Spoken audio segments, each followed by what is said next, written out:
into the pre-stream phase. Welcome, everybody, to session 101, Forgotten Genesis Season 2. How the fuck have we gotten this far? I have no idea. But I'm here for it. Now then. It wasn't easy. And technically, it's the second time we've done it in the same campaign.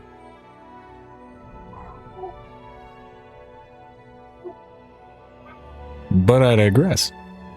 We've met good people and bad people. Oh. Good people and people that were ill-suited for the rest of us.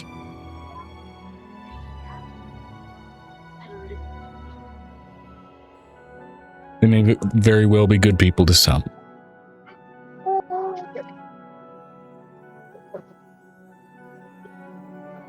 So, to that extent, naturally, of course, while we may have rolled this one before, there are still brownie points nonetheless for answering this in character. And then we'll get into session recaps for what happened last week. I believe, Brick, you weren't present last week. Am I correct? No, he wasn't. Correct.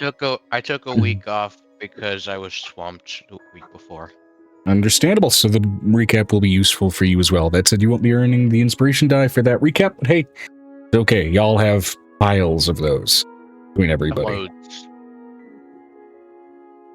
I think on my next campaign, I'm going to make a rule that where it's like, if you have an inspiration die from a recap, you gotta use it in the same session or it expires, just to keep it interesting. But I digress.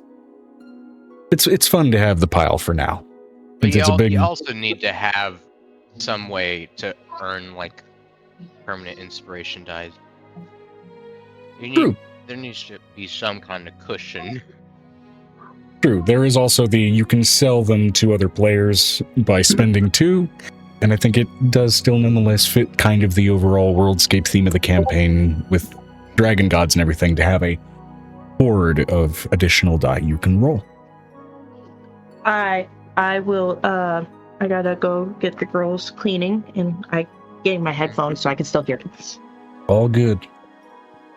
In which case then, if you are in a position to do a recap and answer the question while you are doing that, by all means do so. But I digress. I don't think I've rolled 8 in a while, if I have rolled it at all, but either way. What location in the campaign has your character felt the most at home in, or generally liked the most? Her home, and if it's outside of her home, it would be Sharni at Angel's house. What are we talking about? The roleplay question, which we're going to be going around for, and I'll repeat it for each person. So. Okay, awesome. Bruce's home is wherever Teresa is. I'm gonna go because it's staying. Fair enough. You get your inspiration die for that. Moving it on to Avery to repeat again. What location encountered in the campaign has your character felt the most at home in, or generally liked the most? Has your character felt the most at home in or liked the most? Certainly not the Abyss. That would be concerning. What was that? Was it Kirin? What was the place with the dragons that we just like vacationed in for a bit? That was the Dragon Plain of Ormer, and it was specifically sort of the outpost manor house there where Angel's grandparents. That was the most relaxed he's felt since joining a campaign. Fair enough.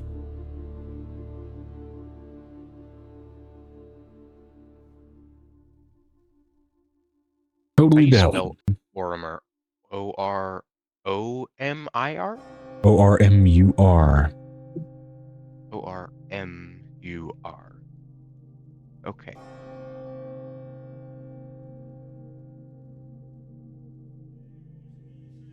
It's so nice to not have my keys double pressing every now and then.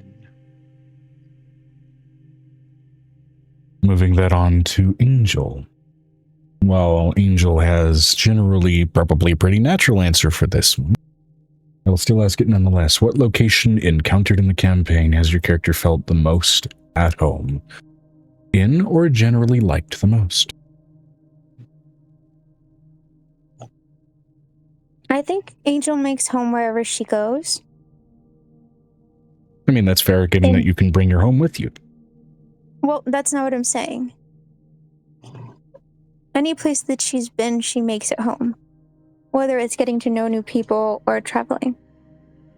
She loves to travel because it gives her the exposure she needs, but if we're talking about a strictly home hearth, it'd be Sharni or the City of Mercy. Or if she was in Oromar, it'd be her grandfather's house. She's found that she loves all of them, and she's made home in each one of them. And she hopes that she might be able to make home little spaces and nooks for herself and everybody's space, because it's what she is. Yeah. And I don't know, it's just like, to be honest with you, that's how Angel thinks. Totally fair. We're going to go ahead and move that question forward to Violet and Blue in just a sec. My food is arriving. Get your food. Get your food.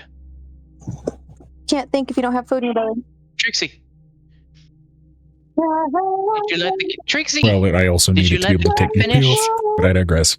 Did you let the cat finish his food before you started eating it? Hmm? Yeah, your breath smells like cat food now. I don't want you to kiss me.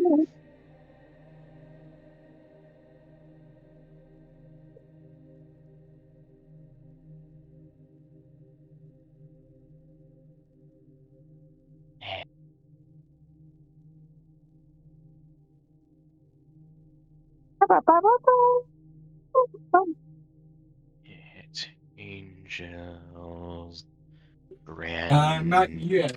grandfather's house.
Did we move over to questions again yet?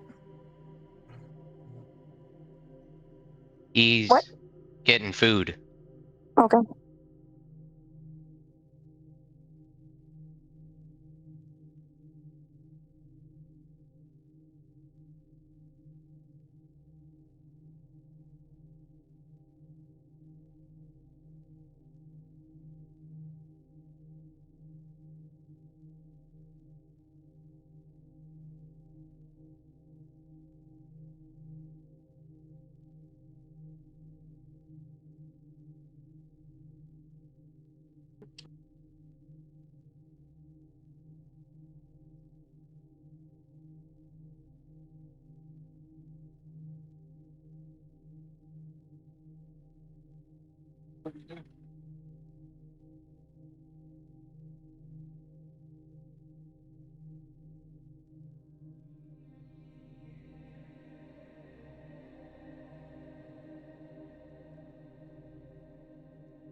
Bag is oversized as shit. Oh, hey, part of the thing's getting chroma keyed out.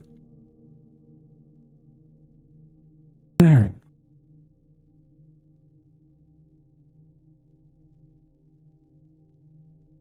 Now then.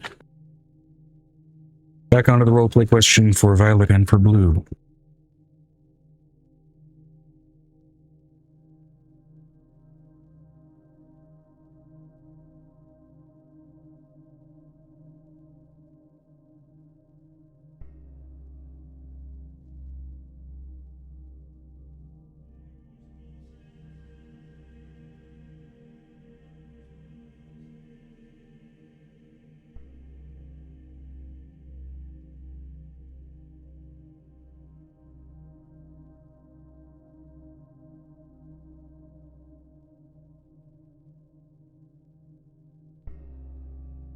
McGann and Ann.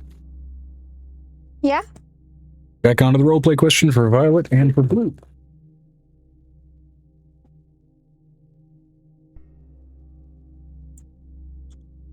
I think Violet only has 2 homes. Violet only...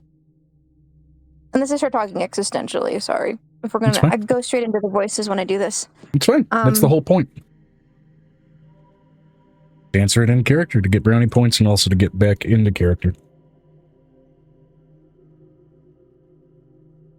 I'm tempted to say you guys should do the recaps in character as well, because that way you also remember kind of where you were in the headspace, but... Slowly... Maybe that's too much.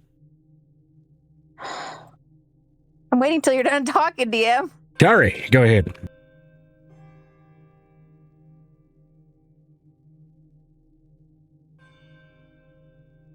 Snowy afternoons with her mother in the inn that they served in. And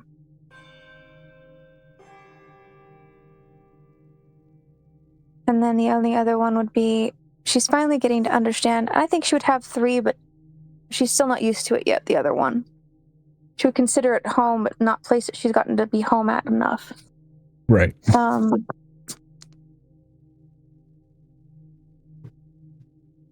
No, she would have 4. She does consider Sharnia home base, but it's because she's built it with Halcyon. Halcyon's presence has been more home-like anything. It's more people than anything else. And then my grandmother's home, which is starting to become familiar. Just a wee bit, not very much. But it's getting there. Totally fair.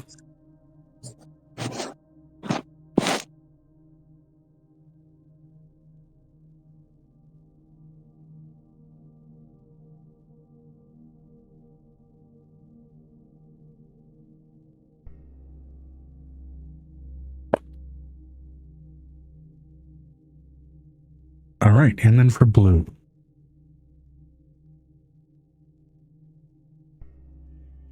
Where in the campaign has Blue felt most at home? Wherever Snips is. I'm fine as long as there's some place to fight and someone to fight with. If you know what I mean. Yeah.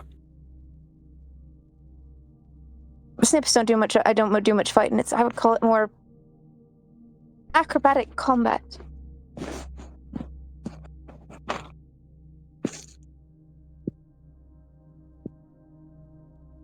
Sure, what you do with Snips is acrobatic combat. Sure, what you do with Snips is acrobatic combat.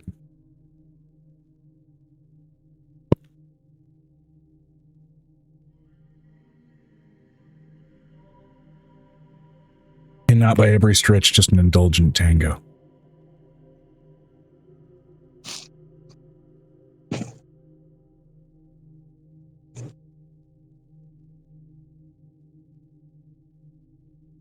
Of course, I ordered the fucking sauciest thing I possibly could have. God bless it. Well, why I have to eat with the pills.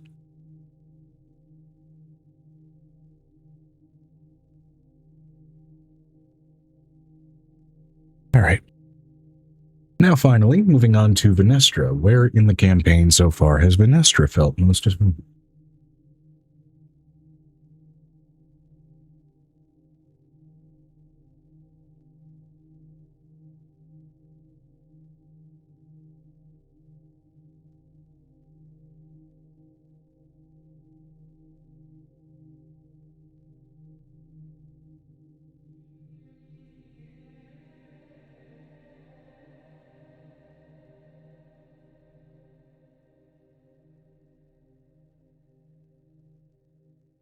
Now we're just about an hour late to the actual start. After getting into the call early, but sometimes that's how it goes. I needed to make sure that I had... You were hungry. Well, I need to make sure that I had all my supplements in my body, and I need to eat with those. Listen to your guys' urging and wasn't about to poison myself.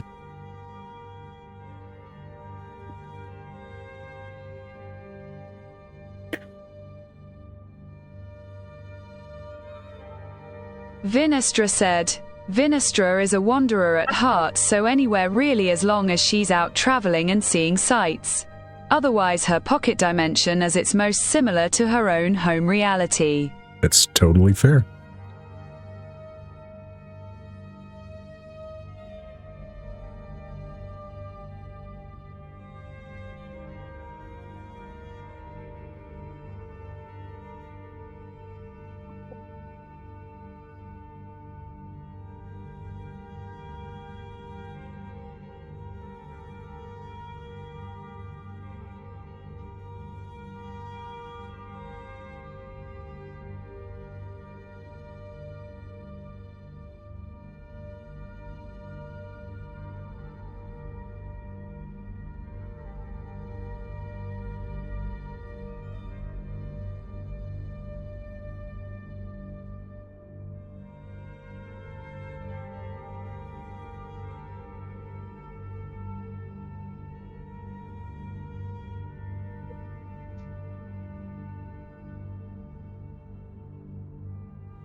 How much was I just saying that I was muted for? Joe, you're muted. Son of a bitch. I think since you said sometimes that's how it goes. Sometimes that's how it goes. What was I saying prior to that? We were talking about food, supplements. No, you were talking about how we were an hour late for a session we started early. Oh. I know that was part of it, Rick. He was talking about him taking his food and his supplements. And then I was proceeding to ramble And my for a while. answer to the question. Yeah. Okay, so we got to that. Everybody gets their inspiration die for all of that, naturally. Now we're going to go ahead and get into recaps. Our two strongest resources for that are going to be probably Megan and Vinestra. And then Amber, I was meaning to get in touch with you after last session in case there was anything you would have engaged with the fire hag. Never got around to it. The week was fucking nuts, and so I got shafted on my availability a little bit and where my brain was. So we may end up picking up retroactively with that initially, as well as that engagement toward Avery in case Avery would have been inclined to engage with that hag in any capacity. But let's get those recaps going first.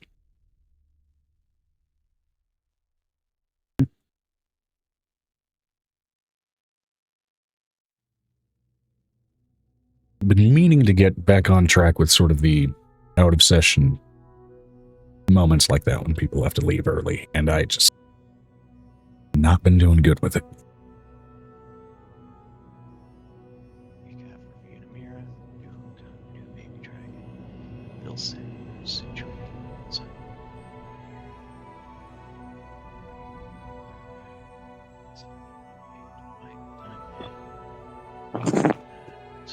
with tag names. Left account. Alright, I will be back, Joe, in about 10 to 12 minutes, and I will give my recap then, okay? Just let me hop in the shower and get my hair cleaned up and get things started. Understood.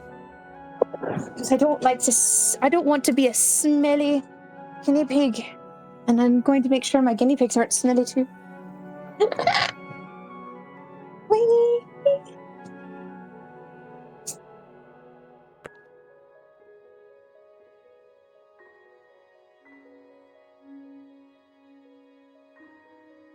Well, in which case then, we will be starting instead with a sort of retroactive encounter with good old Auntie Azalea, with probably Avery and, well,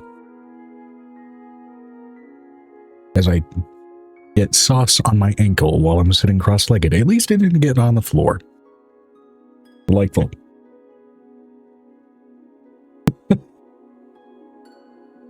We'll pick up with Auntie Azalea and her engagement with feasibly Avery and Piper.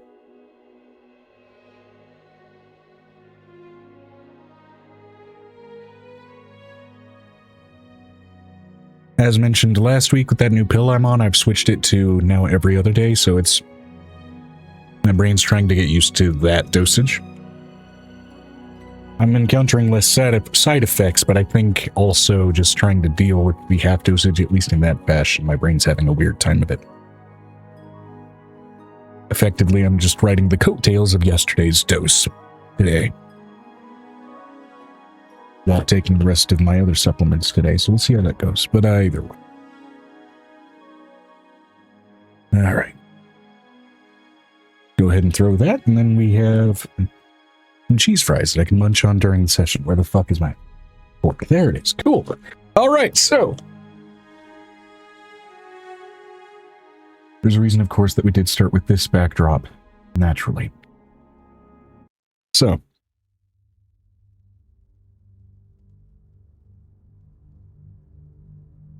Back in Auntie Azalea's burnt cabin castle.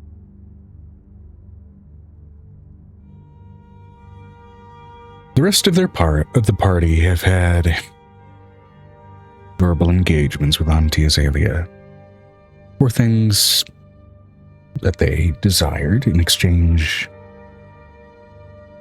for something they were willing to give. In this case, go ahead and add a little extra depth to the recap. Go ahead and pull this up.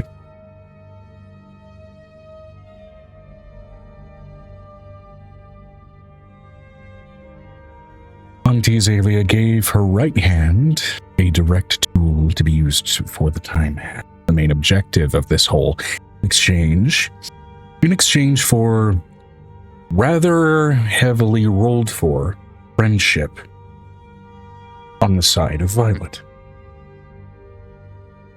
She did give some rather deep advice to Angel as well for how to face her worry in exchange for a red dragon scaled piano. This was constructed way back in the Ormer arc in season 1. And then also in exchange for part of the dragon, I still have one piano left. Yes. I have 3 pianos. Yes. Get to your shower. Now, also for direct essence of fire. And in exchange, Venestra asked for essence of fire from the hag. Whatever the hell that constituted, which in this case was a lock of the hag. In exchange, the hag was offered a piece of Venestra's memory, and a memory crystal that Venestra provided. Some effectively aspect or element of where Venestra is from and what Venestra is made of. Had to indulge in, engage in, and learn from. Everybody having chosen to partake in smaller and larger engagements with that. That said, Avery, yourself, and Piper also stand before this extended, long, almost burnt tree husk distortion of a fey woman. Her fingers, like long extended burnt twigs of charcoal, the long fey ears usually present on beings like this, burnt down to stumps, her smile naturally stretching far longer than it would for any other being, and her teeth, bits of glowing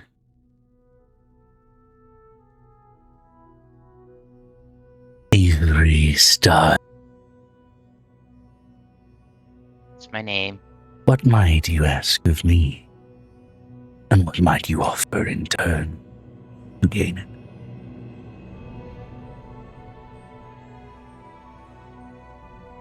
I have very few wants, but if even the few things I do want, I doubt even you could do, and even if you could, I had nothing that would compare in value.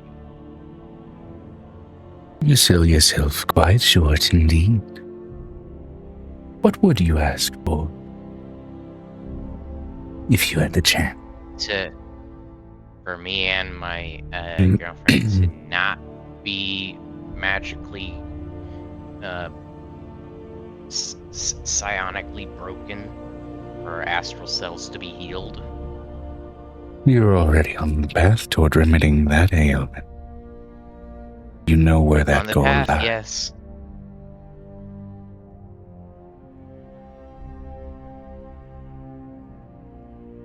I won't interfere with threads already being woven. What help might you ask of me? I really don't have anything for you. No requests or payments for you. Understood. Understandable. Nothing even small, right? I could really go for a milkshake.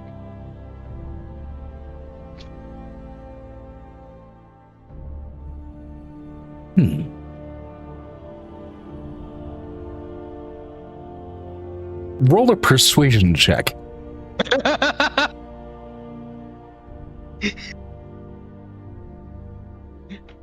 Avery really doesn't really have anything he wants to ask of the fire hag.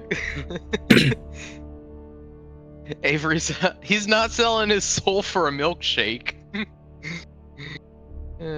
Anyway, persuasion. Crap, I need to open roll 20. That was an 8, but my persuasion should be really high, so let me check. Where are you? Roll. Oh, why? Sec.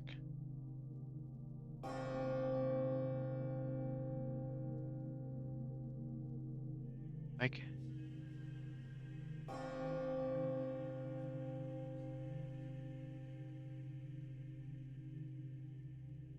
Oh, I know what's happened here.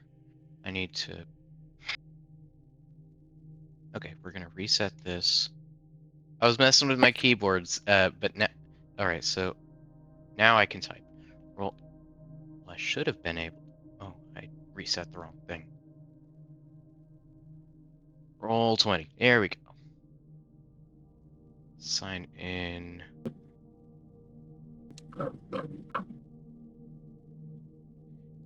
Forgotten Genesis. Launch game. Character sheet for Avery Starling. Persuasion. plus 22, so that's 30. 30. That can be arranged. What of yourself have are you chocolate. willing to offer for it? I clip a fingernail and give it to her. That will do.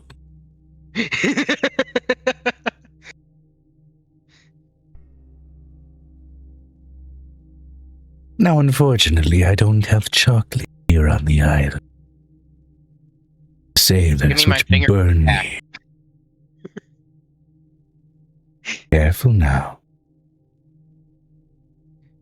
Now for something close to what you asked, and you did not specify directly. She provides forth a canister with which she is vigorously shaking. Canister is enshelled in a desiccated cacao bean.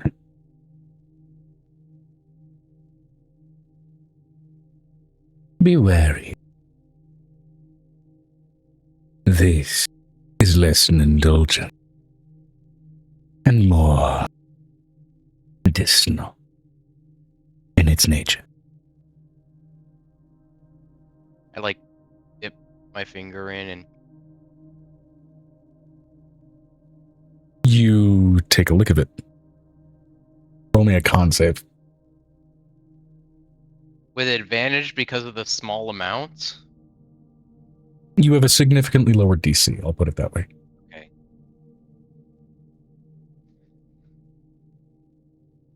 Like, it's not like I took a sip of it, I just kind of went. Right, and that's also being factored into what it'll do to you. Okay, cool. Plus 8, and my con is plus 11, so that's 19 con save. 19.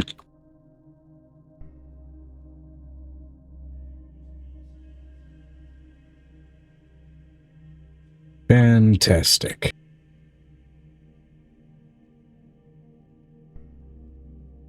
So,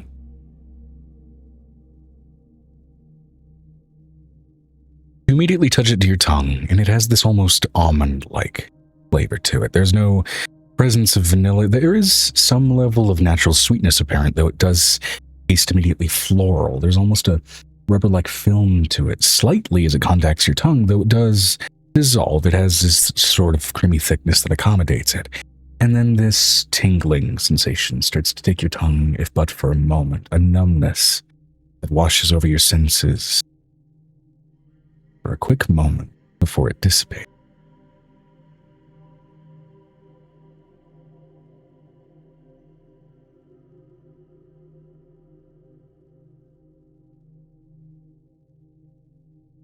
I'm gonna do it again. You do it again. Instead, this time, that time it was just like the tip of my finger. This time I'm going all the way to the first knuckle. That's what he said. Go ahead and roll me a con save. Can't say. Well, that's 12 plus 11 for a total of 23. 23. Similar sensation, though it does last a bit longer, and then for that moment, you, especially in kind of dragging your finger out of your mouth, can't feel your lips for a second. And then Cool, also in that, realize that the sort of craggling pain that you feel on your lips, there are elements of your body that almost feel chapped from the ailment that you have. That sensation also dissipates, but there's with that amount, a sort of mental numbness that starts to also present itself. A mental fogginess. Are you saying that this is some kind of local anesthetic? Sort of. Roll me a nature check.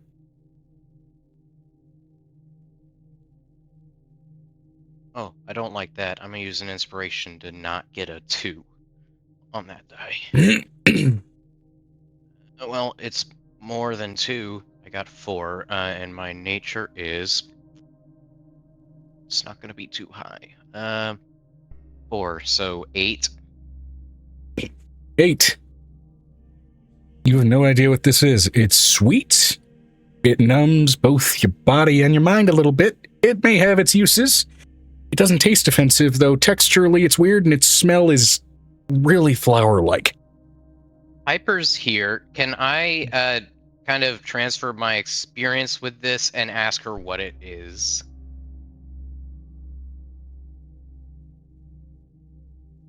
Her passive knowledge / background should just...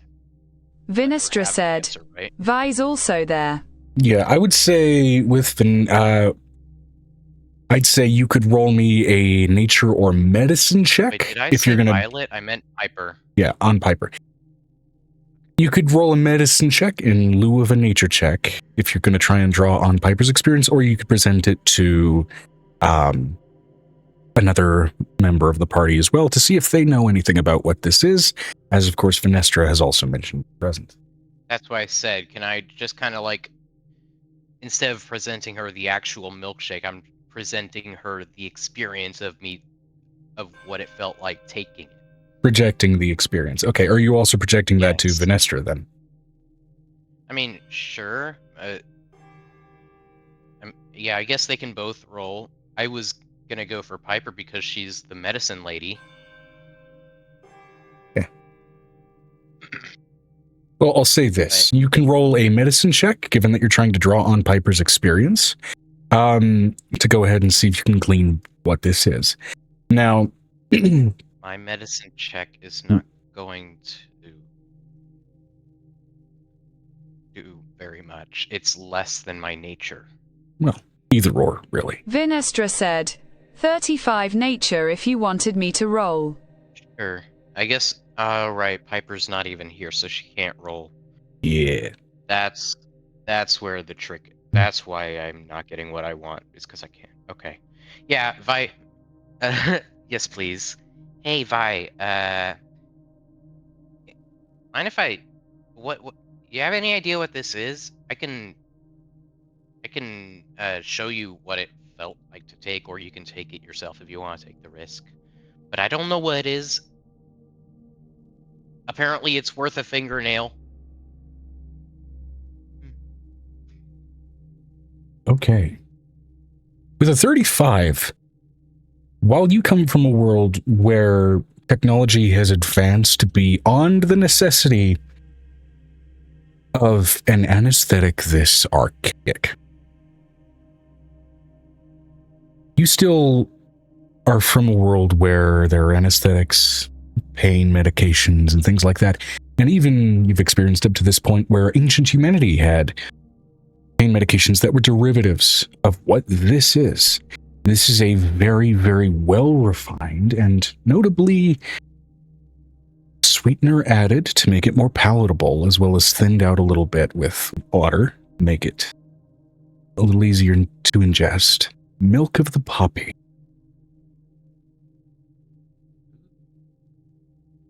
This is direct poppy seed. Yeah, this is a direct opiate poppy seed extract. Can be addictive if you're not careful, but especially in more archaic ages, it was used for pain management, for sleep aid, for all of those sorts of things.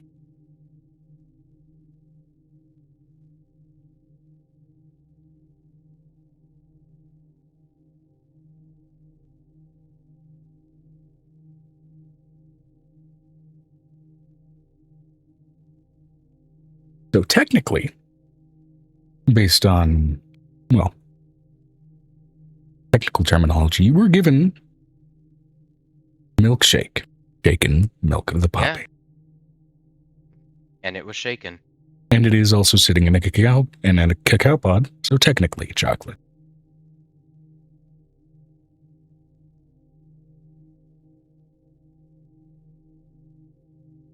Now, I'd say that is enough to constitute the sort of retroactive brief revisit back to the fire hag's domain. As we go ahead and flash forward back to where you guys had briefly gotten back on the ship, and then remind me properly Did you then proceed to go back with the ship? Did you end up teleporting back to the Tolgolan Islands and the island of Lilu, or did you end up teleporting straight back to Kirin to go ahead and collect everybody therein?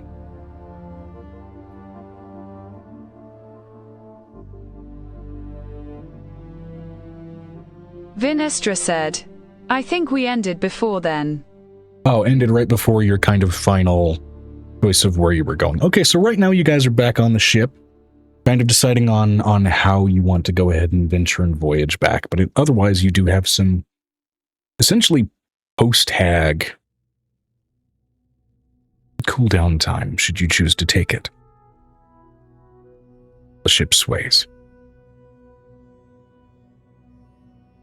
Which, of course, you do also absolutely have the choice of taking the sailing route back with the giants here or with the priests. Either way, that will still take itself a number of extra days, and you'll be getting into a new month at that point. I thought we would probably teleport to Mochizuki Keep since it's on the way to the rest of the peaks. Okay. Great. I believe Sure. I believe Angel already had that on the move. She is in the showers at the moment. But what's to say you guys can't do multiple teleports in a day once you kind of nail down Vinestra your said, plans? As we it is. did have the tunnel in Kirin to deal with and the time hag. Oh, that's We had right. the You guys tunnel. were going to, yeah. You guys were going to go I'm ahead trying and to do. take a shower. Yeah. We were already trying to get on our way back. We were already in the boat, Venestra. We were already on our way back. We were taking a quick route, and we were using some type of magic to propel us. And I don't know what it was. I don't care at the moment. I need to take a shower. Well met. I'm letting you know my grandparents have frozen me out twice. I'm so sorry, guys. Oh, I'm so sorry. Understood. You were delayed by your grandparents. It's totally fine. Now, okay, yeah, that does remind me. So yes, you guys were going to go ahead and head back to Kirin through one teleportation means or another. Doing the walk, would I believe that takes 48 hours regardless of distance, or is it 24? Either way, it's a chunk of time. But you guys do have teleportation methods that you can use to go ahead and get back to Kirin quickly to go ahead and take care of that final tunnel in the pit, as well as finally start to deal with the time hag, and then begin your journey to the rest of peaks. So,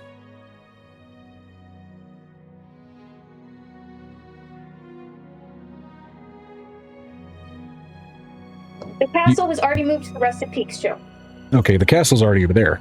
Gotcha. Well, with the tunnel and the time hag being at least more direct priorities given what you guys have been doing with the fire hag and everything else, getting those tools. Who wants to go about getting everybody back to Gideon for the final tunnel visit? Because I believe everybody has, or at least most everybody has, varying different sort of teleportation methods at their disposal. I don't care personally which one you use, it's just for the sake of tracking who marks down one less of something in their sheet. Joe, I still had a quest to turn in on the main island, so I still have to make it back to the main island. Okay, You still gave us a quest to finish on the main island. gotcha. Well, you can also go ahead and teleport back there then first if you'd like. I'm not going to teleport because we promised them we would do a full round trip. So I'm basically either going to pull out some type of creature to propel us faster, or basically get a spell that's going to make us go faster. Okay.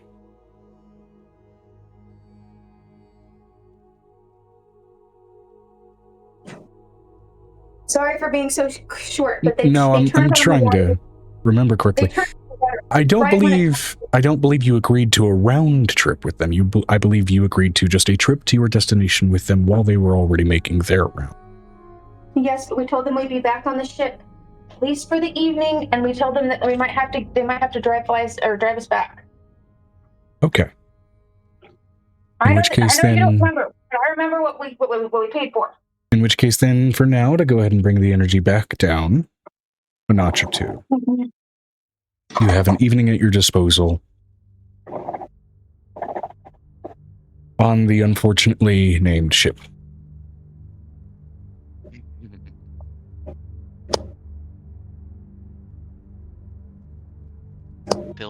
freaking cold. green. The water was 32 degrees. Holy freaking God. Cold showers, they'll wake you up. Don't freeze your tits off. I think I did. She's an A-cup. There's nothing there to freeze off. I was sitting there. I was Yeah. warm for 2 seconds. I'm like, where did the water go? And then I noticed that there's a hall light on when I go outside of the bathroom, which means that they turned on the water while I was showering, so it will not come back to the bathroom. If it's that We'll cold, take do you it go for from itty bitty titty committee to itsy bitsy titty committee?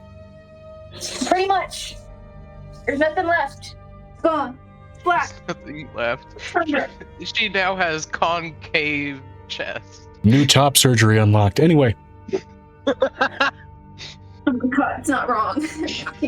It's so fucking cold. I'm not a person who complains about the cold, but that was fucking cold. let's freeze it off like a wart. Anyway, Freezing water. You'd be a freak to not complain about freezing water.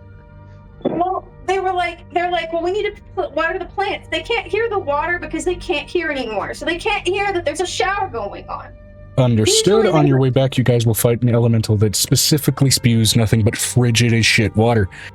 Please don't do that to me, Joe. I don't have the patience. The patience is gone, Joe. The patience is absolutely gone for bullshittery. I understand. Oh. God, that was so cold. Never again. But I will say this. As far as if you choose to do a full voyage back, which again will take a number of days, you guys will not encounter any complications on the return trip. It's not the problem, Joe, is we can't afford in a couple number of days. The warlord has been gone too long. Things have happened since the warlord was gone. Right. Angel cannot afford it. I know that you're thinking that we can afford it. Time in a war, a minute is long. I'm With a not place with I'm magic. not suggesting there's any level of affording it or not. That's why I reiterated, should you guys choose to do the voyaging route, it will take additional time.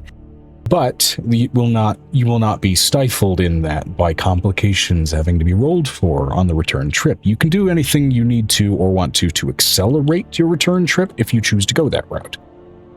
Otherwise, there's always magical means of just getting back to where you need to be within 6 seconds. Well, the walkability doesn't take 6 seconds. The walkability takes a day. Right, and you have teleportation circles available in the Mochizuki Keep. You have them available in the Evergreen Estate back in Kirin. You have, So I have to take something to the big red ship. I had to deliver something back to her. and there are also teleportation circles there. They're available via Blue, so you guys also have a means of getting back there.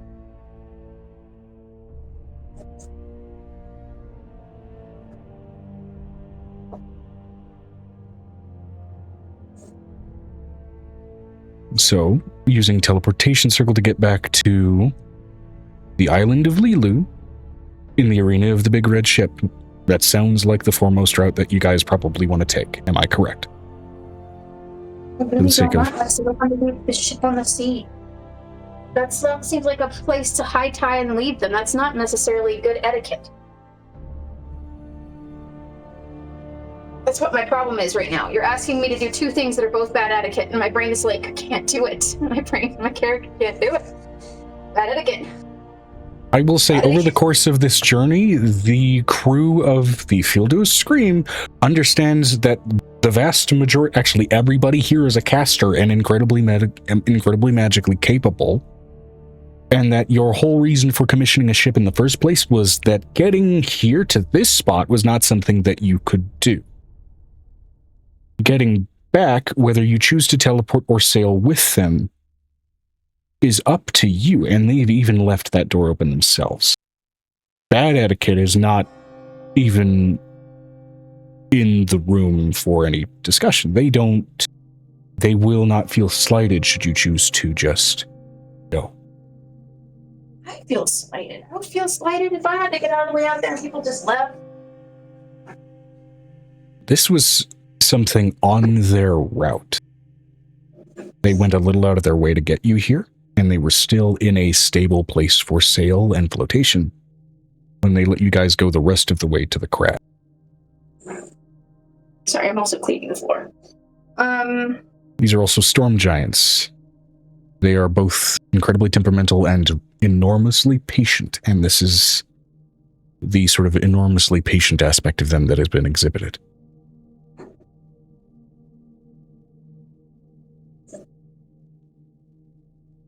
He's gonna look at the storm giant. If you sail to the south of Kadi,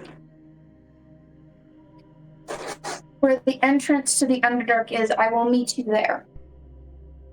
If you would like more payment than what we have given you. And for your ship and rebuilding your ship, I have a mechanic there who could probably upgrade this about 3 to 4 times what it is. Understood. And All the probably same, make it easy.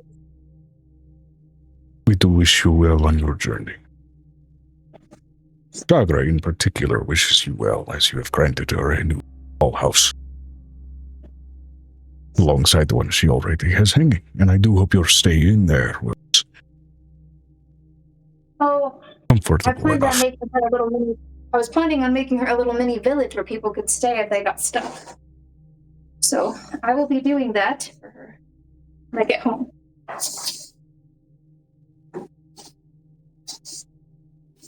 Do you have a magical means of contacting people? Yes. She pulls out a spare fey glass.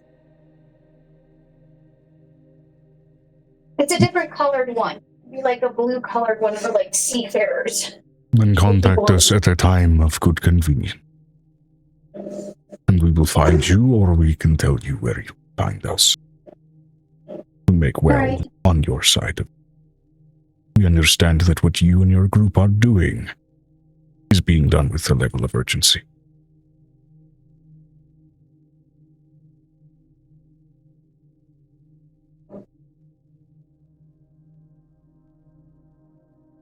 I can't say that you're not right. But I need to check with my own forces to see what has escalated in my absence. Farewell. All of She you, hugs. small She's folk. giving every one of those. She's giving every one of those giants a hug. Tiny baby angel hug. Especially with the magical resizing that's kind of happening there. Yeah, it is minuscule in comparison to their physiques. So, going through that with a teleportation circle, you do all then manage to make your way back to the island of Lulu, the big red ship. Angel's just gonna take the stairs down and drop off the item they needed to drop off.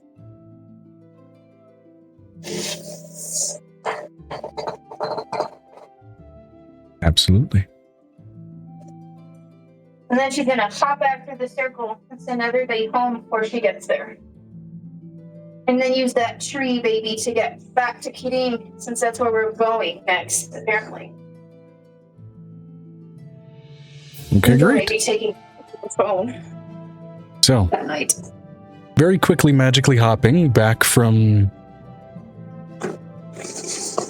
Cindercrack to Lilu and then to Kiri, and going from coastal humidity to coastal humidity to coastal frigidity.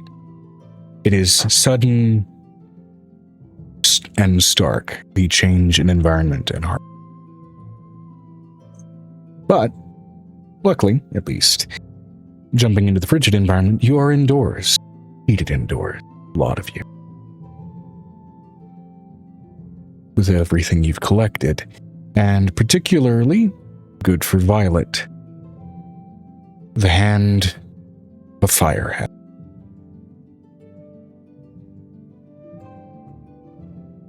So, She looks over at her found sister. I really like the cold. I do too. Makes the fur not feel so hot. Yeah, I agree.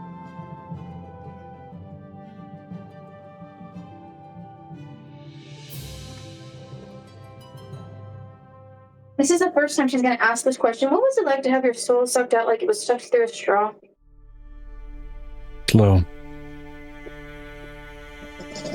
And it's like you're never not dizzy and never not... Go ahead.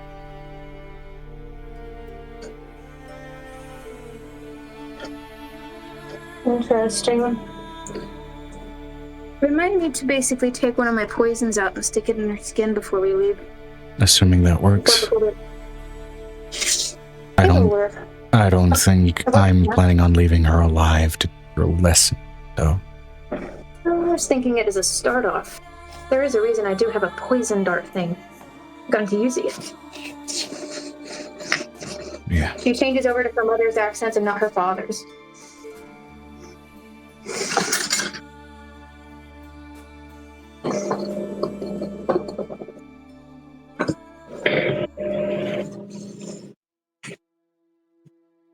I never understood why mother liked this common accent. But I must speak so formally.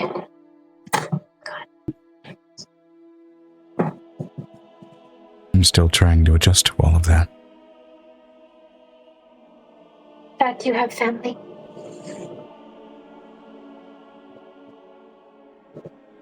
It's not a mocking thing, it's making a Josh. Yeah.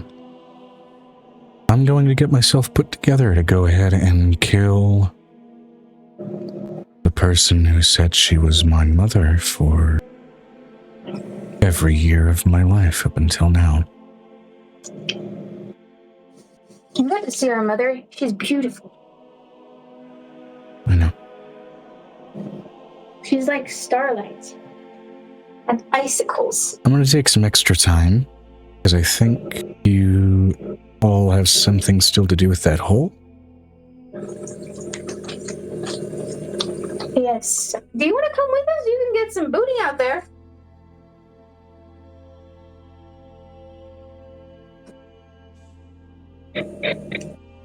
She looks a little confused for a moment, as she then realizes what you said. Yeah, no, I think I'm okay. I don't need any shiny new objects just yet. Are you sure? Are you absolutely positively sure? Yeah, also, given that that's not what I thought you said, I'm good for now. I have a question. Does it go up or down? Or are you the bottom or the top? We never discussed this. I don't know. I haven't done any of this. I mean, I didn't know either until basically Palatine made me feel the fuzzles.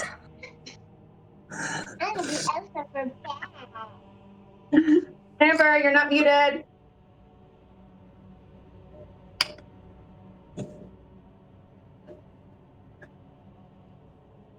Until he made me feel the fuzzles inside of my gut. Whatever that means. Yeah, no, you shared your memories. I know exactly what that means. Let's just... Also know that he made you feel a lot more than just fuzzles inside of your gut. Yes, but male or female? Or both? I don't... Why are we talking about this right now? Because we're sisters and it's what sisters do, and that's what I want to do. This seems like it's a little... What time is it? We just teleported like a whole bunch, and time is different in different distances of places. Where... We have been together for a week and I have not asked you a question and let you sit in yourself and your thought processes for a while. I think I'm done with that. I think we should think about positive things. Give yourself a reason for the season, if you get my drift. Basically kill the hag.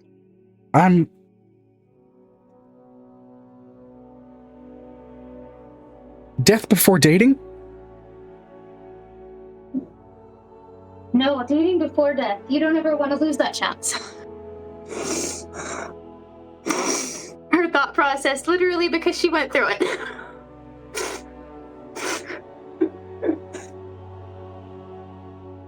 Or should I just... Why are we talking about this? We're having this question because it's nighttime and we're about to go into the house.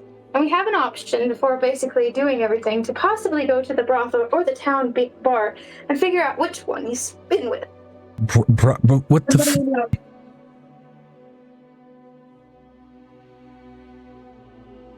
You were watching her brain short circuit.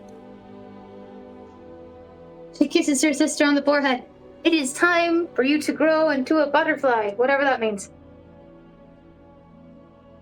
Some type of chrysalis. Okay, if even you don't know what it means, what are you even trying to...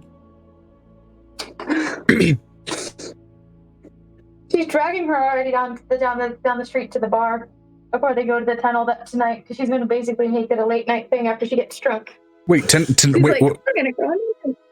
Oh.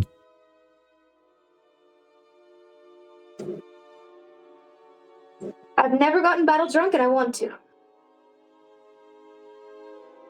Battle drunk? It's one of my goals. But you're talking about... What are you planning? So many things.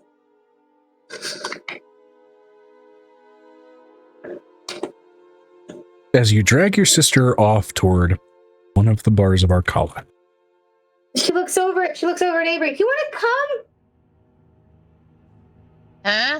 Come where? We're gonna show our titties on top of the what? bar. Yeah, I know, right? Come in what? Let's go.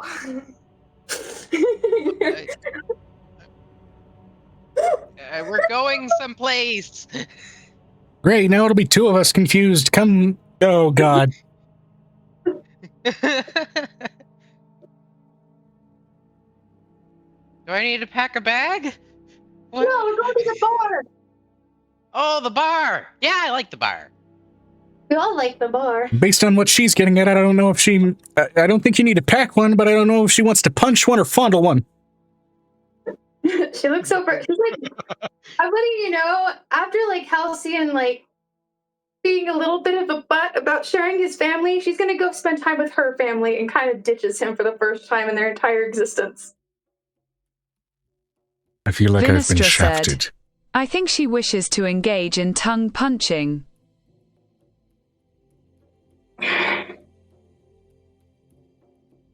No, more like shots. Everyone off the belly of someone, and so basically we get drunk. I need to get sloshed after that last one. Where did I keep the notes about what the fuck was in Arcala? Was it in this one? I think so.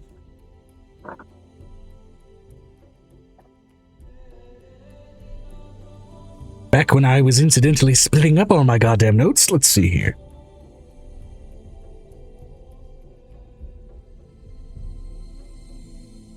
Da-da-da-da-da-da.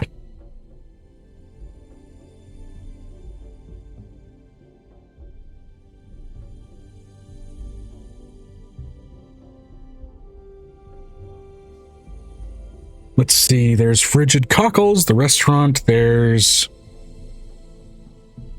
Yeah. There's the Carve House, which is just an all-around everything place.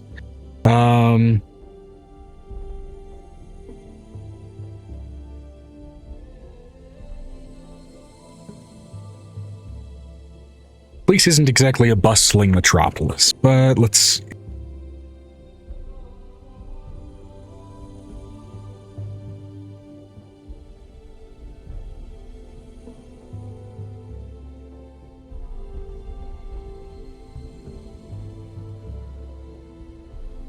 You know what, let's call this an exercise in making a point of looking around to try and find something that explicitly constitutes itself as a bar, even unofficially.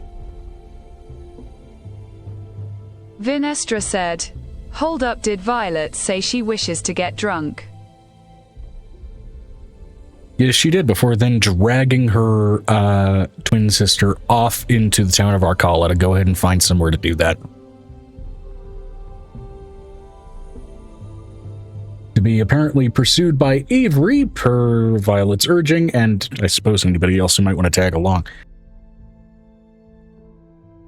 V is going to go with her to supervise her and prevent her from drinking. Rude? That is the definition of a buzzkill. Doggo is pregnant. You know No, what? no, That's fair. that's fair. Uh-huh.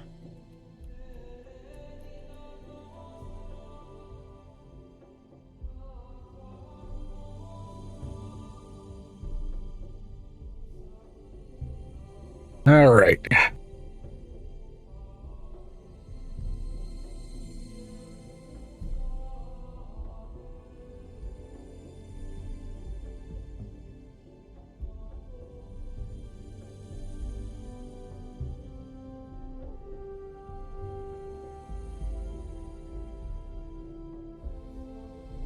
I'd say the only standard of inn that can really exist are poor to common in this area.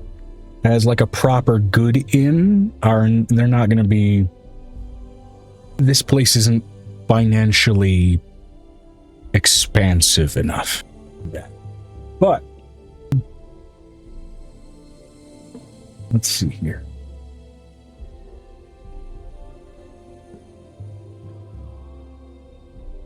That said, I'll say this. For the event that, and I'll go, this is going to be less role-based and more, I'm going to roll a percentile to see if the place still exists, kind of you dipping into your childhood memory type deal. That makes sense of this place. So, given everything that's kind of happened since you were last there, are you going to be looking for sort of a gathering place and a gathering bar separate from the carve house and separate from the frigid cockles? Oh, hell yeah, Jeff. Where the townsfolk gather, or more so somewhere where adventurers would have gathered, somewhere where like the adventuring guild, for example, would have congregated, and having that kind of experience at the bar. Same thing as boonies as it is. I think they'd be one and the same. Does that make sense? Like, I think that would be like the vibe here. Well, if especially in going into the everything's all in one place, one and the same, the carve house is going to be the most obvious place for that. But if you're looking for more so an actual bar where people wanted to gather and do this kind of shit separate from the carve house, I'm going to go ahead and roll a percentile to see if the place still exists. No. Hello. Baby girl. Come here. Baby girl. And I have my crochet needle out of the ball of yarn. Thank you. Oh, absolutely not. Never. Apparently.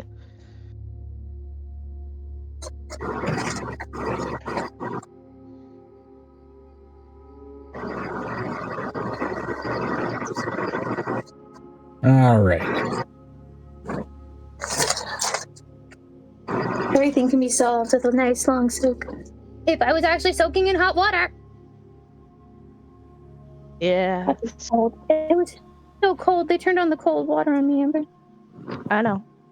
I heard. I'm so cold.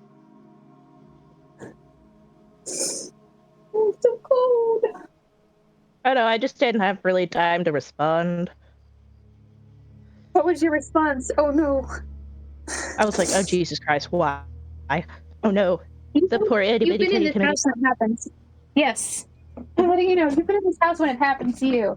It's like one of those moments. It's just like, why? Why did you just We have a tankless hot water heater. Oh, really? That's so cool! Sorry, I was really impressed by that. I'm like 5 years old. There's a tankless on water here? What the fuck? My God. Okay. So, this is going into whether or not an old sort of gathering place and old tavern by the name of the Hunting Gypsy that you recall from your childhood still exists. Oh, yeah. You can recall historically it was called that because one of the, few sort of trade vessels that made their way out here to kind of join up with the town naturally in and of itself, it also wrecked. These were people that very much kind of like the historical human culture of gypsies, didn't have a traditional sense of property. But that said, they did still integrate well enough through barter just because they were decent enough hunters in the area. So, that said, over time, they did kind of slip into just treating things normally. That said, you can still barter for things. Now, whether or not it exists, go ahead and, or whether or not it still exists anymore. Give me a high or a low. Hi. High.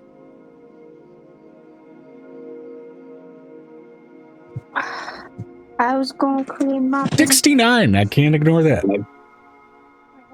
I was going to go to bed. So, I will say this, purely because I rolled a fucking 69. Not only does it still exist, but that aforementioned, we're going to find a tavern or a brothel. It's not or, it's and. It's evolved in the time since you've been gone. I'm letting you know Violet has kidnapped Angel, and Angel is somewhere in Violet's backpack, and Nicodemus is looking for Angel, and she does not know where she is. Now I gotta write this down here. So, first of all, you knew the hunting gypsy to be kind of tucked in. It was a bit of a hole in the wall, wandering into the center of town. There's a number of you know, every building here is to an extent built of shipwreckage, and built of that into, you know, its own sort of repurposed building. As such, the very sort of same vessel that those hunters came on. You know where it was, and you find a frozen, frosted over entirely hillside where it once stood. But you do notice and catch there are still what look to be those same sort of hanging tapestries that once acted as almost a hanging entryway into the place. You pull on it, and you hear the sound of metal hinges bound to the now frozen over fabrics, where it's since been converted into a door made of long since frozen to shit ice. So she's going to open the door while humming some nondescript song about getting drunk. Oh, why-dee-die-dee-die-dee-die-dee-die-dee-die. Yeah. Now, to be fair, this, I mean, like, if there were to be considered like a slum section of Arcala, which there really can't be, but like, this would be what that would be considered, because this is where most of the architecture seems the most, not even necessarily worn down or poorly taken care of, but the most by the weather and most frozen over. Case in point with what's going on, you know, with this place. But as you open it up, not only do you notice, I mean, first of all, a couple of key differences. You immediately have a flash of childhood when you were sneaking around and seeing sort of this tipped on its side, walls repurposed into floors, shiplap wood, polished cavernscape that kind of wandered in. But now you see, not only has it been dug down into the earth and granted a basement, granted multiple levels, where now what you open the door to seems to be only the third floor of a multi-story complex. The number of people still wandering around, patrons and bartenders alike. Some of these you recognize as other townspeople who definitely have other jobs that wouldn't match what they're doing here. Some of whom, as you immediately open the door and find this sort of rush of almost too much warmth, as you can see Emberstone just literally hanging by the sides of the door. A lot of these people are, let's say, a little scantily clad for what the weather outside would provide. And Angel's gonna pop her head out of the bag finally and look over at Avery. Avery, we can make so much money.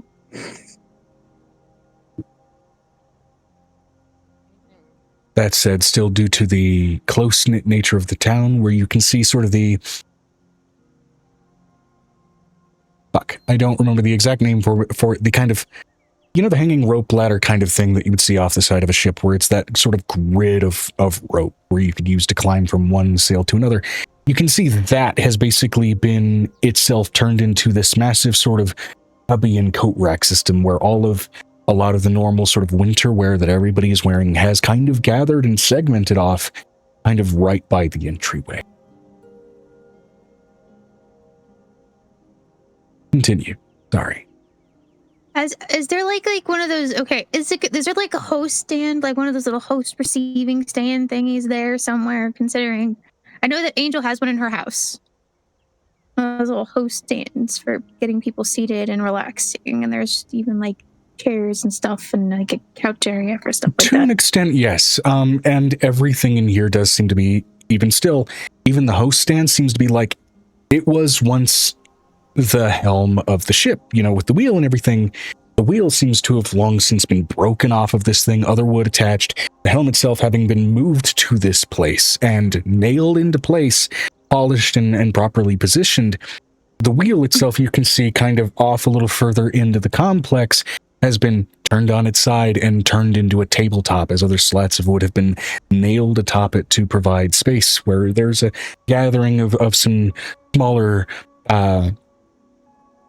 a smaller group of patrons currently dealing what very clearly is a game of strip poker between each other. This place was far less debauchery in your childhood. Okay, I have okay. Angel has a question first, considering you said strip poker. Yes.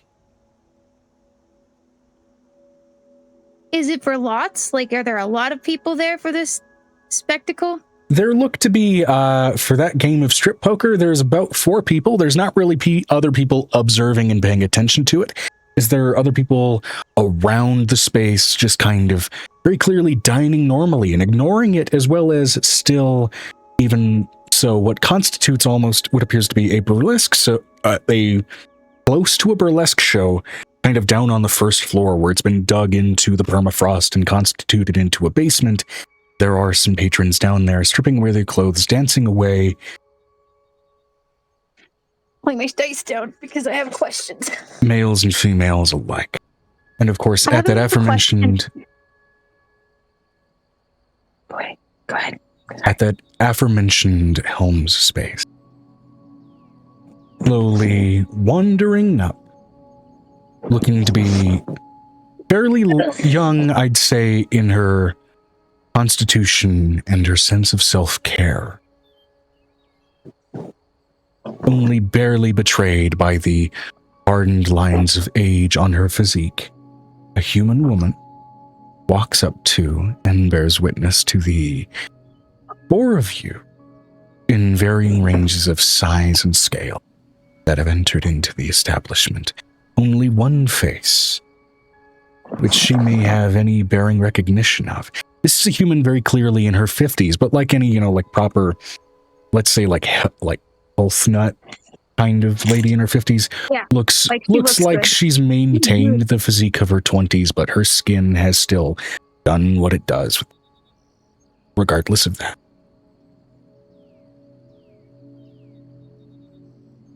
Which to say, in her prime, her cup size may very well have been a proper set of single Ds. Though time has altered their shape and position to a certain degree. Violet's gonna walk up to the helm space, and Angel's gonna be like, Angel's gonna search the wall for a poster of her. Considering she know how far this went, she's just gonna browse the walls a minute, and I do a perception check for Angel to know if we have to hide from the Deva name. I will say immediately on kind of looking over the walls, most of what's here seems to be a lot of like the leftover sort of ship maps and iconography and random sort of ship decoration that seemingly was absent from much of the rest of the town structure here. And it does seem So they took it. Okay, that's what that makes sense. Yeah. And it does seem to, like even just on passing observation, cover, let's say, imperfections in the reconstruction. But they aren't imperfections as far as letting the weather in as much as it's like, oh, that's a very sort of obvious bit of kind of like spackle there to go ahead and seal a hole and that kind of thing. I'm letting you know that Angel did so many promiscuous pose things for her like merch stuff. So the question for her is literally, is it on the walls somewhere? So she's gonna literally look the walls. There are a number of salacious artistic renditions of various residents of the town, none of which are direct magically taken pictures or ancient technologically taken ones, but very, very fine bits of artistry, though most all of it is done for the most part in charcoal or ink. There isn't really a presence of color in much of them, and it is men, women, and creatures in between in varying states of partial and teasing to complete and total undress, leaving a lot to absolutely nothing to the imagination.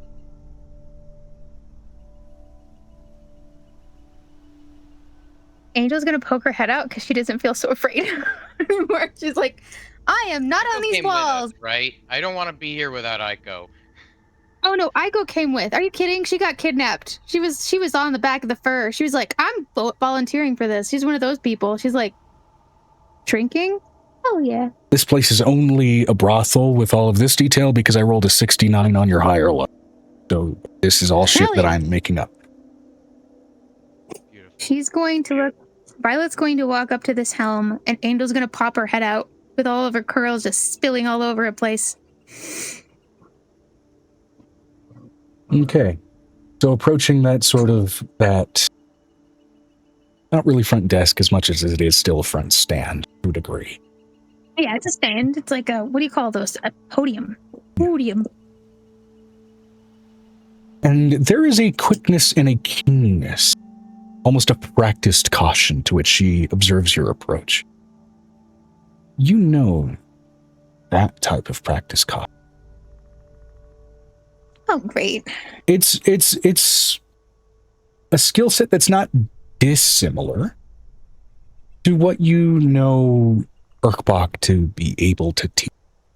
This does not have the same hallmarks of Urkbach's specific style, but it does have that very careful, very inquisitive, very I know how to read people like a book kind of observation. And I know how to slide a knife between somebody's ribs as easily as a finger between pages. Angel's gonna use one of her sheathed knives in her hair to try to fix all these curls going crazy. Well, hello. How are you? There's a pallid quality to this human woman, which may be due to the climate, naturally. Though her hair does seem to have this slightly messy quality of almost charcoal and running through its coloration. Would the gypsies have given her a place to sleep when she was being chased? Given your background feature, places like this were not unfamiliar to you when looking for refuge. What happened to Amber? She's back. Amber's back. Oh, I thought she died. What happened? Hello? Welcome back. What happened there? Her sound is messed up. Oh. In which case, then I'll keep talking. She keeps, she's gonna look over at this, well, let's gonna look over at this woman. As snow elves would have been the people who would have run this place, right? Or was it human gypsies? From that grouping, particularly with the sort of historical, sort of cultural cling that they kept to that cultural name, it was a human presence historically that came over on that ship. And that is likely probably one of the chief reasons for a larger human presence on this island. She's going to give them the password that they gave her as a child, which probably was just a password that was given either for people who didn't drink or people who needed food. And what would you say that password is? Let's add some meat to these potatoes. I'm just going to say it's going to be Sparkles and Freckles. Because, for shits and giggles, because those are easy to say. Sparkles and Freckles. That's all I remember. May may we greet you here with smiles and shines. I'm letting you know she's gonna start crying. a little bit crying. I'm assuming then that your stay here is with the lot of you. Will it require a level of discretion, privacy? I came here to see your bar. I'm not necessarily a young thing anymore. Most things are young to me.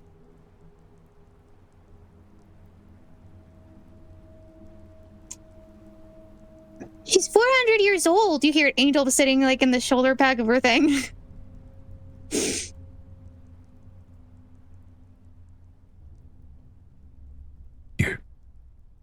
For a human to be saying that is strange. Interesting. Okay, can I use my CB on the veil when she says that? It's one of those moments of like, it kicks in. Yeah.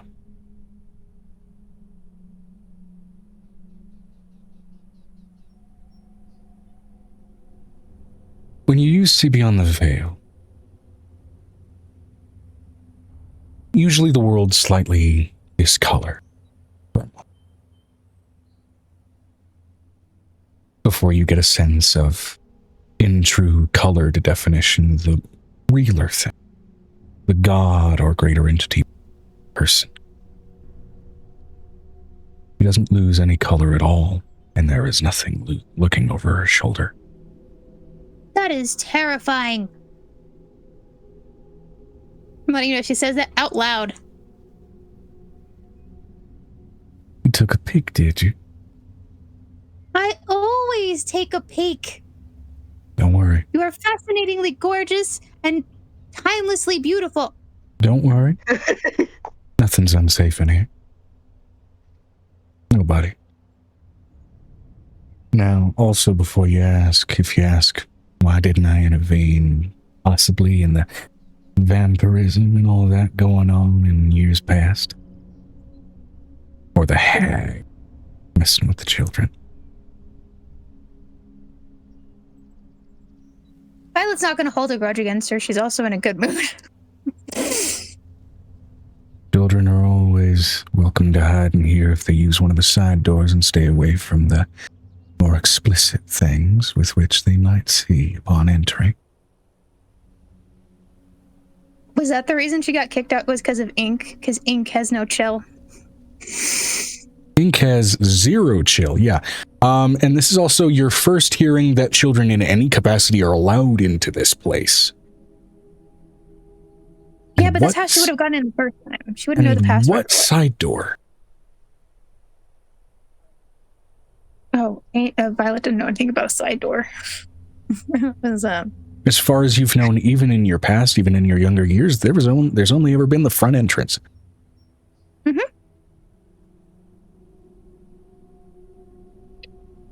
Violet's gonna just look really, really shocked. This doesn't strike you as a lie, necessarily. It just strikes you as this is new information. I wish we would have Wow, known this that place has earlier. really done wonders for itself. I know, right?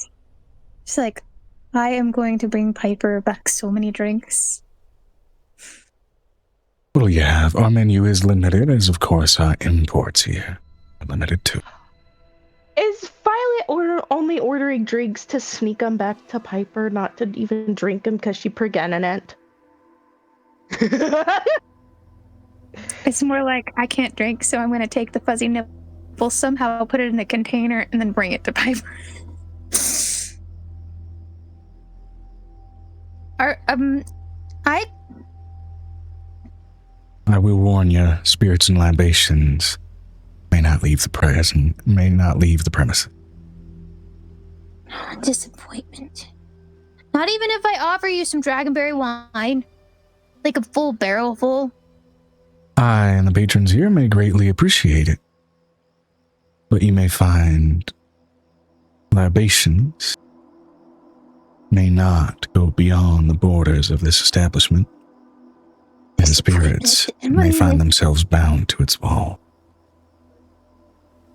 I would like to see you try to bound me to the walls. No. What? I think she's talking about ghosts. Huh? The spirits are bound to the boards, like you know how spirits are a type of alcohol, but a ghost as well. My family don't get bound to things, lady. First thing she actually says, and the first time she's actually been honest about her entire family. Yeah, they do. Like what? Vinistra said, "That's a bold-faced lie." No, it's not, actually. This is Angel or Violet talking, let's be perfectly clear. That's Angel. Wait, who was speaking? Angel speaking. Violet has a different accent. She always has an accent. I'm going to sharpen the accent. She's The like- distinction was a little hard to define there for a moment. Really? They have a different timbre and a different spot in the mouth. I understand. Also, the Violet is down position of here. your face does disrupt that timbre a little bit. This is Wait. from How many observation. times have we walked in on Angel in a bind?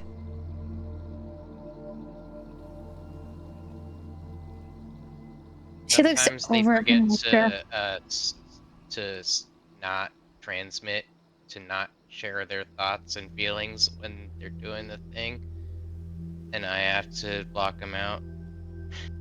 Find a sock on the door to be serviceable in such an event. But no, you are most certainly bound. I'm bound to one person. As her looks over, and she's like, and I'm letting you know that Oh no. Your bounds reach higher than within the ground beneath your feet. At least they're starting to. I'm so confused. He's like, I'm so confused. You wanted to take a peek on me? I took a peek on you. It's only fair. Yeah, but that's my whole point. And she's like, that's my point. I got no strength to hold me down, mother truckers. Now, what might I interest you in? We do have some things, at least, that are a little less common in town. But everything on the menu, if you're gonna eat, it will come paired with a drink. You're gonna drink. You can't leave.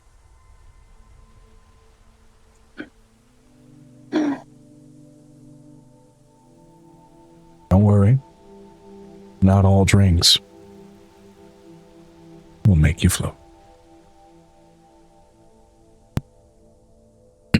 What in the Willy Wonka bullshit?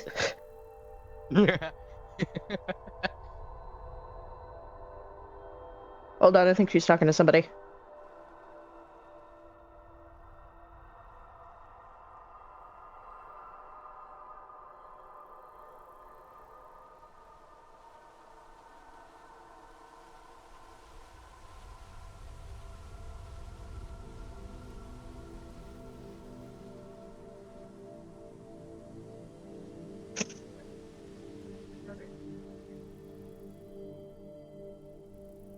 Legs falling asleep, motherfucker! Stand up. No! Wake I'll it up. fall face forward onto my monitor.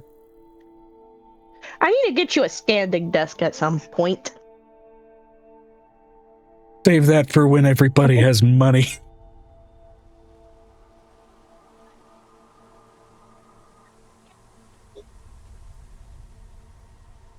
Hi. Hi, how are you? Okay, hold on. Let me finish this row.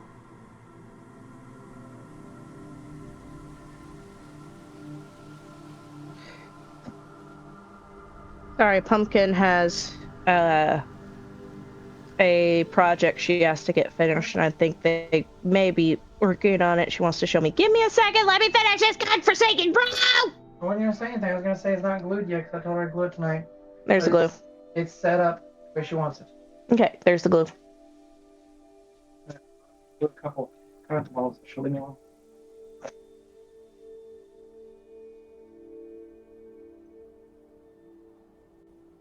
You can rent with 2 tacos. You're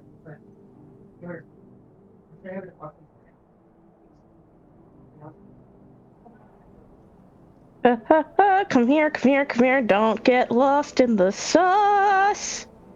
You're at a bar. It's the one place where that's the whole goal. No, I was talking about my crochet. Yeah. I almost lost my hoop. My hoopty hoop. And since I can't find my scissors, I have to use my dull as fuck hair cutting scissors. I need better hair cutting scissors.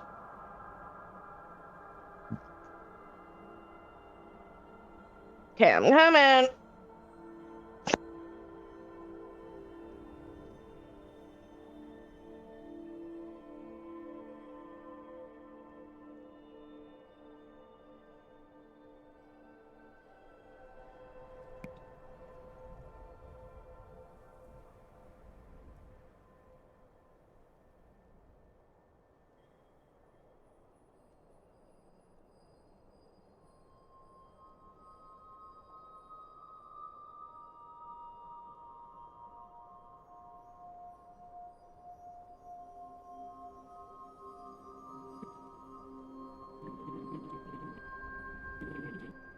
Sorry, apparently there was a towel with poop on it that didn't get noticed. Oh, what the fuck? Guinea pig poop. Baby guinea pig poop. Baby guinea pig poop. That'll do it. Which means it's really, really tiny. Less pebbly. Very tiny, It was less pebbly. very, very, very tiny. It's that one that's like, it's like this big. It's like half an inch, like less than half an inch.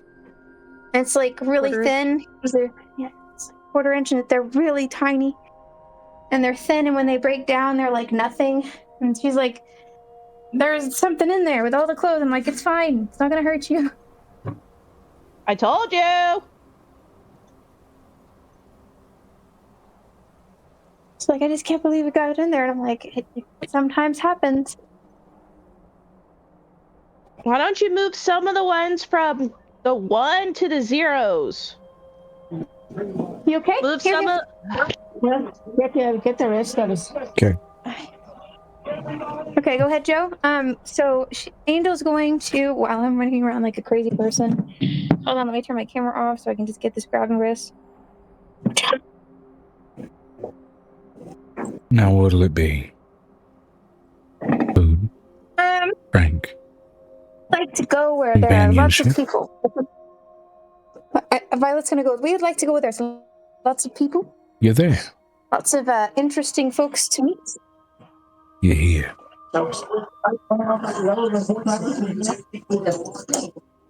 It's fine, it's not gonna hurt you.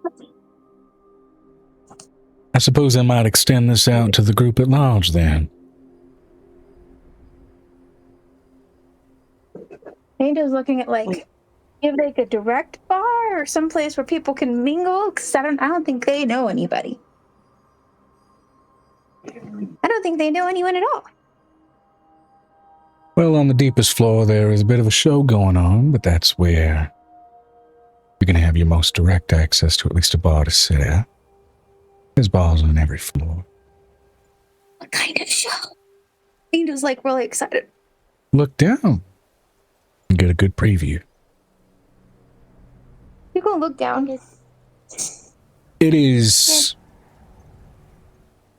some mix in its motions between a traditional burlesque show and the motions of the ocean that you would fully expect to see at just like a modern strip club. It looks overly acrobatic. There are multiple people on the stage in the process of that, both male and female. Mm-hmm. And any coins that are tossed their way seem to be getting magically caught in the air, catching what lighting is coming in from outside to be producing an almost glittering star-like effect around. Megan. Yes. Okay. It's so pretty. Look at how pretty she is. She's so pretty. I love it.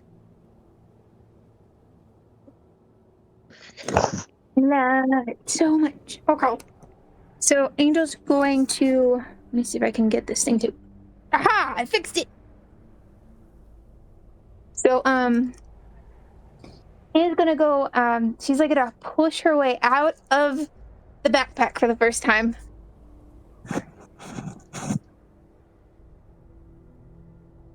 Well, ain't you a small, delightful little thing? Yes. I'm going to have Weena specifically go ahead and roll a history check. See if just on observing you, she knows of any reputation you carry.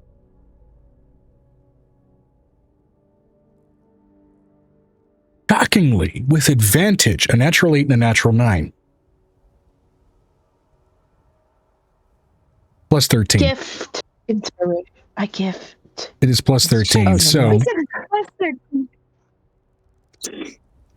Yeah, I was a little late on my end, sorry. What do you go by nowadays?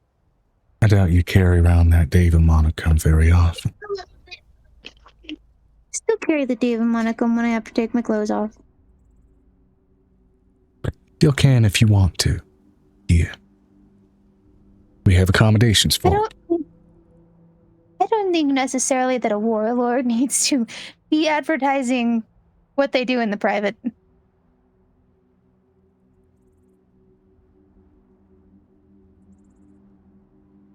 You gotta feed your kids some way. There are 300 of them. This place is notable about its discretion. Out in town, nobody talks about Hi, sweet girl. what happens inside of it. Naturally, also ain't talked about. So this is what stays in Fight Club. You don't talk about Fight Club situation? This didn't make sense. Or something about Vegas? If you want to do fighting, it's on the floor below where the dancing is. Cold place, people get frustrated. I am not telling Blue that, and Blue's like pops her head out of the necklace. I already heard, and I might be doing it later. Now, I'll warn you, the more savage the activity, the less direct the nature of the payment. This place was built on barterers. And barter is valued over coin more in here than anywhere else. Barter such as? What are you willing to give to get what you need? Second time you've heard that in like 24 hours in completely different contexts. I'm the, Anna's like, I don't need this brain thing that you're doing right now. Just what barter is. You want something, give me something you think I might find useful for it. But of a worthy enough trait. But you gotta be more specific. Well, it's like the moment where she's looking up at this woman, like with her eyes almost rolling back in her head. There are so many things I have in my bag. Things like food and drink, we'll take coin for it. We don't take much. For more complicated things like information and rumors, I'd take something useful for myself. For one of my workers. You know my dad?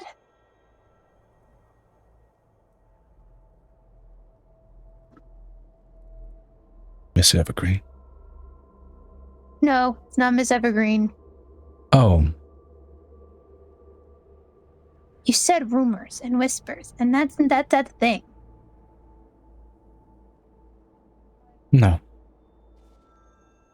But in backwater corners of the world, sometimes we hear things that other people scoff at and turn to superstition. Not a superstition. She's gonna look over at Violet. Do you know this woman? I don't quite know. Roll me a history check with disadvantage, particularly at the age you were at. Memory of her specifically might have been kept foggy.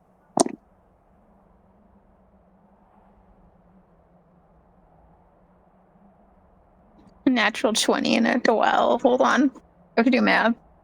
At disadvantage? The natural 20 is the high number. 12 is the low number. Okay. Let me do my math.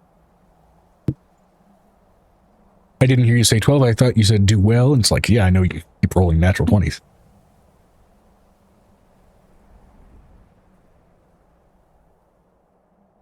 That would be a total of 22. 22? If my numbers are right. It is fuzzy. You remember coming in here as a child. You remember hearing her voice more than you remember seeing her face.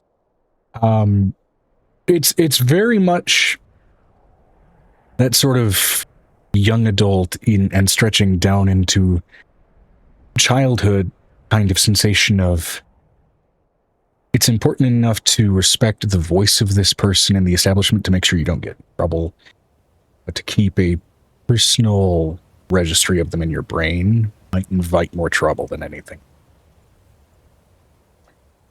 It's that kind of compartmentalizing it, because coming into this kind of place was definitely a rebellious choice. I have a question. Did Ink get us kicked out the first time? Because she would have come here for shelter from crazy people. Oh yeah. That said, you were handily provided shelter. All the same.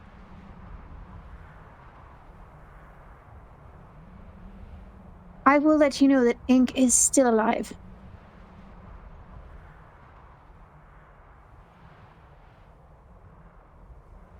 Little black-scaled scam. I don't understand his need to steal those giant cup things that people put on their chests. They are pretty. I'm more accustomed to calling them braziers, but that's You blame a what I was crow taught. for stealing a coin. But a full panty raid in an evening was why we got kicked out. Yeah. Also because he set one of the women's lingerie on fire. Only reason we kicked him out, beyond that unfortunate event, was taking things without giving something in return of usable value. Fire, and I left without a choice. Fire wasn't necessarily his choice. We found that out when we met the hag. So.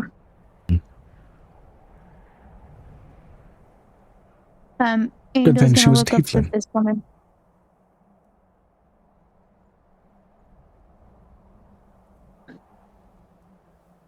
Matter of fact, it That's a very inspired... good thing. Oh yeah, and matter of fact, it did inspire an element of a show. Go ahead and look down over the balcony there. He's gonna look down. He's just gonna look down and just be like, there's so much nudity! You look down to the dance, and there is this remarkably buxom, kind of really overdone makeup, but really well put together, like top-down view of a tiefling lady who is currently busy doing, what would be a belly dance, except all just her chest. And then right as she gets close enough to the crowd, she lights her top on fire. And in a direct pattern, it burns out toward, tassels that turn to blue flame before they turn to ash. Met with cheers and more hails of flying coin. Like the mental thought process for Avery is, why didn't I think of trying that after my skin became fireproof? Her whole thought process is like absolutely Isn't fireproof though? It is now, technically. Mine is. Wait, it is? Since when? Mine's always been fireproof. My hair's not fireproof necessarily. Yeah. We learned that the hard way. And I realize actually in here might as well switch it to tavern music because it's, closest thing. You know what? I'm going to challenge your ladies to a dance-off. Do a dance off. Mm-hmm.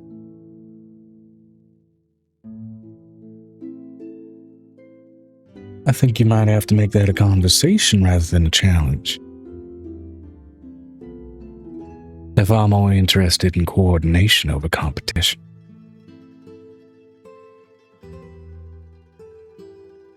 Oh, coordination isn't a problem. She says she puts her head through her legs. Very good. But now then, my offer again does extend to the lot of you. You're looking for food, drink, or companionship. Or a place to stay for the night is after all. I would like to The find right out. words have been said to spare a bed.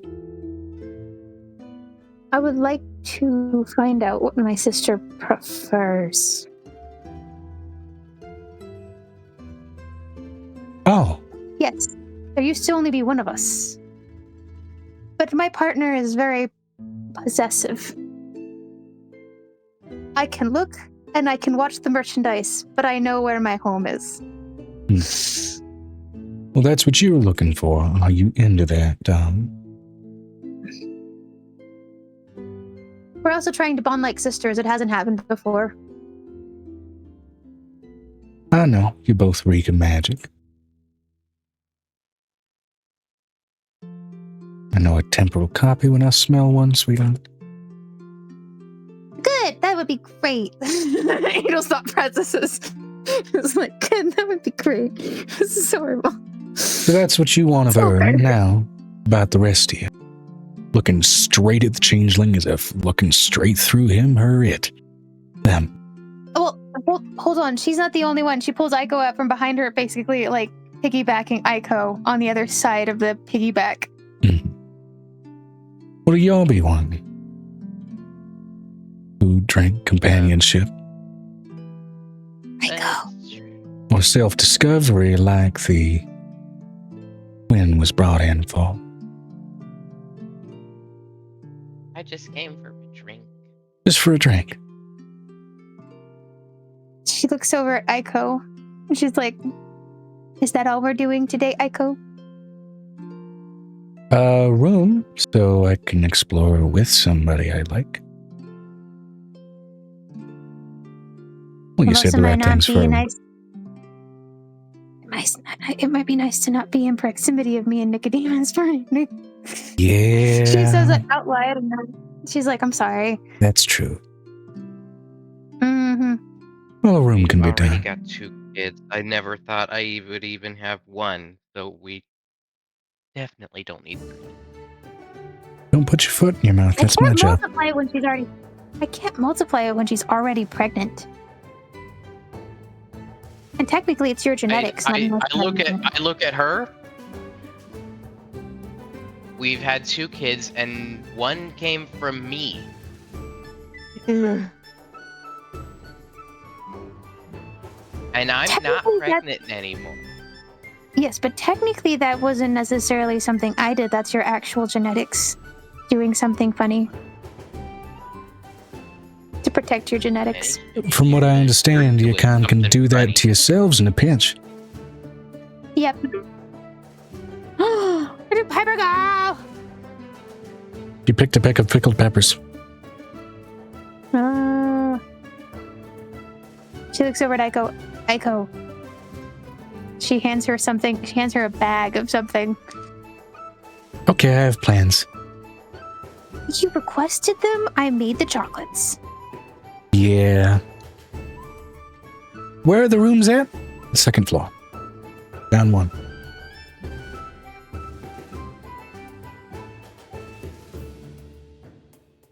Avery. Have fun, Avery. What? Okay.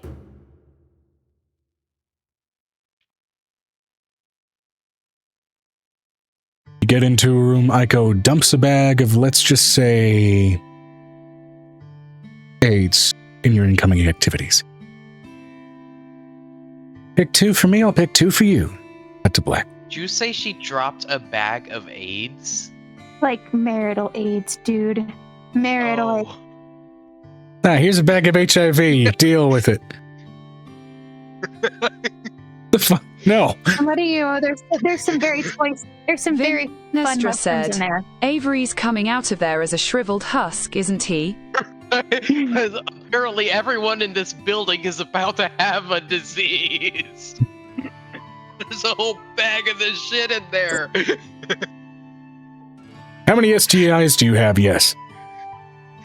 Fucking Okay, so- quagmire with every disease known to man. So Hi. the other two are gonna go down to the level where Avery they're is patient 0. Hyper's gonna have some cleanup to do. Probably. I'm letting you know Angel's going to like mentally be writing over to Piper, like just like writing down notes of all the stuff that's going. With the unfortunate caveat of apparently can't leave the premises with alcohol. She's also going to think over to Piper. Piper, if you want like some suggestions for drinks, you might want to actually like possibly show up. I know big crowds are not your thing, but it's kind of a moderate crowd. And again, for the most part, except for like the dance going on the very bottom floor, everybody does, for the most part, seem to be keeping to themselves, even as it's still salacious in its nature. And there's also still kind of inlets and alcoves where people are clearly doing things, but they're, you know, not trying to force anybody to engage. Consent! It's so important.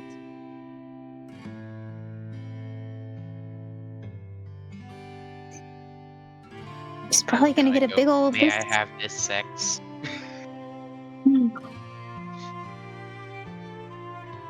Yes, you may take this sex.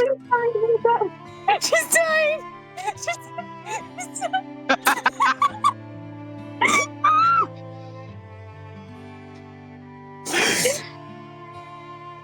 He's gonna walk down. Hey, with that Angel's choice gonna of walk down words, that go ahead and roll first me a performance check with disadvantage. No, just roll me a performance check. Wait, what? You said roll you a performance check? Yeah. Yeah, performance check. Okay, cool. That's like one of my best checks. He is good at the sex. Performance in general. Poor Piper. Okay, We're that's dying. 13 plus 14 is 27. 27, my goodness. Oh The my. only thing higher is persuasion, which is a plus 22. Persuasion can oft lead to the performance.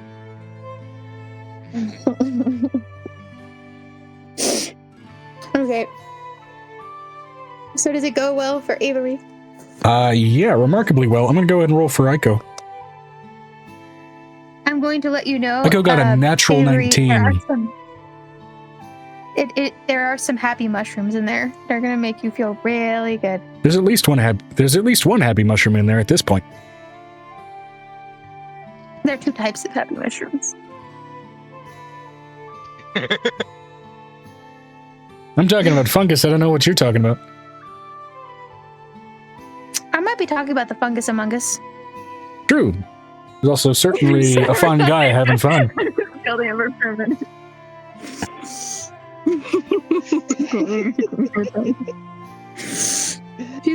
Angel's gonna walk down to the 3rd floor and take the other 2 with them and walk down with the lady, or just basically walk down there. Yep, welcome to Dungeons and Dick Jokes. So,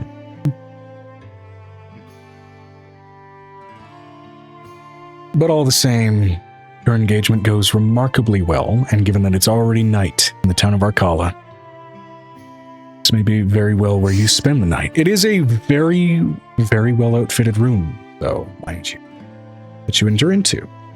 It is private and simple enough that should you need to escape in the night for whatever reason, there's nothing really that you'd have to really clean up that well, but the quality of the bed sheets, the quality of the actual mattress and the pillows, all of it seems lavish, almost, in its nature.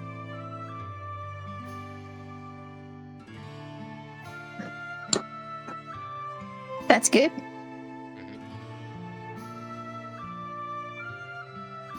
The sleep, I'd say, comes quite easily in the aftermath of strenuous activities.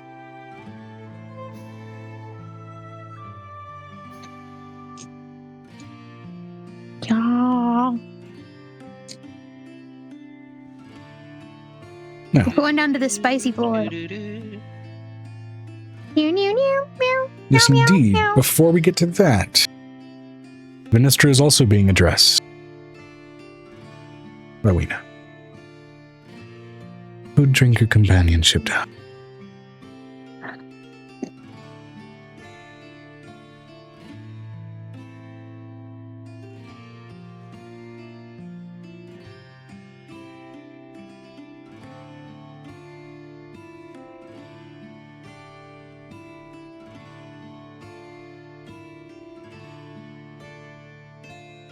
Where did my coffee go?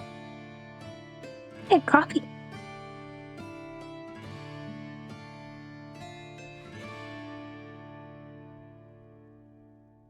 Vinestra said. What was said? You cut out. Who drink a companionship, darling?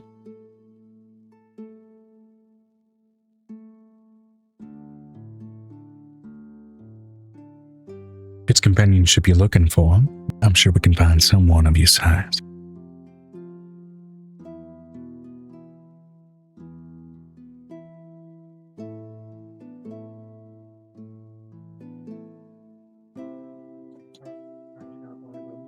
Okay. Where's your wardrobe? In the bathroom. Oh, yeah.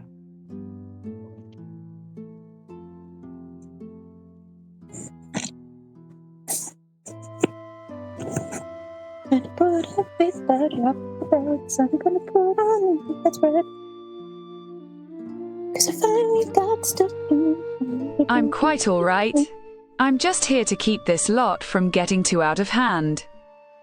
Fair enough. That said, if you feel inclined to stay the night, words have been said to earn you a bed. So, do what you need to do.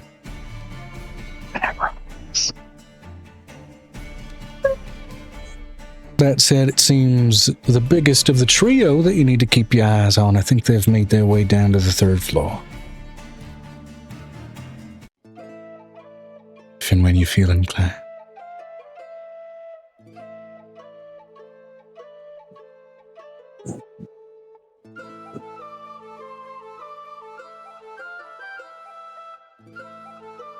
V would give a nod of her head following Violet and the others down. Alrighty.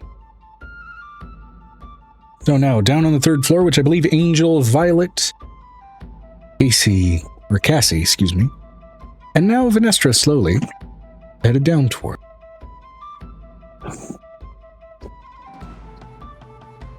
Notably, the stairways kind of down through each floor do very much kind of seem like the staggered stairways down through a ship.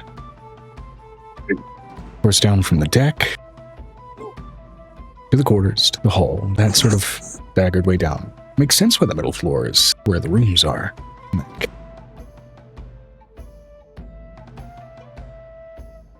But you make your way down to where the hall is, and below where the stages have been made and where there are coins flying about in the air, while there are a number of people on the stage in varying states of scantily clad physicality among floating and shining coin, as well as a number of other just patrons mingling, tossing coins the way, enjoying the show. There is a curtain, there is a backstage, there is a means of entry, which notably, you can notice a series of sort of smaller green rooms leading in toward that entryway, very clearly denoting obfuscation magic. But you can hear, when you look at those runes, that sort of same repeated statement that you gave to give yourself access to the place. Seems through that, you're able to see some passages that you may not have, had you not said those words. I'm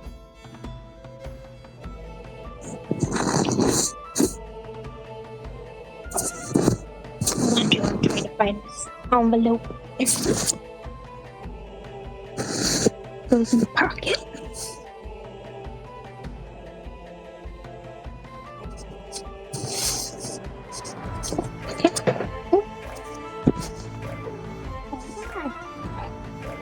Angel's gonna walk up to the bartend and with everybody else. Alrighty. And so as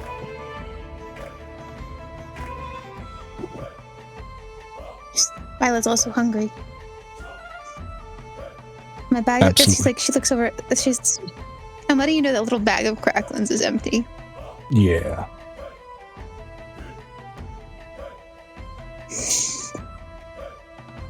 Yet again, another visage of someone who seems remarkably sort of inquisitive in their nature. Another human. Similar sort of physicality and age. Though notably, where a shirt and a cloak otherwise would have been on most people in this environment, it seems both are kind of intermingled together in a tapestry that has been sort of restitched into clothing along the man's back.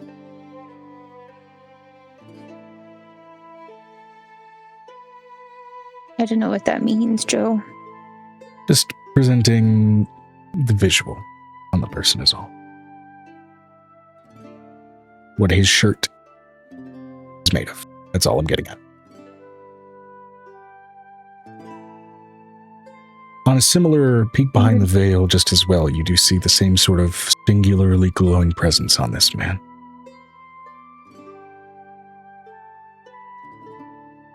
Well, hello there. Hello. Nice to greet you, La. Will it be food, drink, or companionship? Food, drink, and a dancing challenge. Food, drink, and a dancing challenge with the twin pair there, or one who's on a mission of discovery, to my knowledge. Now, are you also gonna go ahead and keep drip feeding your Fae friend secrets about our little establishment, or are you simply gonna invite her? Am I allowed to bring her into the space in an advantageous way? Very flashy-like?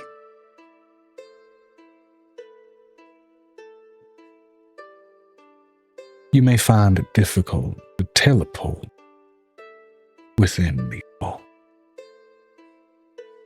I wouldn't be using a teleport.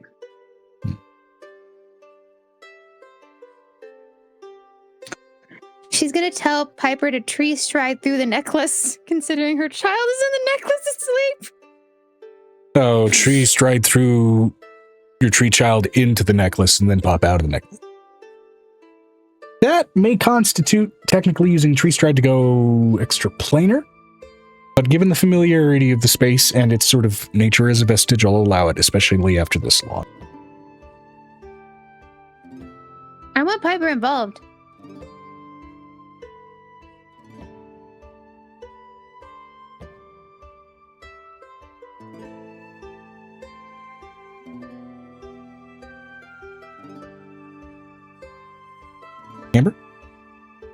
Amber? We're including you. We're telling Piper she goes and thinks Piper, you need a tree stride through. The barkeep on the third floor where the burlesque and stripper show is going on asked directly to Angel's face, are you going to keep telling the Fae on the other end our secrets, or are you just going to invite her in here? I don't even know where Piper is at the moment. She came with us across the tree stride back. Because you went to go take care of the kids, and we narratively decided that we were going to leave. And it took us a minute because we didn't want to leave and be rude. Okay.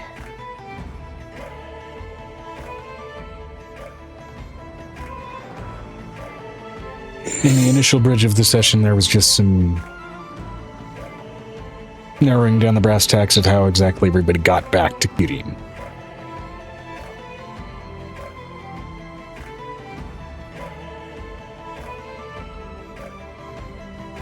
Piper planned on going back to the castle, though, so I just want to know if she wants to do castle stuff or she wants to come with us, because I want her with the group. Don't know. You don't want to join in this uproarious dick joke?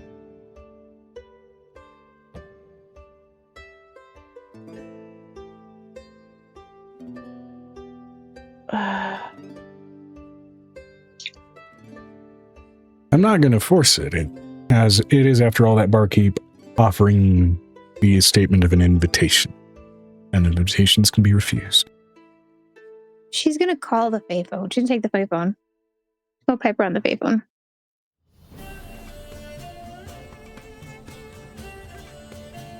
Piper! What?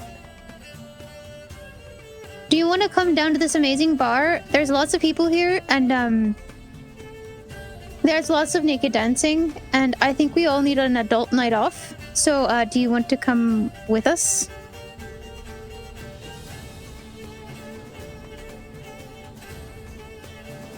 Sure, I guess. I mean, you could wear that mustache thing that you keep wearing, that pink one. What do you mean by pink mustache? Some type of wharf stash. Ah, yes, a wharf stash, really rare magical item. I have a wharf stash? Since when? Since DM said so. Now players. Presents a level of dastardly masculinity to whomsoever happens to wear it. Don't tell me I'm gonna start accidentally shooting people or randomly going swoosh with a knife. A wharf stash. Shush. Shush. Come on, Piper. It's an adults' evening, and you can drink, and we can't, and he won't let me take any drinks out, and I can't necessarily drink too many things. I can do a mocktail, but I'd prefer you to tell me. I want to live vicariously through you. That's what Violet's telling you in the phone. Sure, I guess. We have to be designated drivers. We need somebody drunk to drive home. Oh my god. Ada's like, I'm not gonna be able to drink. I promise the stilt men.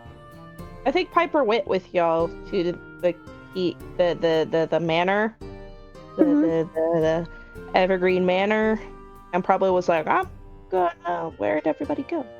I guess I'm working on my cure for vampirism. Piper, if you'll walk through the tree into Angel's necklace, you can walk out of the necklace. She's on ground. Okay. I'm gonna do that. All right, Minestra's BRBing real quick. But you pop into Yuki and then pop out of the necklace. Mm-hmm. It's not Yuki. Yuki's a snow baby. It's two small sassy kids with Y names. No, it's just one silver child. He's a boy. Right, okay. And then there was also the tree girl. That is the tree. Okay. Anyway. There's the other. No, the tree girl's different. This is a tree boy. Was it Yumi, the tree girl? Rowan is the guard dog. Rowan is the guard dog. Okay. He's the big bear boy. Because he's a tree boy. Yeah. All right. He climbs you pop trees. Right then. Welcome. Welcome, Piper! Angel's like, I didn't expect to see you, and I'm so happy that you're here. Are you drunk already? Wait, you're not supposed to drink it. We have yet to perfect an antidote to making sure you don't actually get drunk when you do no fetal alcohol syndrome. Speaking of drinks, what can we get you? We can get you food, drink, and companionship. If you get food, you'll get and drink with. No. We would love some food. I would love to barter for as many meals as you would provide. If there's multiple styles of meals. It's a little narrow given the place and given the space. All the flavor and excitement comes from the people here.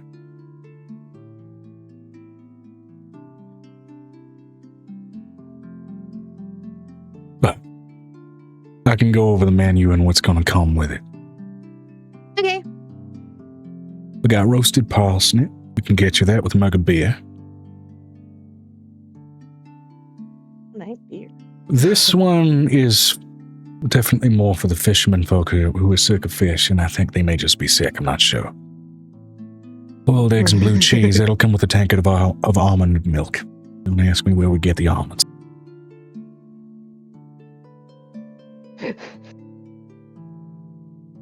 Boiled cabbage and sausage. That'll come with a tankard of cider. Flavorful, well-spiced sausage, man. Sausage and sauerkraut. Cabbage ain't pickled. Disappointment. You can see Angel's face. Disappointment. And we got roasted sausage with dried artichoke. It'll come with a tankard of bitter.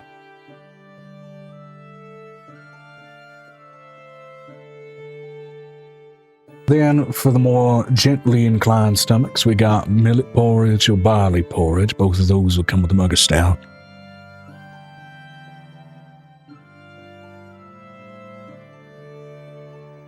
Barley bread and blue cheese, it'll come with a mug of beer.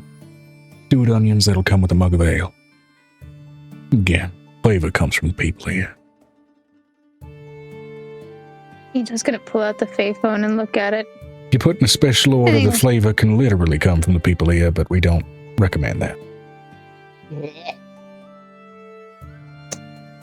To each their own, though. Angel's gonna pull out 2 Bannog steaks.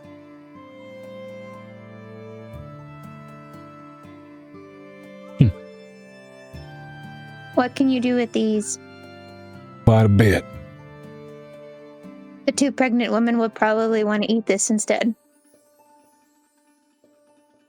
Likely. I think we can pair that with that dragonberry wine you offer. Yeah. That whole menu just sounds like a pregnant person's worst nightmare. Yeah, it really is. This is a place that necessitates hearty meals, so I think we'll break this down into quite a lot of stew. Angel's gonna pull out mushrooms, carrots, some heavy potatoes, not trusting their menu and what they just told me about it. It does very much scream like this is made of stuff that is, the what little of what we can cultivate here and what we're able to make out of it. Angel will probably vomit with what that last description was. The stewed onion with the ale? Yeah. She pulls out garlic powder, garlic salt, a whole bunch of lemons, like a whole barrel of lemons, considering she has that just on hand because she's scared to not have it. Yeah. I mean, you also have a walking druid who could just go, here, let me make you a lemon. We can do quite a bit with this, though it does necessitate something offered like this. Means we do gotta give y'all something in exchange. And you're gonna have to figure that out because as a pregnant woman, your entire menu would make me vomit. How are y'all doing on winter wear? Piper's just in lava form, just gestures wildly. And what do you know? Angel's the only one out. She's like, Avery and I are kind of the only ones out on that one. And while I have some emberstone sewn into my clothes, it's not always the best. Well, yeah. He takes off his tapestry shirt, revealing a well trimmed, though still aged to be, like, again, a fairly slender man who looks to be in his 50s. Well trimmed, well muscled human physique under that shirt. Notably, no body hair.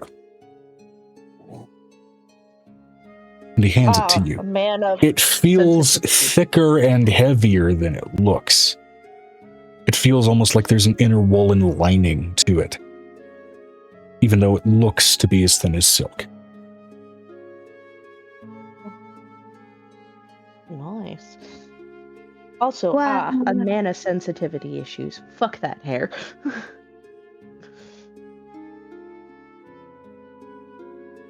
I can Thank always you. get another. Now, that won't just do for me. Vinestra said, "What's the height difference?"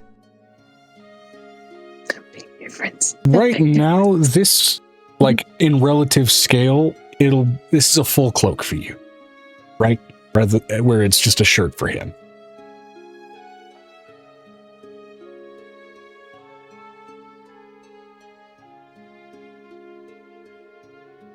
Somebody, Angel's pulling out chives and pulling out multiple things. If they're going to make anything, she's going to make them a beef bourguignon.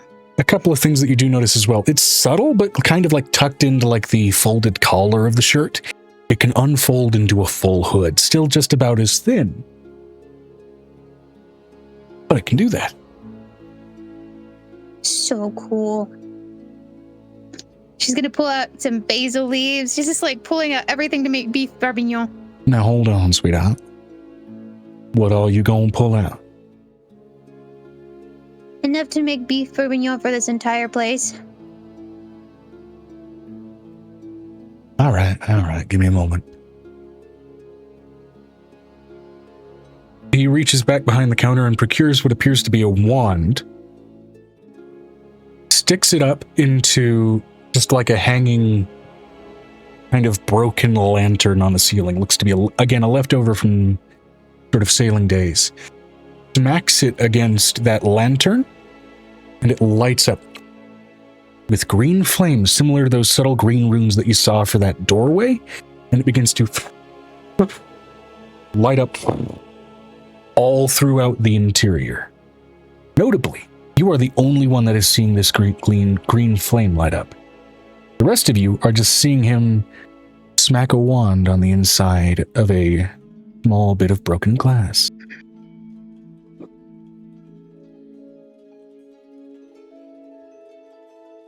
She pulls out another two Banax steaks to make like enough for everybody, and at least a little bit of purple worm meat to make it thicker, which is a little bit something that she adds and makes a deeper flavor to it. Now, just how many kids you got in that necklace here? You don't want to know. I do. They've already. I have over 300 children. What do you say we round it up to 400 and call it good? That'd probably be best. As notably, fur coats and heavy layered leathers just start dropping from the balconies of the second floor down in your direction. One after the other, after the other, after the other, after the other. Dozens of them. Previously worn, previously held. Chester goes frantic like a chihuahua. He's like, look at all the things from the ceiling. You haven't seen Chester exhibit excited energy, but this is more like the Roomba realizing there's too much shit on the floor. And it's... goes... just a full... trying its hardest to try and get everything. But notably, it's still kind of only managing to be in like this small radius around you. Whoop. And notably, from the second floor, even as Avery, you and Aiko are in the middle of your activity, you're noticing a number of people do that. Even just kind of from, you're realizing, like the preview outside, it's one-way glass, where, people can't see in, but you can see out part of these sort of security measures of these rooms. And you're seeing these people just throw jacket off the balcony.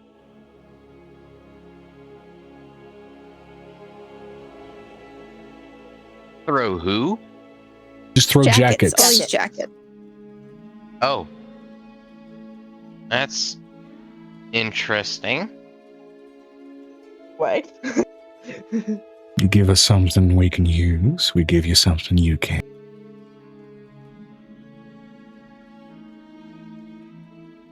I'd say that about evens us out. I do have a question. Do you have more than one establishment like this? Us, no. But you knew what to say. Means there's already more than one.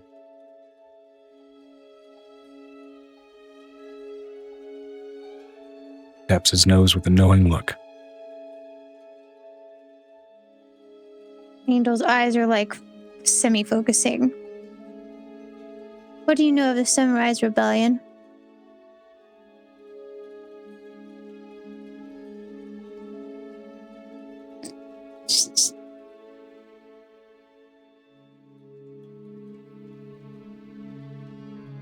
It's a hard fight to win. It's a fight that ain't over. No, it's not. Whoa, the bot went out of the chat for a minute. The bot decided to fuck off. It didn't come back. It's still gone. It's back. Oh no, there it is. Vinestra said, rude bot. Yes.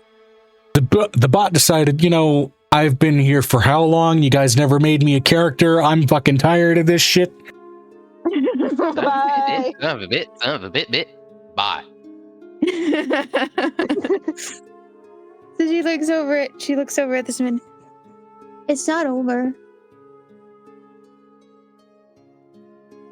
No, it ain't.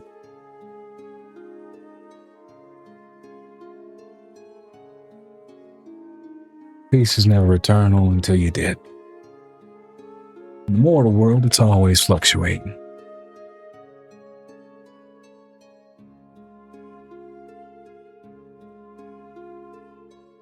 The pendulum. And I'm being letting you know, mortal, this we're is made a- to dance in that. I have a question. Are Nicodemus and Halcyon just having a guys' night? Or they are basically frustrated at this point that both of the the objects of their affection have disappeared? Smash cut over to Halcyon befuddlingly doing Nick's nails. It's a fucking full-on pedicure. You mean And it's not- manicure? If it's his finger. Sorry, mani-pedi. Mani-pedi night. Nick's just going, why are you doing this?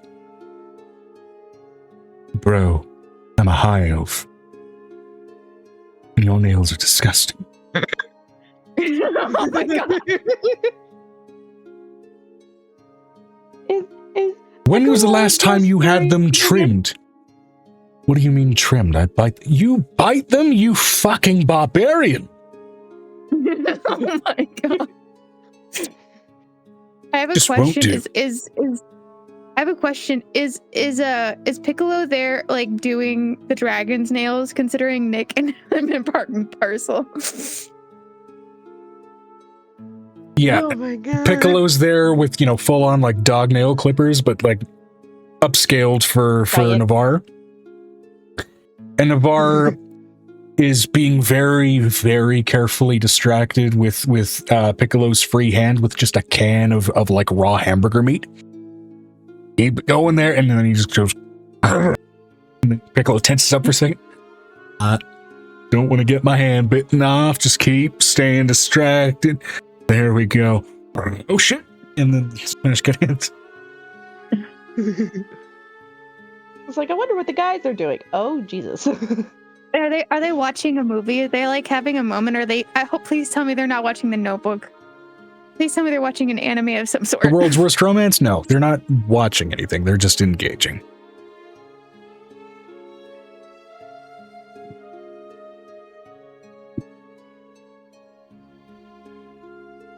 So that's so funny. Oh my god. And she's looking over, she's gonna look over at Piper. She's like, the boys must be doing something horrendous. We better check and make sure that they didn't steal a boat or something.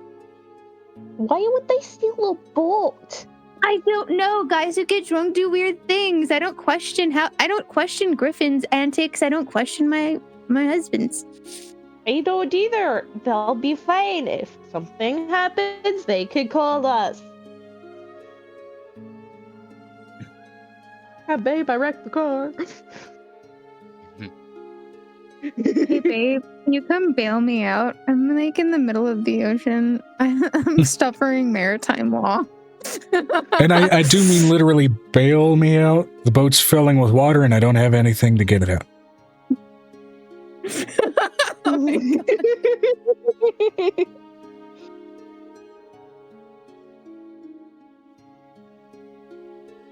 She's Angel's is looking over at this man, smash cutting back. She's gonna probably look over at this man and go, "Well, when are we smash cutting back now?" Yeah, I mean we're back to the tavern. We did the Family Guy cutscene for a second. We're back to business as usual.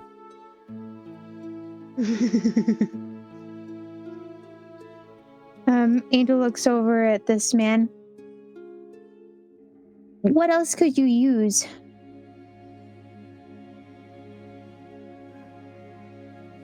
What do you think we could use?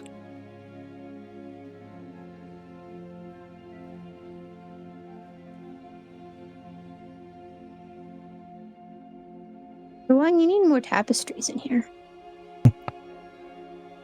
That you ain't wrong, I don't think. She's gonna go into Chester after he's done grabbing all those things and pull out at least 3 long tapestries that she Chester from a looks dragon horde. out of breath as he's halfway through swallowing what looks to be kind of what's just barely left of a cardigan. The sleeve finally kind of sliding down his throat. Just Let me get the one from the dragon one that's like 7 to 8 feet long, or at least the 20-foot one. She gently pulls that really, really, really, really, really long tapestry that can be made into 14 of them in this room. Like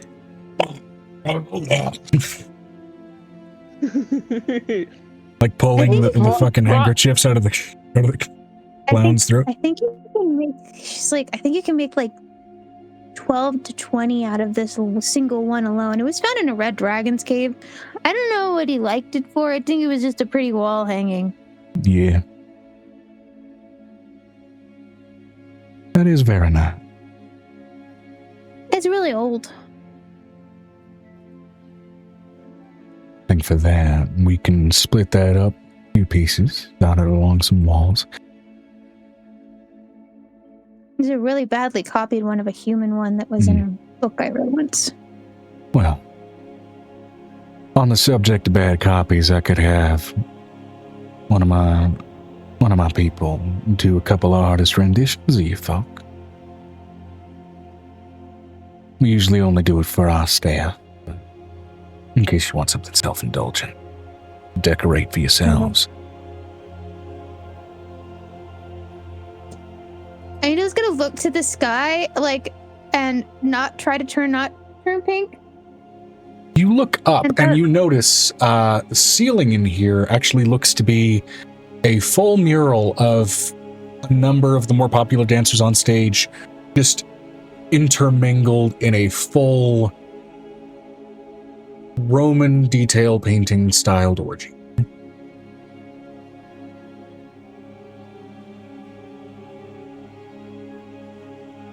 While trying not to turn pink, that is what immediately is in your vision as you look up to avoid it.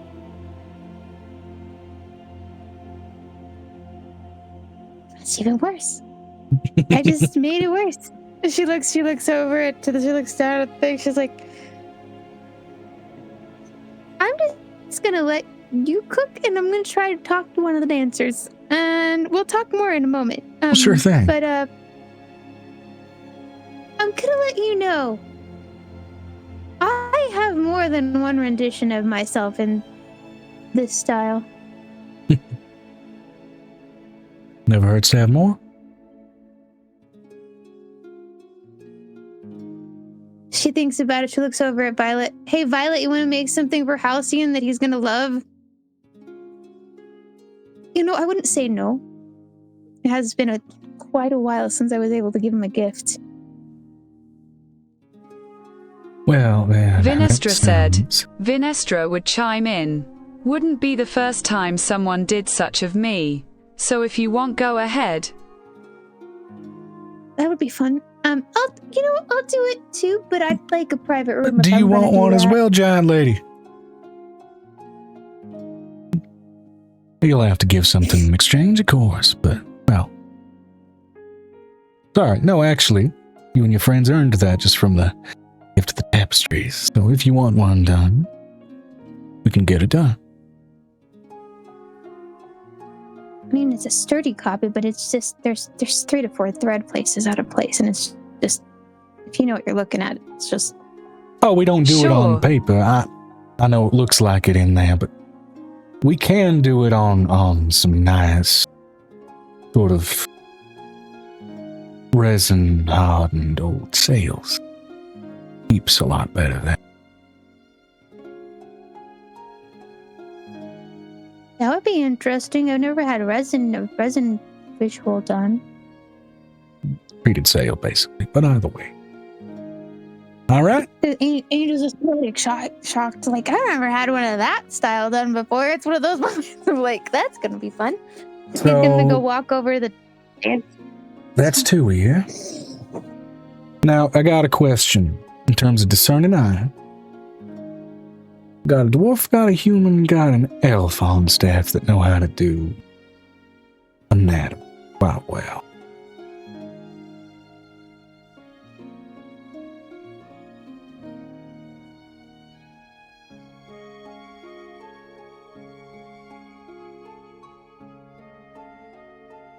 Not that I'm inclined to ask about racial preference, but, you know. Some people like the longer lived lives as a proof of greater skill. I don't think that makes the best artist. I agree. As long as they don't put me in a cubist style, we're fine.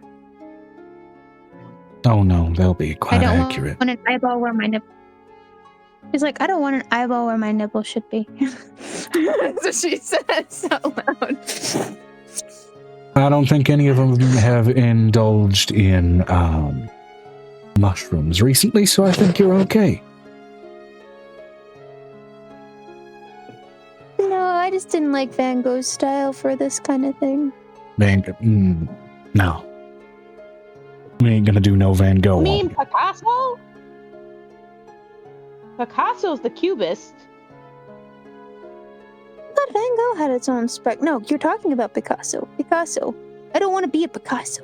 No, this will be honest and real. Oh, interesting. It's an artist I'm wondering, rendition, not Angel's an like, she's artist already walking up the- interpretation. Understand?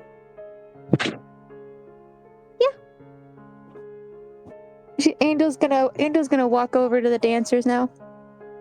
I am going to. Hold up, which one do you want? Okay, I'll just pick one. Shit. Violet says, just pick the one that does the most accurate work. For you or for the small one?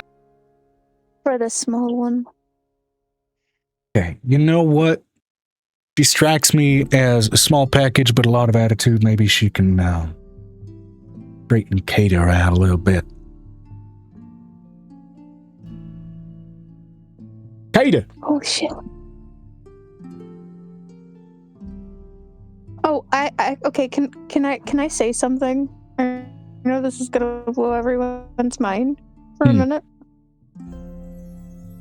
I have a question. Did you ever figure it out that Mater from basically Cars is a serial killer for Cars? Just a mortician. I've Anyway. seen that YouTube short. That was terrifying. I was a terrifying short to find. It ran across my feet and I cried for like.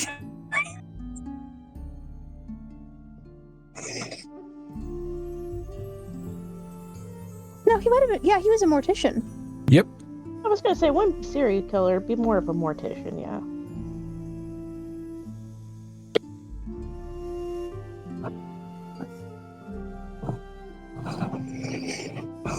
Cater, I got a client for you. Whenever she's ready. Points over, and this, see here for Cater's description. Okay. This roughly looks like 5'7" human girl with this sort of round face, silver hair, and blue eyes, sort of modest garments, having what looks to be a sling of initially what you think are like a bandolier of potions until you realize it's just varying sort of unrefined mixing components for freshly making paints. Kind of looks over, It has a looking name. around with excitement, and then she looks down where he's pointing to see the person of your physique.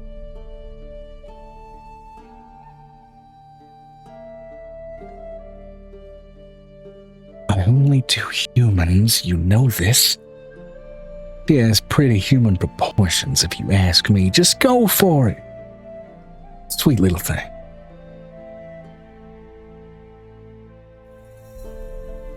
Man, he doesn't know what he's talking about. It's not gonna be very sweet in a minute. Well, you know what? Hang back and observe. It looks like she's in the middle of something, but when she's free, you do your job. Do it right. Or I can go tell your uncle in Sunsmith where you've been hiding.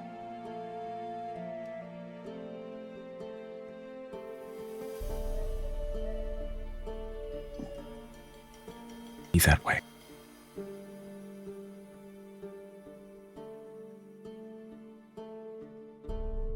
As you go ahead and approach the dancers.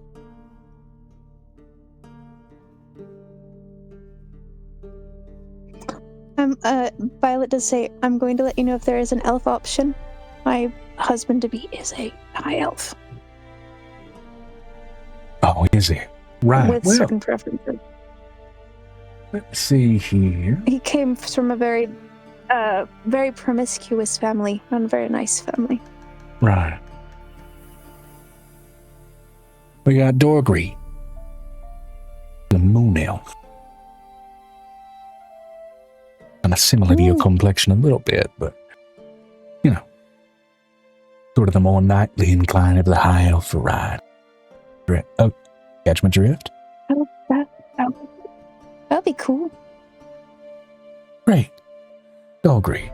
And then that leaves, let's see, did anyone else want a nudie pick? She looks over at Venestra. Venestra wanted one. Right. Sorry. Q, you said you wanted one. Fantastic.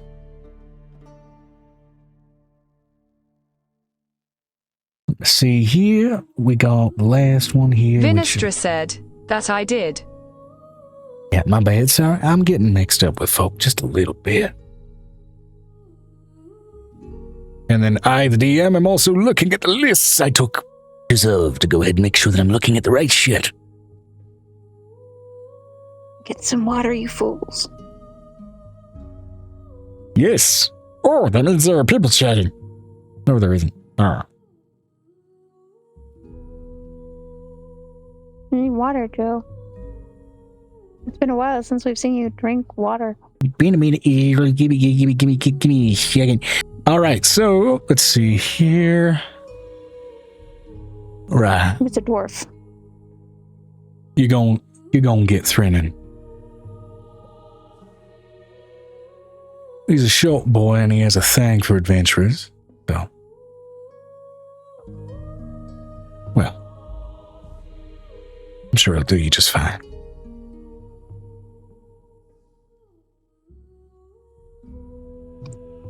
Oh, Short king. I mean, even short for dwarves, he's been mistaken as a really heavily bearded gnome on the occasion. He's going to climb every mountain. I would have also brought up the elven artist on staff, Nimlin Way, but she's a little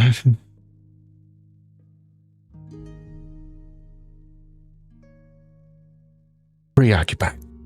So Preoccupied how? Preoccupied how? Sorry. Angel's over the other room. I'm not one to speak on the business of my staff when they wish it not spoken of. So,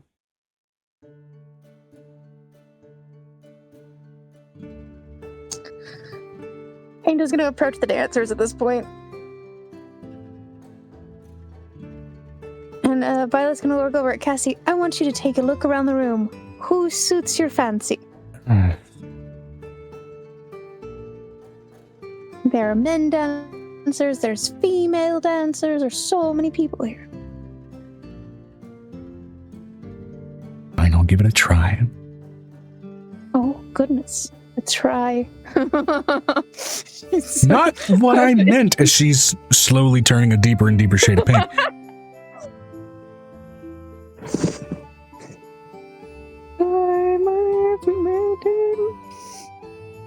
Now, I'm going to roll, first of all, a d6 for preference, and then a further d6 for orientation on that preference. Okay.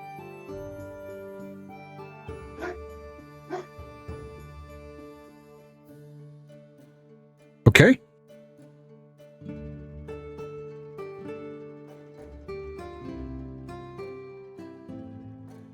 Now, I'm going to offer this to you since you are the player for whom this NPC is presented.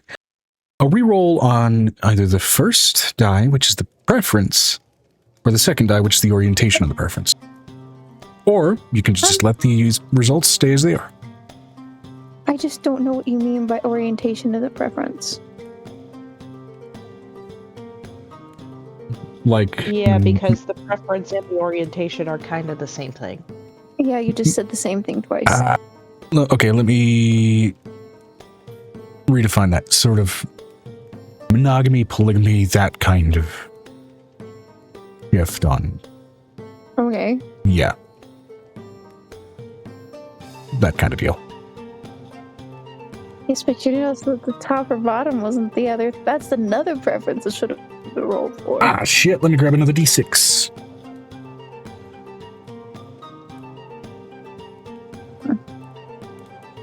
Really? Megan, I message. Yeah. Oh, I'm. Looking at Amber's message.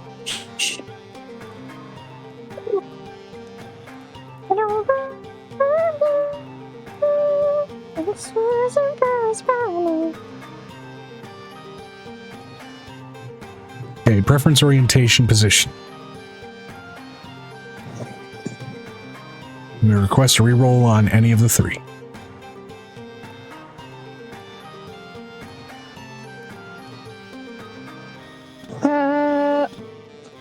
I just think that she would end up being a top, but that's my thought process. Considering what she was a bottom for so long in that situation. Sometimes if you're one, you want to be the other in the bedroom. Yeah, I'm not necessarily mentioning the result of any of the three just yet. I'm just asking, do you want to re-roll before I finalize? I don't care if she's what she is. I just care that she has a preference and then they figure it out. Mm-hmm. I just also think that she should probably be a top considering her backstory. Right. So again, without going into any results, do you want me to re-roll anything? No. Hey. She's a monogamous bi top.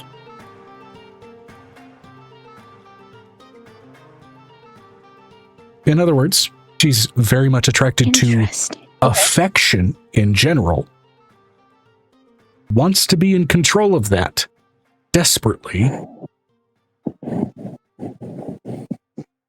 but as much as it excites her to be surrounded by people, she wants to try to stay focused. Monogamous bi top. The other thing that Violet's going to ask the mannequin, is there any way that we can get our Fae friend kind of a four-way portrait of herself for her followers? like in each one of her forms, if I could request an artist to possibly do that. As a gift for Piper, it's supposed to be like a side. She like sneaks over and does it on the side. It's like being real sneaky. We only got the one left. And again, she's a little indisposed. If I offer her at least 10,000 gold to sweeten the pot.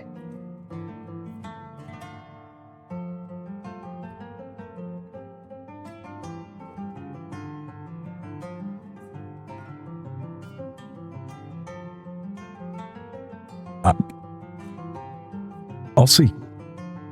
Notably, And she unlike also pulled out of each of the names that he's calling for each artist, he physically leaves the bar.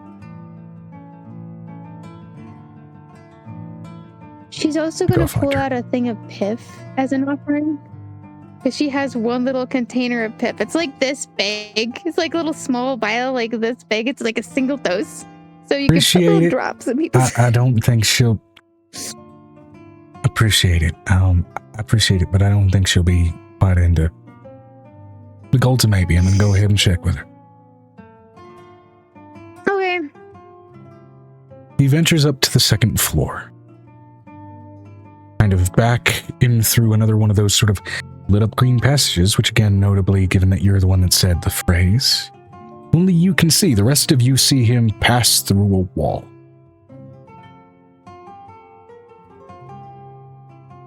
Well, that's weird. This place is so cool. This place is so cool. And while in this sort of back area, there are a number of rooms that have stocks hanging on the knobs. This one doesn't. It, as a matter of fact, has a black handkerchief.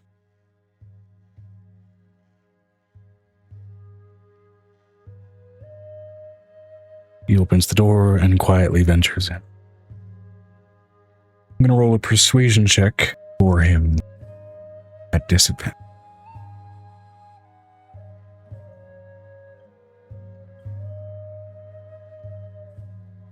Yeah! Okay. There we go. Wouldn't it just be a flat roll if it's a lot, 10,000 gold? That's a lot of gold. That's a lot of gold. Depends on what you're motivated by. Okay. Valid point. Well, she also has tapestries, but Violet's got a lot of shit. At disadvantage, that is a natural 1 from our barkeep. I would like to inspiration. I wasn't able to do that earlier. I shall gift my inspiration. That'll allow him another disadvantage reroll. Vinestra Natural- said they could be spending time off with their loved one. Yeah, I know. But Violet's been trying to get something made for Piper for a while. Natural 2. Okay, fine. That's all I get. Can Violet... Okay. Violet's going to do something that she hasn't done. And she's going to allow herself to do the presence thing that Angel does.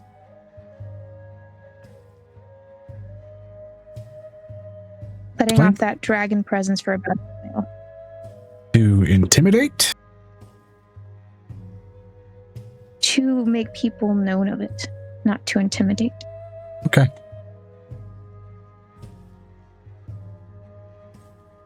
Does not I'm seemingly, sweetening the pot is what it is. it does not seemingly motivate this person out of their position. It's fine. As the barkeep makes his way out, a tired, not annoyed, just softly tired look on his face, really only showing in his eyes before his face once again brightens up. He declined. Sometimes it is what it is. Elves can be a stubborn style. And this is a bit. This is the person who says, how absolutely disappointing. Piper's just kind of like, yeah, but I will say- elves can be very. She did tell Okay. me to extend her sincerest apology.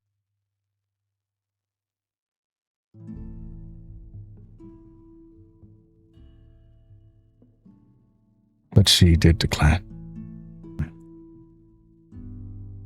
Why did you look so drained? I'm not one to spill the business of my staff. And mean no offense.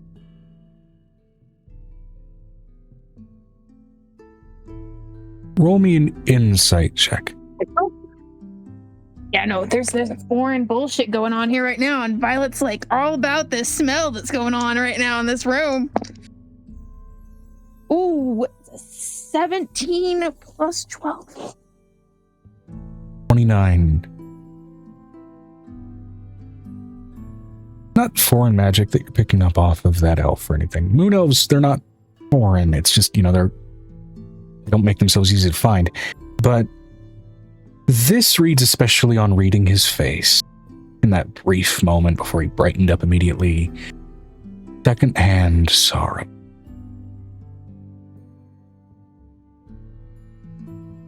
Or that look of exhaustion after observing a friend. A great deal of pain.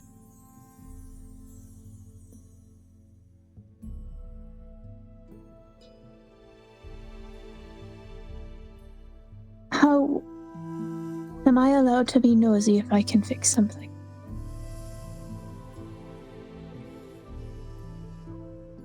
Or if my friends can?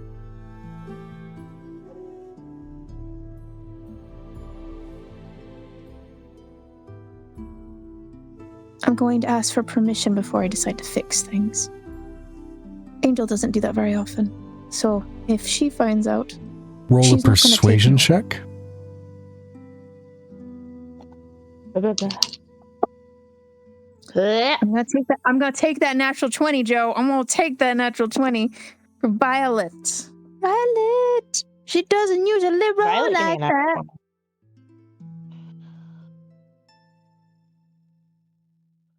Okay.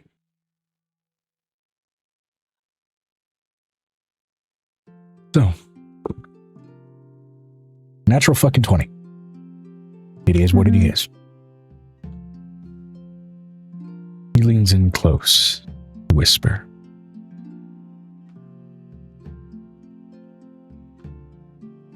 He's in mourning. 4.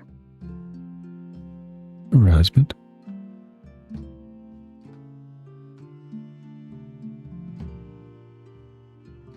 She's going to open her mind mentally and see if he can... How did he pass? So the words don't come out loud.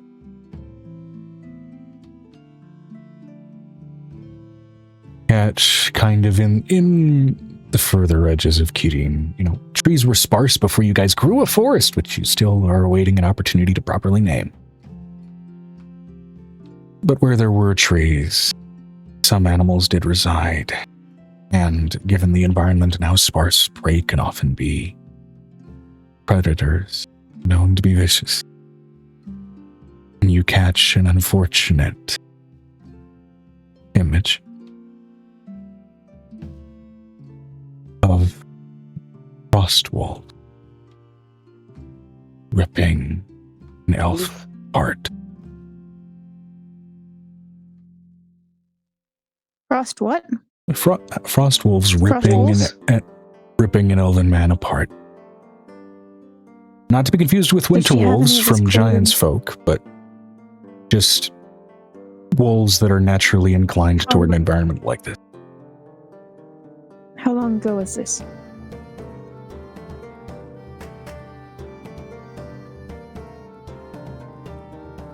$183 That's within the span of what I can do. And again, also, given that the imagery you got seemed like it was first person from his perspective, observing this happen and observing the woman while trying to help her run, just like the other woman hosting this place, a little long for a couple of humans that look to be in their 50s. She's gonna take a scroll of greater restoration and climb the stairs.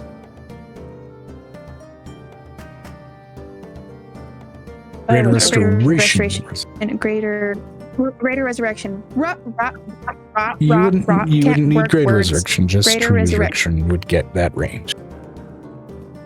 Okay. Well, she's got many scrolls of that. Just Yeah. everybody was gonna die in the abyss. So Yeah. that was the reason Piper and all of us had them made. We spent a lot of money, did a lot of work to get where we were going. She's like, Piper, can you help me resurrect someone while Angel's busy? Since you're the Fae in house, and I don't. Why are we resurrect? What are we doing? She's gonna open her mind up and show her the mental visual of the artist losing their partner. To which I will say, in this mental visual, you do also catch a glimpse of the woman in this sort of earlier era. It is... moon elves are usually known to have like a very sort of silvery appearance and everything, but despite the sort of silvery visage to her skin, she has these bright green eyes, this almost golden blonde hair, with particularly expensive... A little bit of a half and half kind of deal on her, and she looked vibrant, happy, excitable, and there's just this locked look of horror on her face that seared itself into your brain on catching that memory. We can fix this. Were we asked to? That's the artist I asked to work on your picture. And if Wait, we we're can fix her doing my salary- picture? Yeah, we're gonna do your picture. We're gonna get you in all of your forms so we can put a giant painting in your home so people actually have something to worship at.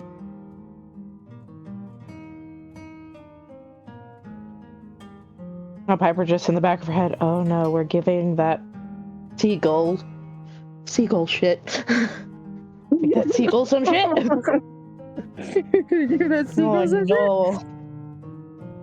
Oh no. Like, and this is what she's like, while you're making the stew, I'm gonna go handle this first. Ask my artist to wait here while she watches Angel basically take her clothes off. I'm imagining Bruce Almighty just flicks her arms back and like flying off. I'm just letting you know, she's like just gonna throw Piper over her shoulder, considering, and carry her on her shoulders. Come on, medical Piper's just like, archway. okay. A hand goes up from the barkeep to pause your approach for a moment.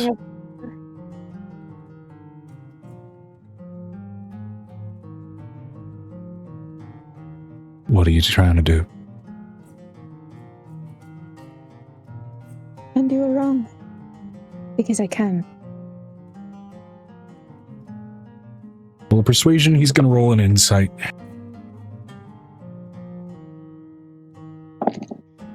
Piper, meanwhile, is just thrown over the shoulder. I'm just here. That is a... It's not bad for Violet. That is a 30? 30 for Violet?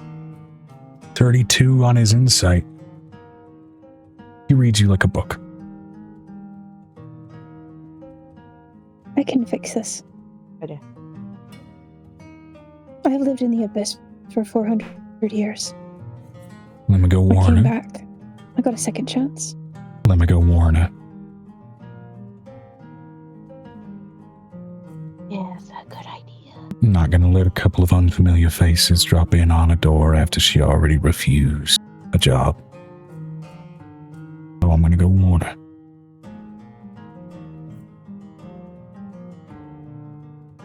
That's fine, I'm just hanging out. She says upside down. He wanders in. Again, Piper, you watch this man just walk through a wall, whereas Violet and Angel, you both can see him pass through a very clearly visible passageway, ringed by this sort of green rune work. Violet's also going to call to Angel's necklace. Artemis, I'm gonna need you on this one. The one white corgi that's basically this gray corgi with blue eyes. Gorgeous baby girl. She's that blonde one.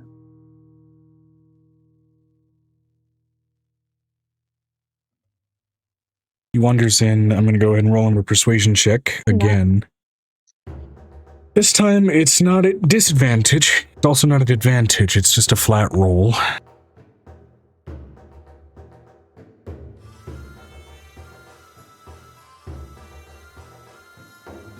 Because I will say, especially for both Piper and yourself, being elven of nature by default, you would know moon elves to be known for just how deep their grief it is.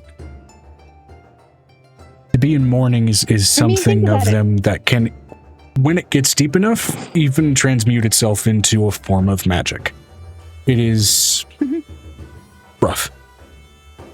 Yeah.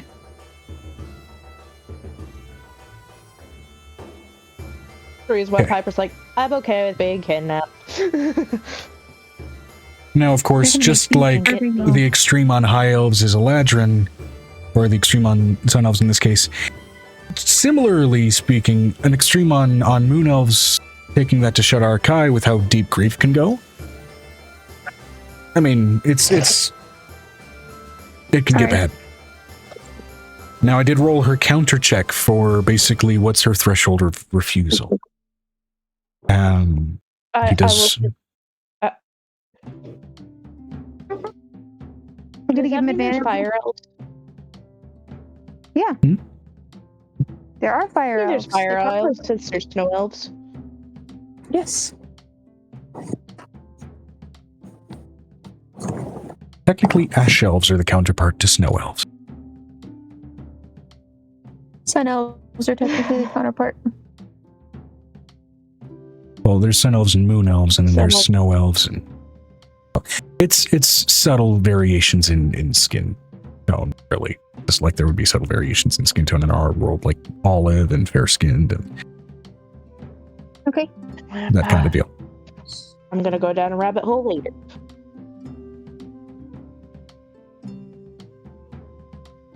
But he wanders out. That sort of, there's still that look of secondhand grief that carries on his face for a moment.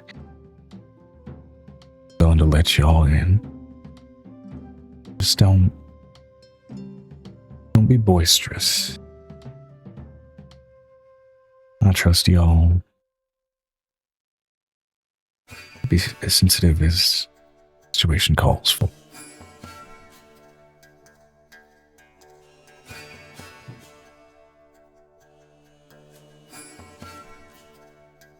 She's gonna carry Piper in. Not do it bridal style, just do it over. She's sitting on top of her shoulder. Just I'm not very tall. Hanging around.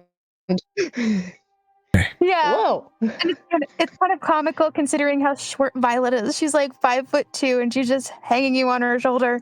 Upon venturing into the room,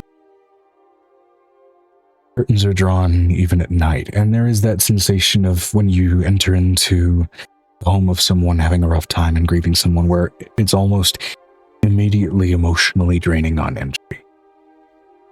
Where you can't help but also carry with you that sort of same sorrow that you can feel on contact, that immediate sympathy, that immediate empathy.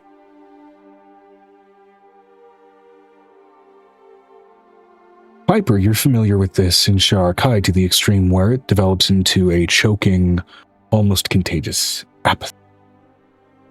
So at least this has a tangible sensation of emotion and sorrow. But it's still thank God, difficult to tolerate on a physical level. Mm-hmm. You venture in and you see this woman. We also called for Artemis, the cordon. Yeah. And Artemis is, usually proudly trotting in, but it's this sort of kind of cautious approach that any dog does when they're trying to be gentle. You see a room delightfully decorated with silver-colored silks and bright blues. It looks like this would not be out of place for nobility of Samaril or someone who at least loves these themes and these colors, as it all seems to be brilliantly developed, even the bed frame and every bit of fabric in this room to catch and scatter the moonlight across it. This room is designed for the curtains to be drawn open, not shut so oppressively. And sitting in the middle of the room, like a sorrow sworn undead, husk of a woman. Even in living form as she is, hair hanging low and unkempt, a veil that reeks of salt, having soaked through with tears, even in death.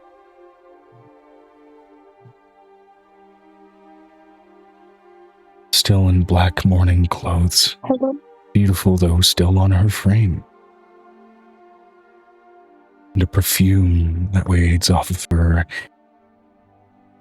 and still smells of evening dew, despite how much your heart almost sinks being near her.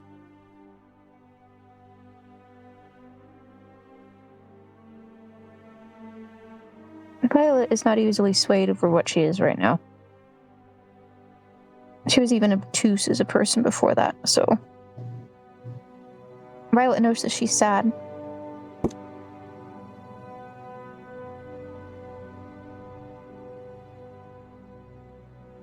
She lets Artemis approach first. What do I have the pleasure? Her hand is hanging limply off to her side, and Artemis approaches and sniffs the hand. Gently trying to nuzzle into it. She doesn't reciprocate if not for just the softest and smallest contact with the face of it. If I could give you your greatest desire, would you do it?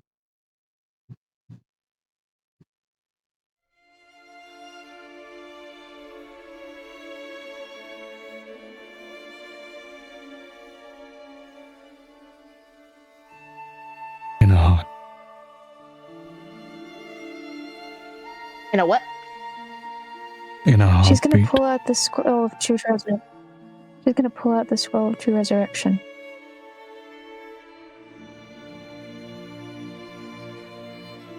You have a... This is gonna feel really insensitive to say. Do you have a piece? A piece of character player. Hair or clothing or something that they touched.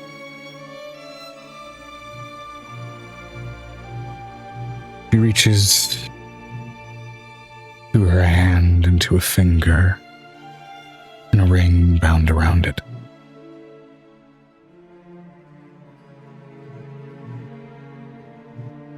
You kissed it every night. Kissed me. So cute.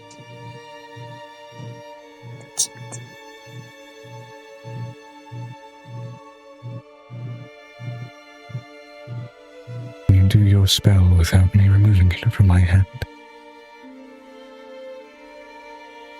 I mean, I've Usually they're resurrected they're body off of a necklace. You kind of have to put it on top of it, but you don't have to take it off. You have to touch the scroll. I mean, yeah, touch the scroll, and if you don't want to take it off, that'll work. That'll work? That'll work. Hey.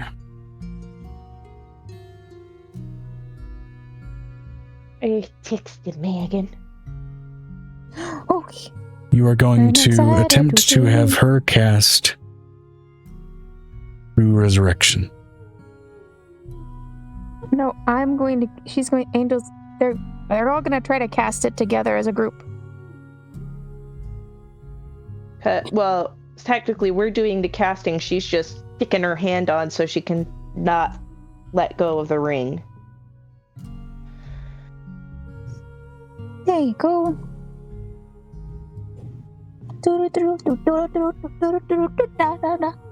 Song is stuck in my head. Yeet. I made an angel fly. I yeeted it. I yeeted it to the box. Every time a bell rings, an angel gets its wings. Yes. I always thought that at the Packard Bell, if you turned on the computer, because it would make a dinging sound when you turn it on, that angel would get its wings. Mm-hmm.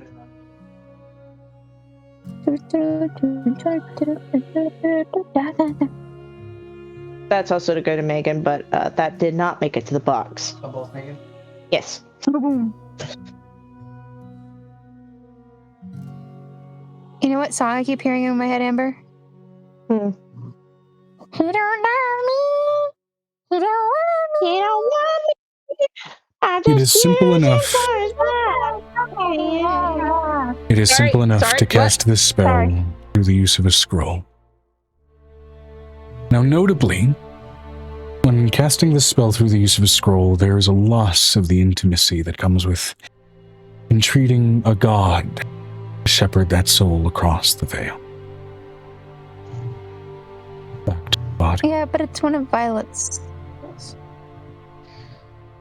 With that loss of intimacy, it is different in the way it entreats upon such a sensitive thing. Direct question through the veil into the heavens or the hells or the place in between. Hey, Joe. The soul and whether they choose to come back. Joe. Yes. Joe. Yeah. There was a divine written into the spell on the paper. Which one in this case? This one is because of where they were at. It was Merphis, because Merphis is the one that saved her. Okay. This is Violet's spell for herself. She's giving up one of her true resurrection spells that she had for herself made. Understood. So, in that spell opening, that brief loss of intimacy, that direct entreatment of a soul, it is with some delay that this winter sky in this frozen north cracked with the sound of rolling thunder.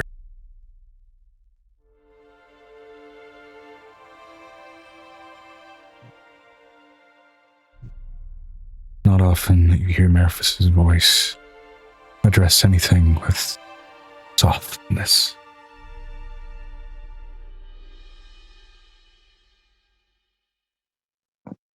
But all this is normally my daughter's job.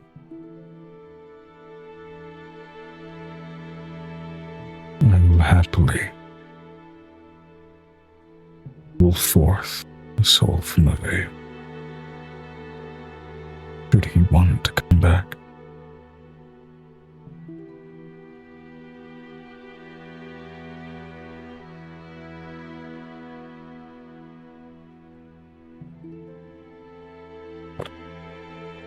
Ares.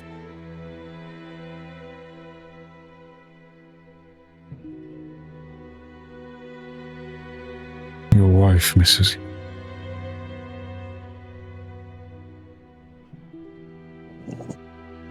I'm trying so hard not to cry right now. It's like eyes running tears. Like, I am the god of hermits, god of peace in solitude. Her solitude has not found peace.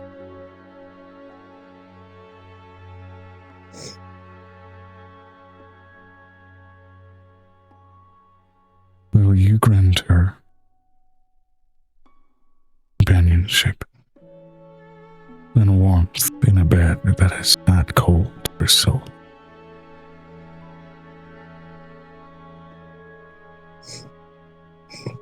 oh God.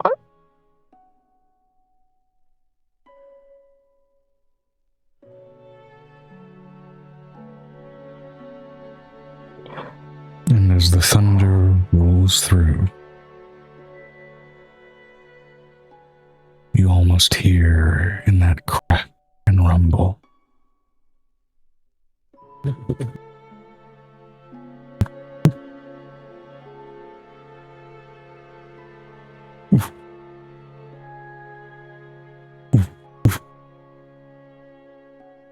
heartbeat between the rhythm of every crack.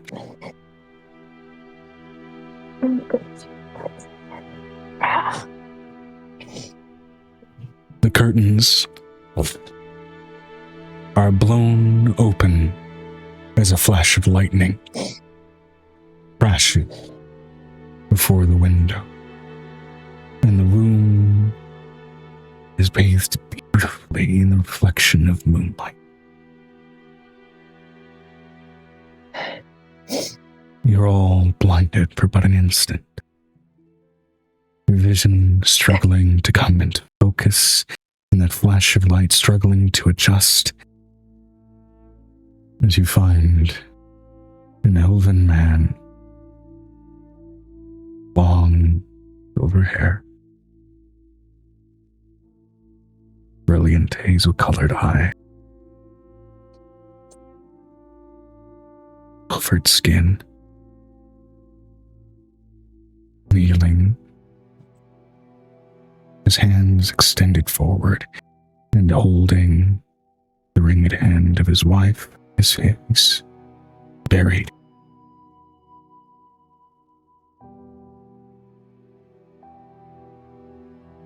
And you hear finally an inhale. From him, from her, you're not sure, as they both cling to each other in an embrace.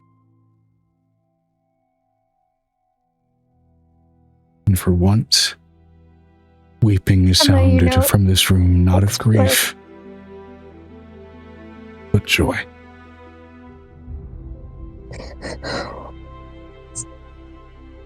Violet's just gonna hug Piper and cry like a wobbling baby at this moment. Piper's like, all right, I could definitely comfort you if you stop firing carrying me. She's not fireman carrying you. You're on her shoulder, you like were carrying her the whole time. You never once said you put her down. She did. I'm imagining it's transitioning from the fireman carry to just, I'm hugging you now. Yeah. Just full wrestling transition on the grip. Just fully crying. Piper's like, yes. There. Piper's like, there. Am I doing the right emoting? There. There.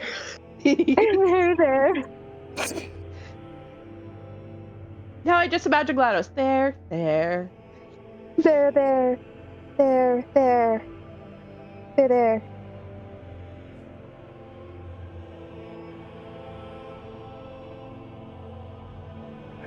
With this,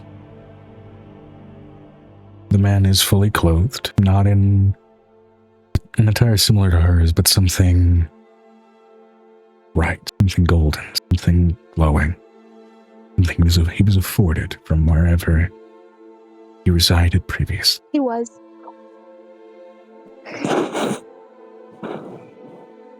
My wife is still in a moment of shock, so I'm afraid she must still yet decline the request for a series of them. Well, it was a sketch, wasn't it? I'm the one that did that little ceiling job. And I can happily do a quartet for an archfey to be. It'd be a quintet. Piper's just like, take your time. I'll be downstairs. Piper's like, now we get food. I don't do it off of guessing and inspiration. He points to a, up to this point, empty sofa. If you would please, madam, strip down. She is naked, technically. She's naked, technically. I mean, yes, technically. My clothing is me. I am naked and not at the same time. I am both naked and not. You're going to have to show him. It's Piper, like a show him all your fucking. forms. It's like What? It reminds Brick? me of Plastic Man. It reminds me of the Plastic Man clip. Oh, I, yeah. Yes. I should suppose that I should reiterate. Post, if you would please. What? Wait, what? I didn't hear it. Exposed, if you would please.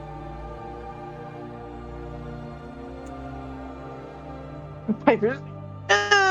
God damn it! I didn't want to give that seagull more ammo to be weird. Piper, you need to also do this creepy one. That would make it 5, not 4. That's why I said 5. It's a quintet, not a quartet.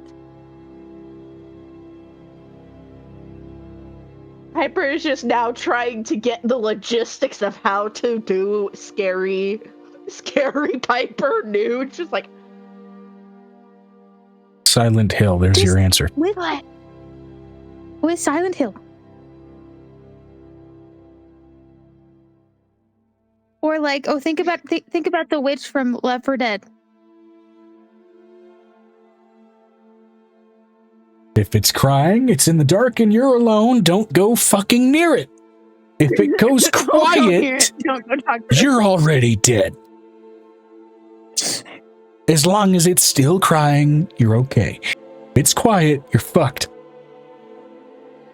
because you're gonna hear it in the next minute. scariness is her clothes is what makes it even more scary than just, flaming bird skull. Just go ahead and do that one in its full form, because that's the scary one, because it's not naked.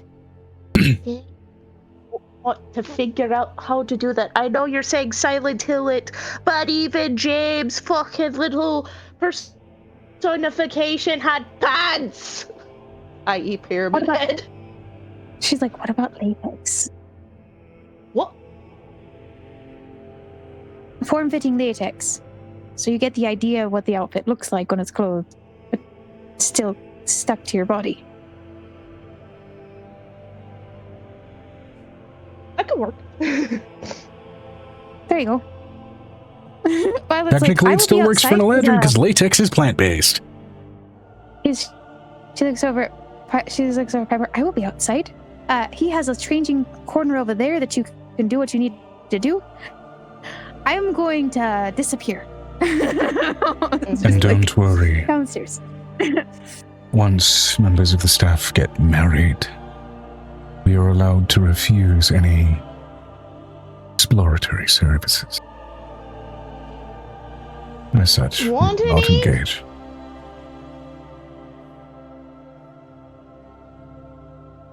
Like, I don't want any. That's good. Violet's already gone downstairs. Angel's walking towards some dancers. You know what? Real quick, I'm actually going to roll a percentile for him. Yeah, I know about Plastic Man, my guy. Okay. Joe. Dude, we're Plastic Man, not Plastic Man. Hey, Hold on, I notably, need castaways. unlike the memory that was shared with you about the man, while he's busy not sketching but full-on painting a series of renditions and renderings of you in your most vulnerable and honest physique, you do catch some fairly thick tufts of fur rooting from his ears. Werewolf. Uncharacteristic of an elf of his stature and physique. He's aware, isn't he? Are you aware you may be aware?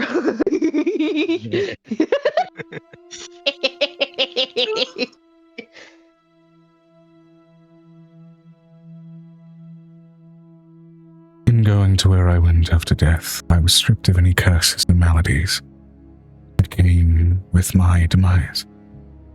This is not the manifestation of some curse. This is a divine That's a lot of reminder ear hair. of what took me to so that I may never fear it again. Okay, There as you long go. as as long as on a full moon night we are not having to worry about there being a wolf. Excuse my drawl. A werewolf being loose amongst the town. No. I can't fucking speak. No. A woo woo woo. All I heard was a woo woo woo, and now I'm gonna call werewolves woo woo woos.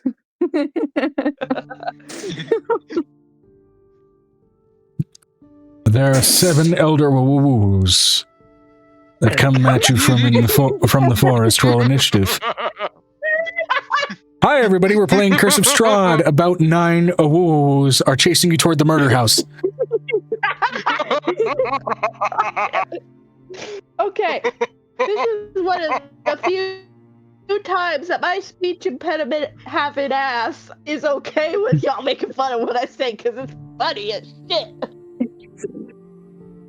You know, Someone it's write just that as shit great as down and make it canon dyslexia. because yeah, that's fair. What? It's just as good as dyslexia. It's just as good as dyslexia.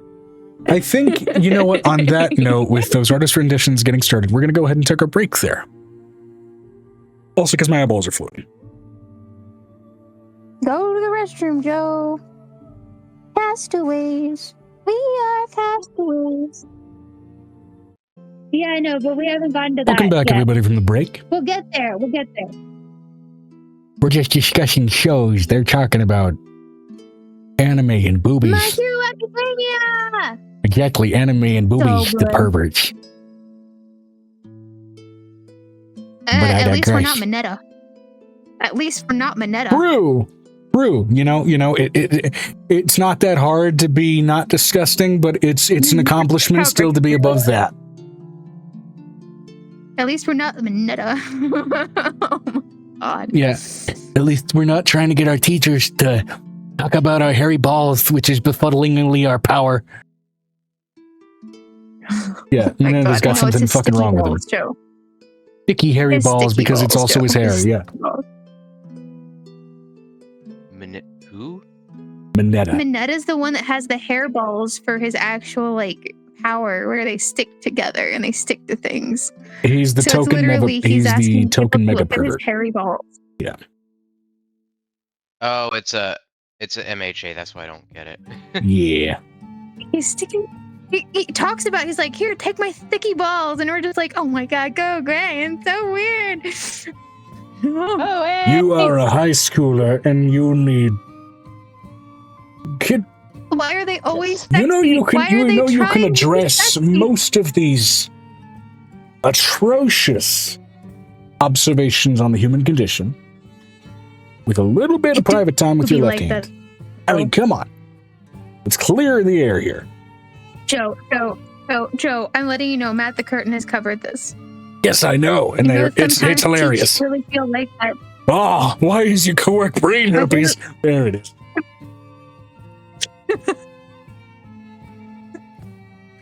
The other one, you know what the other one is, Joe? The one where he goes, you know, sometimes it's either the bathrooms or the classrooms, and then by that point, it's like the 11th time of the day, and you're just like, scroll, Aizawa, scroll, No. scroll.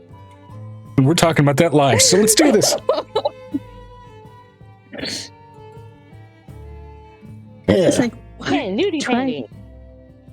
Yes. I let you know, Right on Angel's topic, walking up to nudie these people. There are nudie people. There's lots Yes. of boobs. We're about to walk up to the boob. For all of the artists that are very, very carefully doing renditions of many of your physiques in their most honest possible variation. And you are promptly supplied Oh, thank those, whether it be in resin-reinforced bits of actual single canvas, parchment, and charcoal She's not going to do mine until sketches, after the dance. or in the case of what was specifically done for Piper, sealed and tempered oil paintings on slats of fucking marble.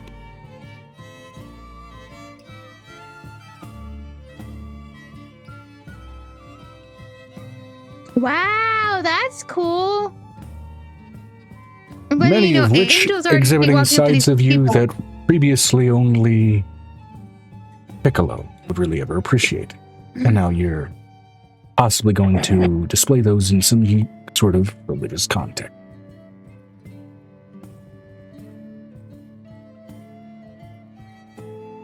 I'm letting you know Angel's still walking. My husband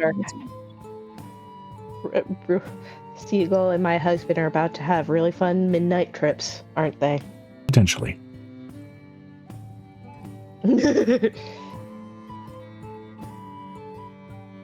All the same. Angel's still approaching the dancers. Yes. Yeah. As it is now bumfuck late at night. And the dance is steadily... It's not bumfuck late at night. You guys arrived bumfuck late at I night. haven't even talked to them yet, Joe. No, Joe. We were back at the beginning because I was walking up as everything else was going on. Yep.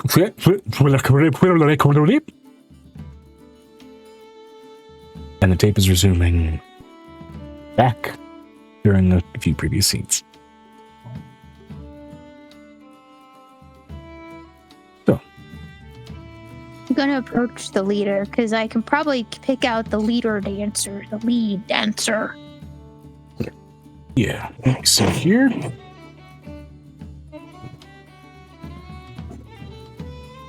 Carmen and Dulce, little Leon over there.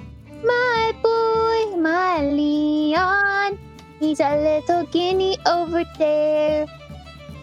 Sorry. Look at the Reese, he's super fluffy. He is a cute little bean and he's super purry.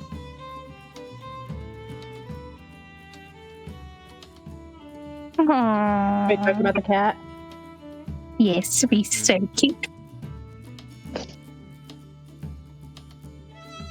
I kind of just want to get him a little mini crown. Digging in my arm. He's like, save me, Father. Save me, for I have sinned. Help me, Father. I need the foods, Father. The foods? I guess it is time for you to get more foods. That's why he's basically digging his hands in your arm. He's like, there should be a secondary offering. There's no offering here. Where is my nighttime offering? Eat my thumb. He can't eat your thumb. That's not enough of an offering. He needs your thumb to open the bags.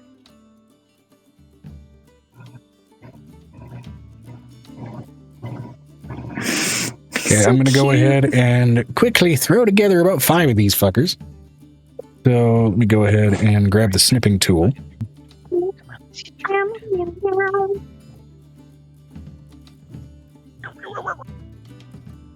You will be right. You turn up my camera for this. This is a collection of individuals among the previously inconsequential citizens of Artakra.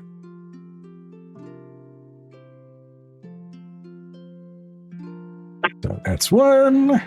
2. Where are you putting them? I'm not generating art, I'm generating notes for myself to reference here. Nor am I AI generating. It's pulling from a massive list of prompts and then putting them together.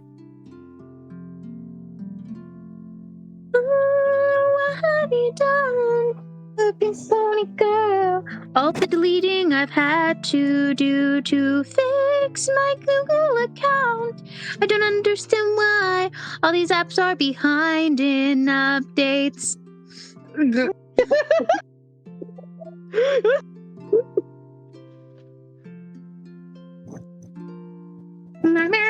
Angel, if she was a bard in the modern setting that I set up briefly for that one shot.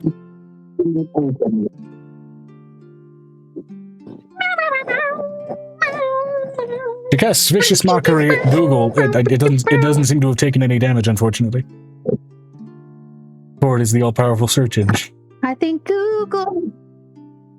Oh my goodness. Oh my god. Quite the variety of people here. Man. Let's see, that's 1, 2, 3, 4. We need 3 more. What?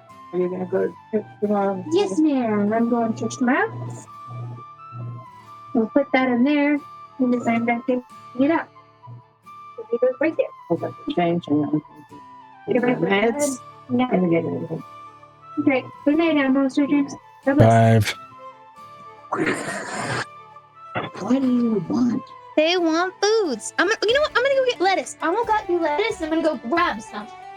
I'm gonna grab some shrimp for me. For now. Shockingly, nobody have a super interesting race, and there's some options here.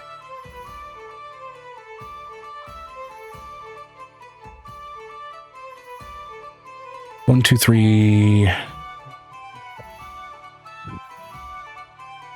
4, 5, 6. Okay, one more.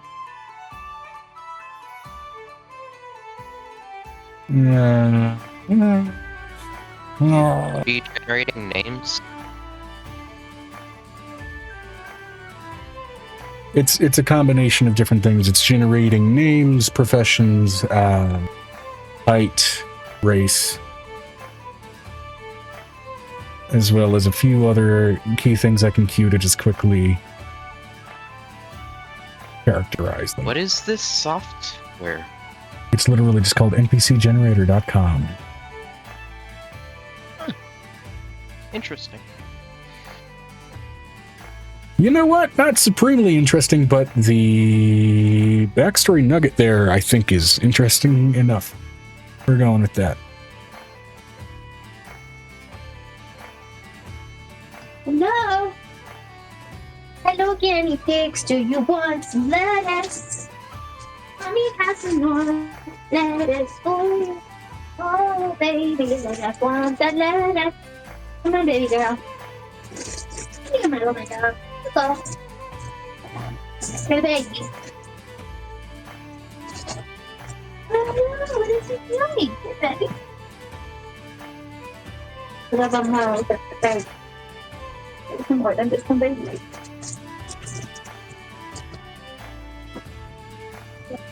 Sis. You happy? Hello. Hello. Hello. Hello. It's me. I love eating cucumbers and playing lots of D&D. Is there Do a not be afraid to do that correlation? lyricism. Like what? Huh? Do not be afraid to engage in the lyricism.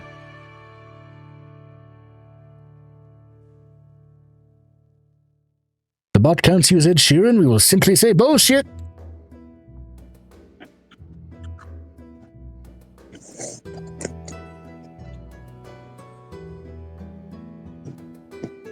Is there a correlation?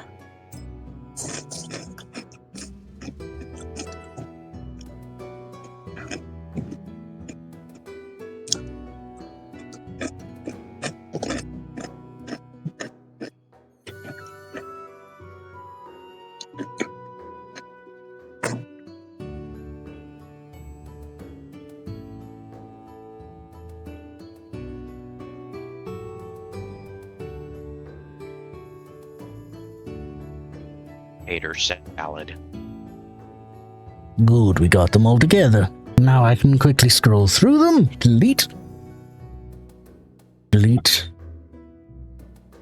Delete. Delete.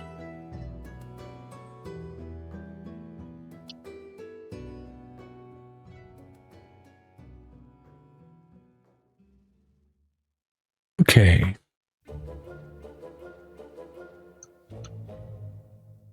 So approaching them, you approach the one that is a little more clearly leader.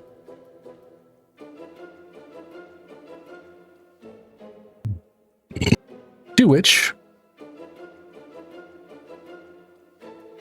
The tiefling that you had previously seen light her fucking bra on fire as part of the show is no longer present on the stage. Seems like her shift is over. But, at least among this collection and group of 7, you do see, in sort of this rugged golden skin, cropped black hair and brown eyes, this wood elf that notably somewhat tall for her kin, about 5'10", sort of a tall and lean build, kind of an oblong, innocent kind of frame to her face. Stares at you with a soft, very excited smile.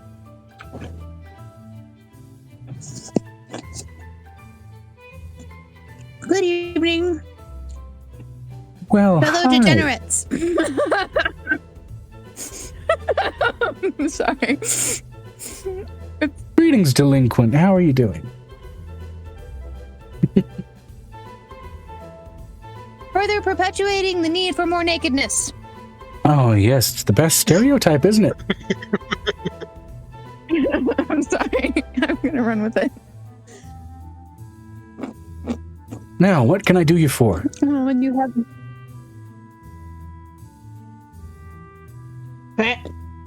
I am proposing a dance-off. I can't dance off those panties. Oh, you only wish you could. Oh, I'm certain I can.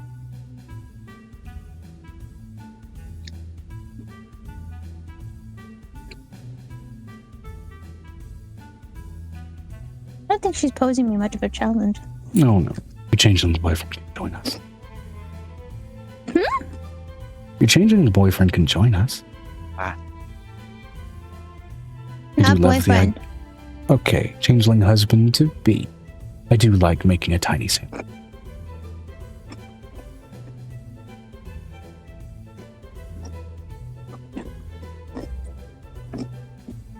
If I do that, I'm going to be halfway naked in a ballroom outfit. Only He's not meant for them halfway? naked. My goodness. Sweet bit possessive. Oh, and what is the delightful little David doing here? Don't How worry, do you know my name? sweetheart, I've been making the rounds in every place Urkbach and therefore you has ever owned for decades. And I've settled in here because honestly, people don't talk about things here. I like it. It's quiet. How boring. Well, it's also easy to hide away after my more hands-on work gets finished up.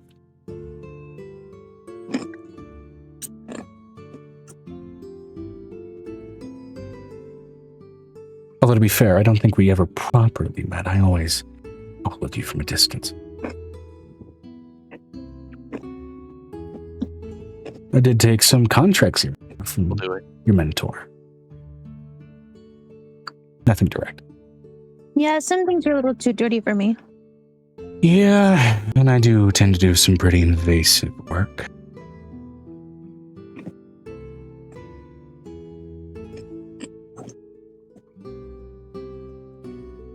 But it is what it is. You know, I did hear on the grapevine, and I do, well, not really grapevine, I have good ears. You want to do a dance competition? Do we want to keep it like that, or do you want to have a proper discussion? Like, because now I do realize a bit of agitation reaching your ears and just how familiar I am, and you're wondering, is that too familiar? Is that for a good or a bad reason? And I will say, I have new material. you do. Show us what I always gotta come up do, with and new I'll follow material. along. Or I might just step on your tiny toe. Hmm.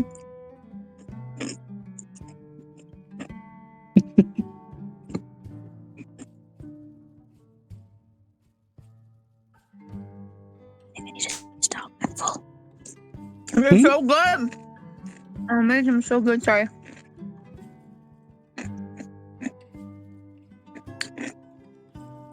I made some of those viral cucumbers again because I do. Hmm.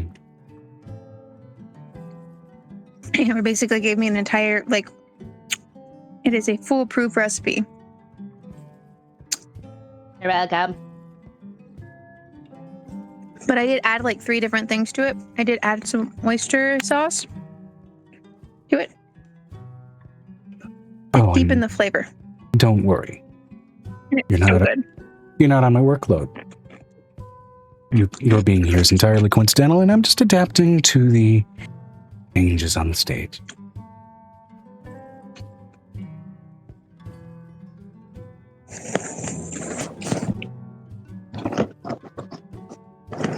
I'm letting you know that she's going to show off a little bit. This is going to be fun.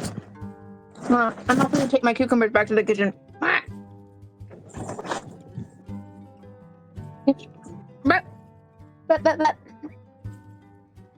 Trying to eat super healthy. Been pretty good about it. Okay. Okay, so she's going to look over at this woman. I don't know. How much of my material do you know? Repeat that. Your voice kind of got weirdly distant and muddled. How much of your her material do you know?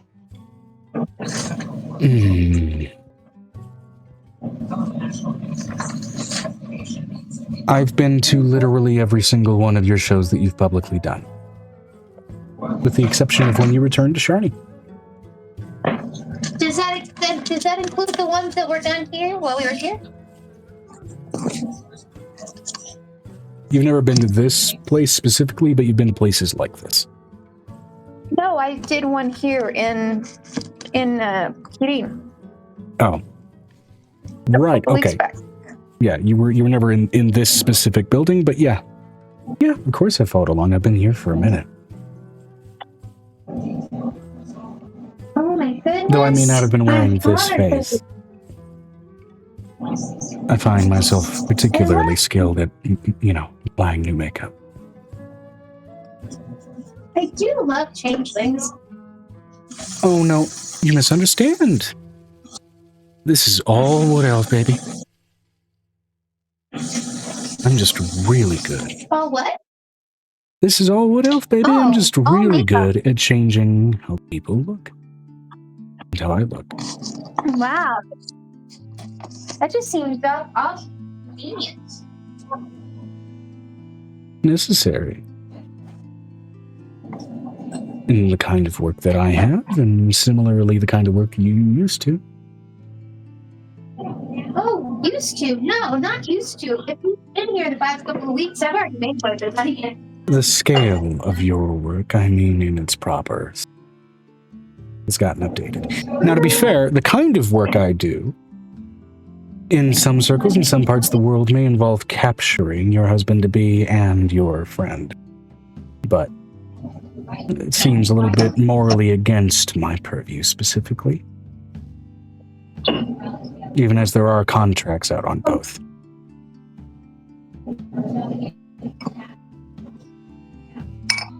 It's good to know. All three, excuse me. What do you know? Didn't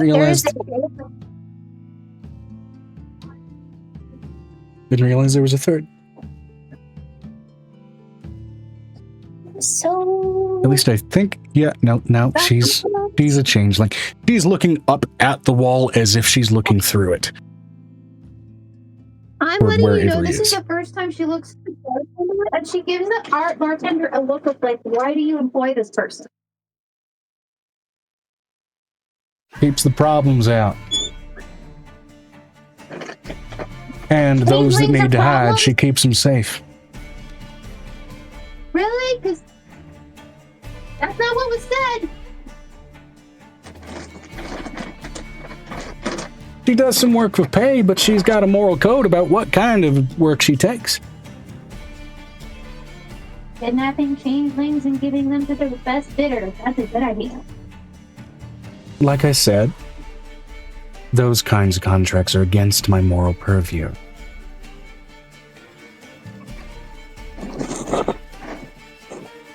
Meaning she was offered, but she never took it because that goes against my moral code. It's an Isengard! Been a minute, hi! Hello! So she looks over at this dancer. Go ahead and skip to the next tavern track. Oh, I'm sorry. Did I forgo introductions? Sorry. Galaman. Idrindon Galaman.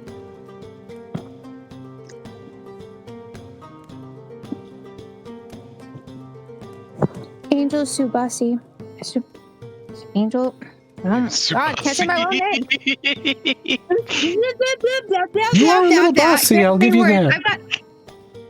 I literally have strawberry in my mouth, and I'm like, this is great. And I'm trying to say 3 things at once. Oh, that's tasty. And then Yeah, strawberry's my stage name, sweetheart. Oh my! I'm letting you know I had an oh my moment, and I was like,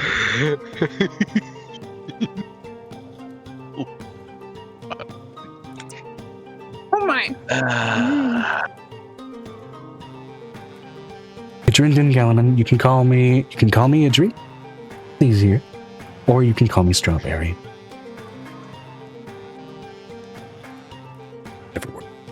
Don't ruin this for me, Joe. Don't ruin this for me, Joe. I'm eating. There's only one person that tastes like strawberries that I want to taste. And he's really handsome. That's fair. He's not you. You know what? Let's go ahead and do a spin on Wood Elf, and we'll say, you can call me Acacia. My stage name.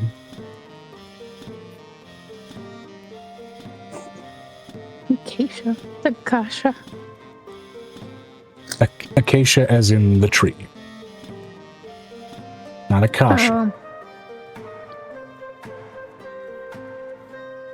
I'm reading too much vampire lore.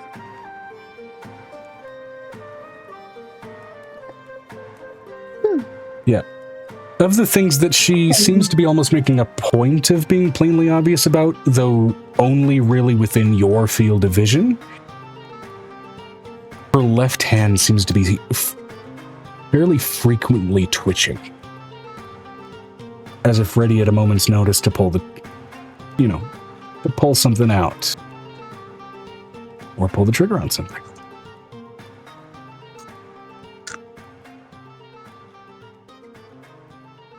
I'm not as undurable as I used to be. I'm sure. Did they start putting crack in cream soda? I swear. Yeah, cream soda is good. Why? Cream soda is good. Is this good? Good shit. Had 2 cans in this last 4 hours. She looks over at this woman. No matter what kind of heinous shit I say in here, it'll never leave these walls. No matter even if I tell them, by the way, I murdered, insert a king or a prince here. And even if I did, it wasn't murder, it was sanctioned. Or paid for. Either way. I still haven't decided if I like you or not. Well, that's okay. I never do things on impulse. I always follow rules about it. So. So do I.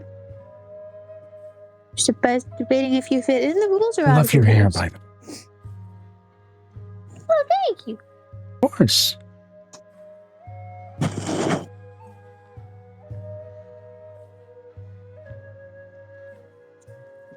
I think I can outshine you at anything you decide to do.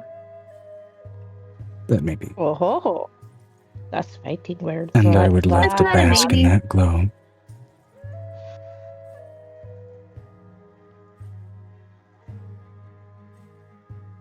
Most people who love other people would. I love many, and I still have my loyalties as she flits at a ring on her finger. But we're both flexible. And I do mean that in more than one way. And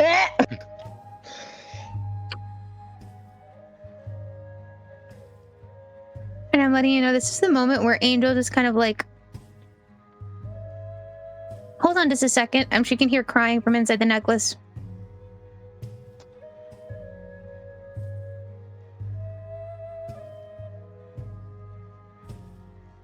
She says in Celestial, Kismet. Yeah. Which one of the kids is crying like that? You can hear it through the necklace. Loud. One of the dragons got stuck in their humanoid form and is freaking out. So I'm helping. God, no! He's like, I'm a human! Why am I human? Still too young to understand speech, and normal growling draconic wails are instead the weeping wails of a babe.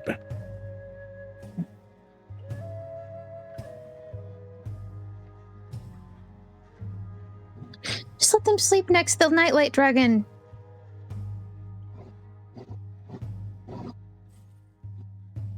My small glow-in-the-dark baby. Even though she's 3 times the size of her mother now. But you did say you wanted to... Oh, I'm sorry. I'm interrupting something, aren't I? My apologies. I'll back off for a minute. I'm sorry. It sounds like you're talking to somebody. She's speaking in Celestial. That is a very pretty sound. Hold on a second. Celestial. Yeah, I love how that language sounds. It's so sing-songy. Like a choir.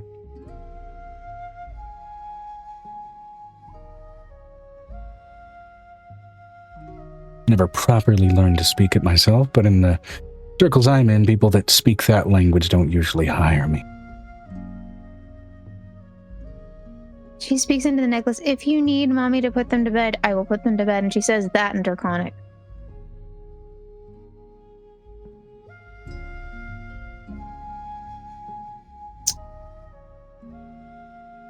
So that way the baby knows that she's there if they need them.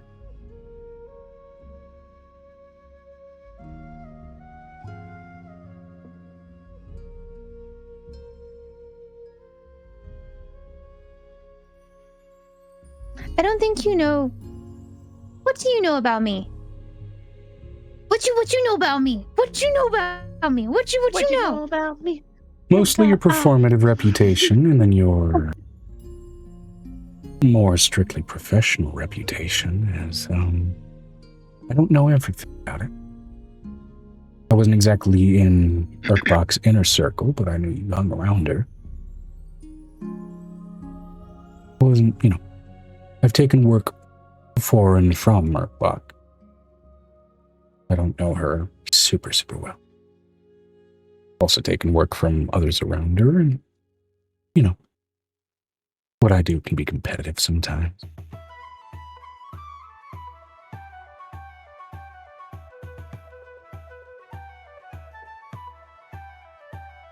Helps that my husband really is kind of unable to, at least verbally, spill any secrets. Orin! And she curls her finger toward one of the other dancers, and he just kind of wanders his way over. Another wood elf, though sort of this silky green skin tone with bright hair and sort of gray eyes. Seems remarkably silent.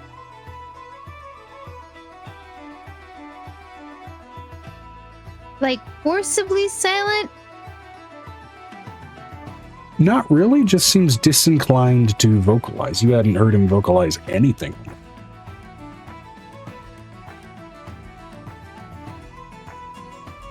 Did you bring a dance snack, babe? He digs into his pocket and pulls out jerky. Thank you. Ugh. It's wrapped. Keep jerky in the outfit. Keep jerky in the outfit. Makes your thighs smell like bacon. Now she understands there are rules that Urkbach had. You don't put jerky in your pocket when you're doing that. It just means his thighs smell phenomenal for later. But anyway. But don't worry, if you have any secrets to spill to him, he is remarkable at keeping them. On account of the fact that he's, Orin's mute.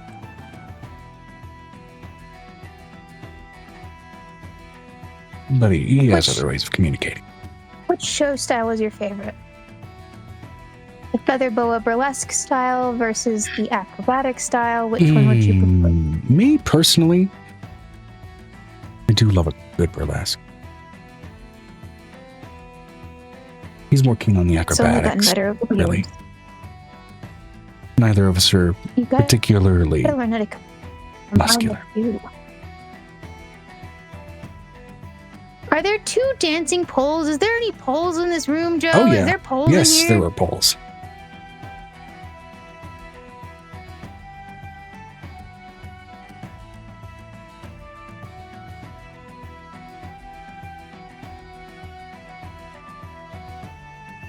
Are there the little rope things that you can hang from? Like Yeah. the circle ones that you can There's put on a rope, rope? there's poles, and then there's, of course, braces for those a little less experienced in burlesque, but still who want to kind of get into formation.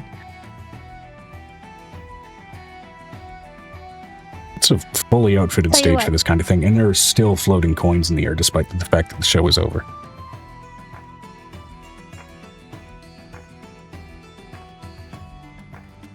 I will give you a quarter of my earnings this evening.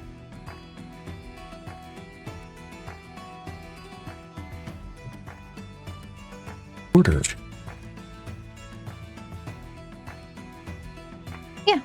A quarter.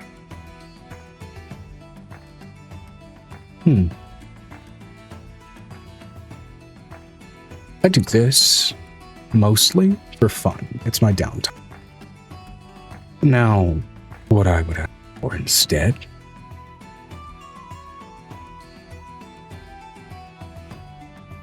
maybe some first dibs on some of the wanted posters that filter through your city.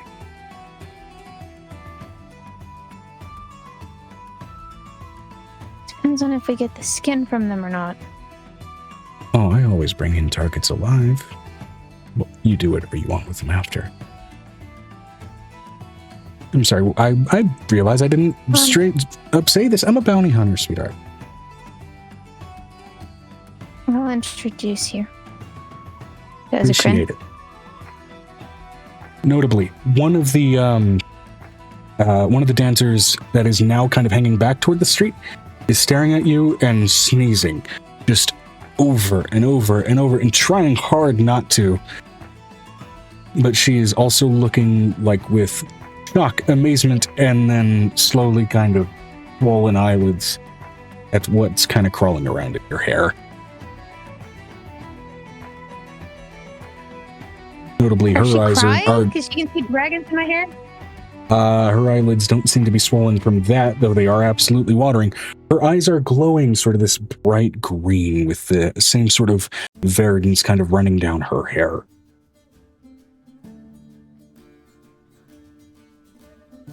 What's the problem with that one? I have an itch in my nose. I'm sorry, guys. Hold on. Well, There's an itch. There's in the back. Oh, where's my wipes? Oh, there they are. she's I don't know what kind of unfortunate divine misfortune found her, but she seems to be profoundly physically intolerant of anyone of sort of draconic persuasion. Her body seems to reject it on a regular basis, which is ironic given that she's an Azamar of the dragon goddess of nature. Somebody did something they weren't supposed to. Or a little indolent. Or a little indolent. It is what it is. No, that's kind of a punishment. Yeah, in no short order, she's basically pointed out that, yeah, apparently Endolin is allergic to dragons. Heavily allergic to dragons of any variety. Wow, then she shouldn't touch my skin at all. Yeah, no, that's kind of why she's hanging back. She, even like dragon-blooded sorcerers, she's can break out into hide. She's gonna look through and see what Pendra says by using her see behind the veil and see what's wrong with this woman. Using See Beyond the Veil, you immediately, first before you even catch Pendra, you catch the wings sprung from the back, featherless and bone-like, a fallen Azamar. And so in the case of Pendra, those wings naturally almost look like a sort of flowing branch full of leaves in a way, and it is just the bare, stripped branch, like a tree in winter. She starts giggling a little bit, and then she looks over at the other woman. It's not an Asmar, it's a Fallen. But still an Asmar. Yeah, that's why she can't tolerate dragons. She screwed up. You know, it's ironic because the gods are dragons, so. Maybe they tried to kill one. No. People that are like her, you know, like other Fallen, she gets kind of violent if she sees any of those around. I don't think she likes the position she's in, so it is what it is. I'm okay with violence. She puts the babies back in her necklace, one at a time. Don't argue with mommy. Go into the necklace. I'm not in the mood. If you are going to go talk to her, be wary. She did get divorced recently. I don't know what kind of state of mind she's in. That I can fix.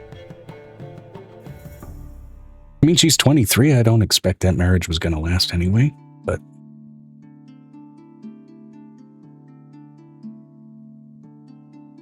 She's going to walk over to Wendelin. I'll be right back. Waltzing right over to Indolin. Bye, I gotta go. All right, Amber. Bye, baby. I will catch you up. I will catch you up tomorrow. Start to go.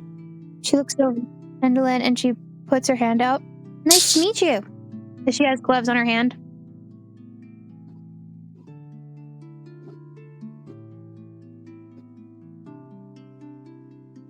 Hi. What got you the Fallen stuff?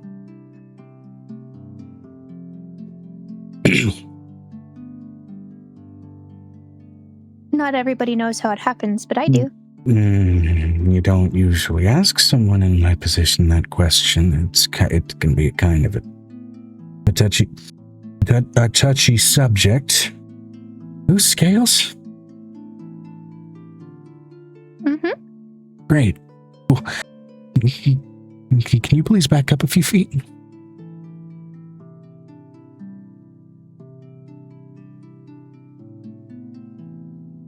I'm not gonna hurt you.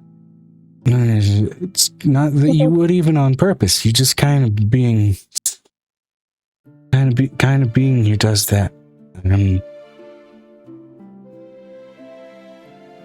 She's gonna. Can we just kind of say that Piper would be able to fix this, considering she can help with the allergies? Or is this induced by Pendra herself? Roll me a religion check. That's what I was looking for behind the veil thing. I was hoping that she would tell me why. Tell me why. Ain't nothing but... With a 16 plus 12. What's the total? 16 plus... You said religion? Yes. 16 plus 12. Yeah. 28, easily enough, both being fallen and also apparently being allergic to anything draconiid. It contextually, at least given the world that they're in, extends to being allergic to the divine to an extent. And you are divine. This is resultant of the similar sort of stigmata of being stripped of your feathers. This is part of her consequence. Did you lose your relationship as a result of your consequence? I had a tendency to look down on people.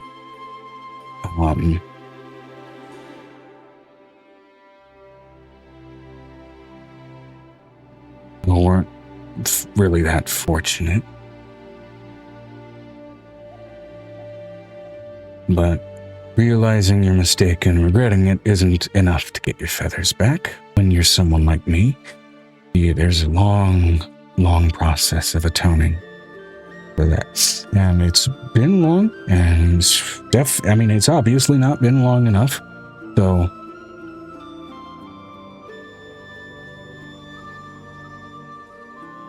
she's gonna think to Pendra, can I take this one off your hands? No, you're not. Why not?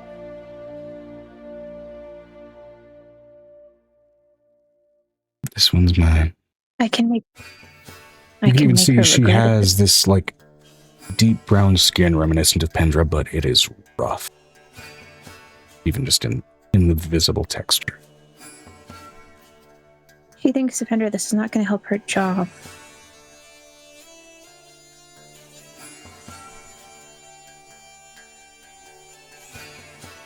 Part of the problem is her It might have been sticking a to the reason she job. was. Rather than going out, fixing mistakes. What do you mean sticking to the job? She's really confused by that, Joe. You're not being clear. Part of the problem Defender is and her it's very sticking to the confusing. job rather than going out and fixing her mistakes. She's comfortable enough avoiding her problems, hiding in corners. Whenever anything that agitates her punishment shows up. You atone for your sin, you confront it. She's going to pull out Nemoria's child from her necklace.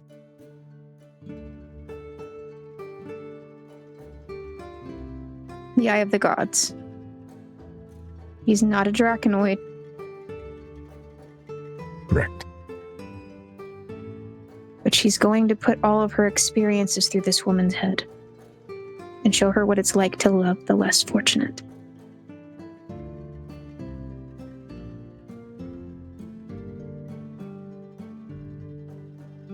I'm going to use your child for something then. High or low?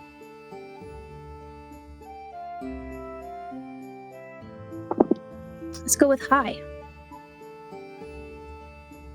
The 90. Ain't nothing but a heartache. Everything's over. Ain't nothing but a mistake. Now number 5. I never wanna hear you say. Hear you say I want it that way. It was number 5. It was number 5. Oh yeah, that's why we were doing this.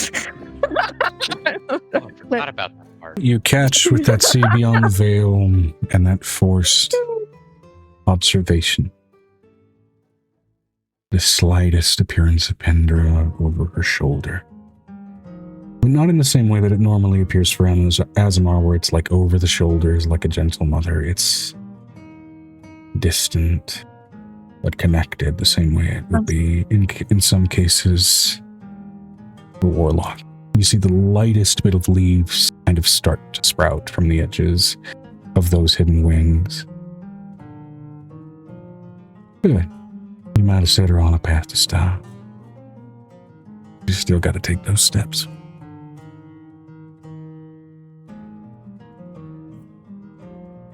You're I will going to have say- to take the steps on your own.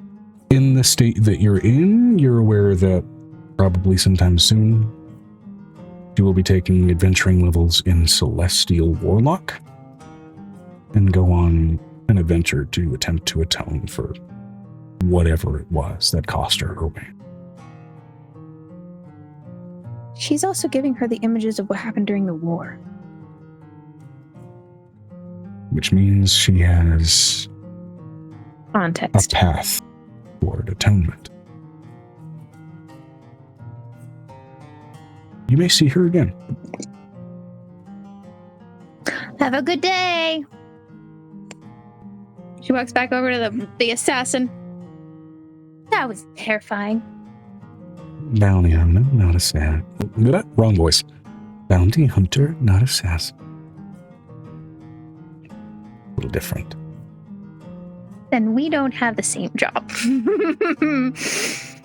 Similar jobs, not quite the same idea.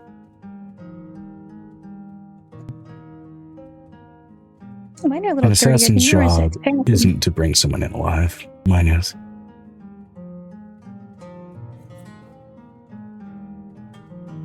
Most of the time. There's always an option to bring him in dead. Alive pays more. She puts her child back in the necklace. You did a very good job. Now quit looking around. She covers his eyes and then puts him back inside.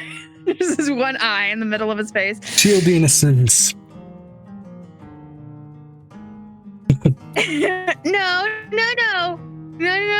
No. Puts her hands over all three of his eyeballs. No.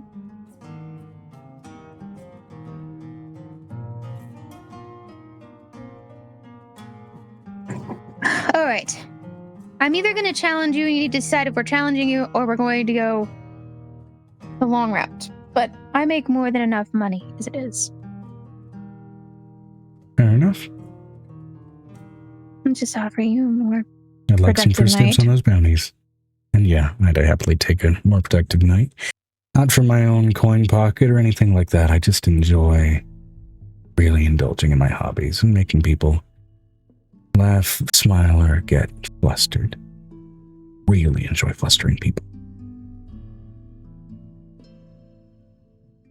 You definitely flustered me. I didn't know if I needed to kill you or we were going to be friends.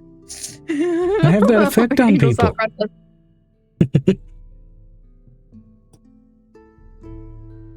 I'm letting you know she's going to do a But burlesque if you show do where want to kill me, I prefer we be friends first.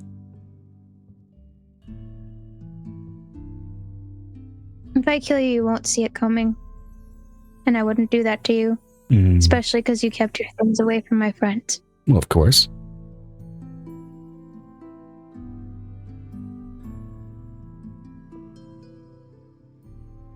Urkbach doesn't leave messes. No, she doesn't. But I did bring her my fair share of living idiots. I don't care what she did to him after. Yeah, I know. Angel's face basically says I got to kill them after you left. Oh, speaking of which, as long as we're doing favors, you see me after we're done, and I'll give you at least what I found of the wanted posters on your boy toy, your new friend, and I didn't see any about the third one, at least that I found, but I imagine there's probably one out there that I can find. My suggestion is to stay away from the swamps. Nah. Plenty of bounties out there, too. A lot of people want some lizards gone. Lizards aren't bad people. Not all of them, sure.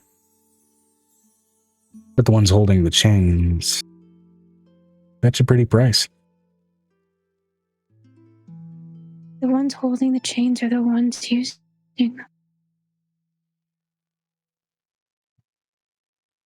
I will say she's implying she's taking bounties on slavers. I have a question. Can she read Angel's mind for all of the pain? Like there's just a look of haunted just for a hot minute.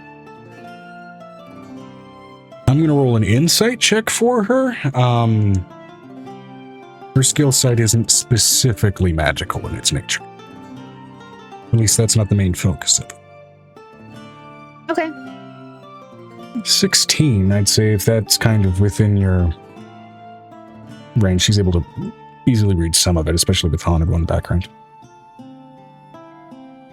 She kind of snaps back out of it. You there? Yeah, sorry. It's all good. Now, I think those two are still busy.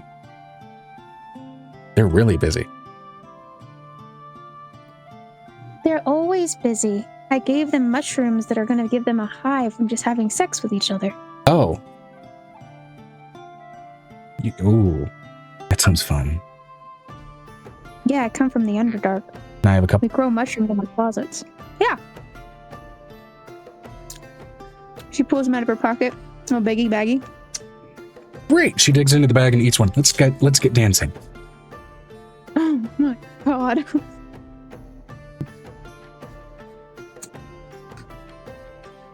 Go ahead and roll me a performance check with advantage among the number of other dancers on the stage. Great, awesome. I am terrified. I just handed this woman crack cocaine. It's just gonna feel real good. With a natural 20, my performance check makes it a... By the way, she absolutely failed her Constitution saving throw because her Constitution has a -2 mod. She's not durable, which means she absolutely has to be very good at the subtle part of her job.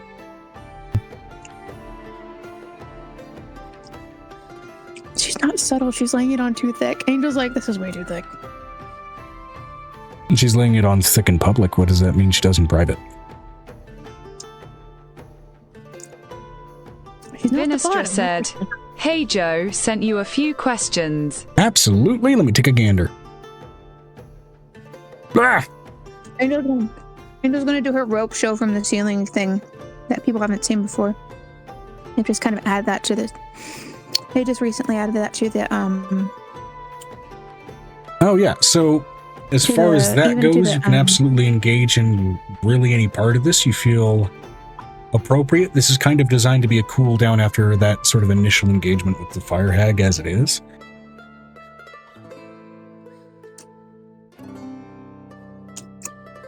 It looks like I need to get drunk. Like really drunk. And that is a hell of a spell choice. We can totally... that, yeah.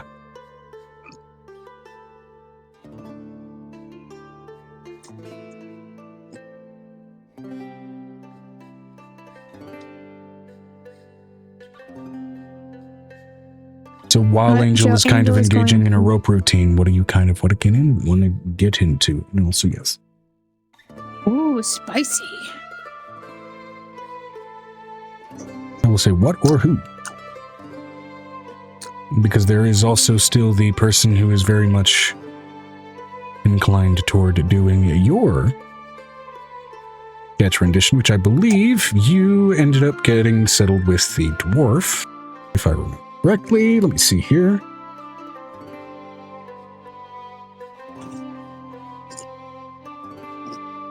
Hey, Joe. Yes. I want to Jessica Rabbit this. But I want to do it with a rope technique. Yeah, that's totally fine. Let me see here.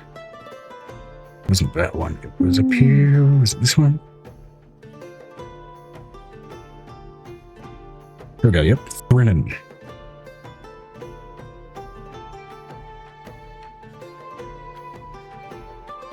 Vinestra said, V was getting said picture done. Yeah, you know what? Actually, Thrinnan in particular might be an interesting encounter for you. So, Angel, while you were engaging in your rope routine, and most certainly earning money as more and more floating coins are beginning to gather up and around the stage, adding to effectively the light show of it, Brennan does kind of get you aside in a room. All right then, what are you doing, darling? As he kind of peels off and opens up out of his cloak, which seems to mostly obscure his eyes, and you gather definitely a better sense of kind of what he looks like. It is this, again, as mentioned before, shorter than average dwarf, almost gnomish in height. But he does have a head of this sort of short white hair, amber-colored eyes, and across his mostly shirtless body, as he doesn't seem to much care for all that much attire, he is covered head to toe in arcane tattoos. Not unlike the runework that you have on your wings. Although the script and the language is different, the practice is very similar.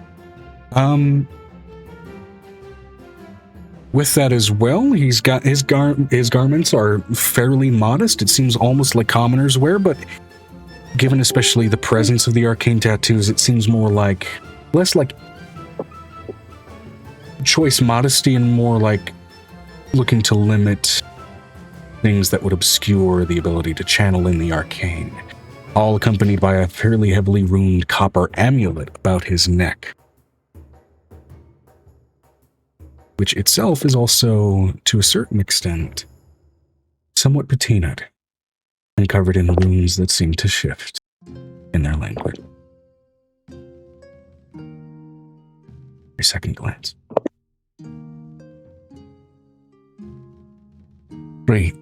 So, I'll be asking you to strip out your clothes, get down to your natural and your skaties, and then less than that. We'll see just how natural we can get you. Now, if you feel inclined, I can make it animated. Make it breathe as you would. God. Twitch as you would, if you might. It's gonna be so cool. Do have my way about arcane inks, of course.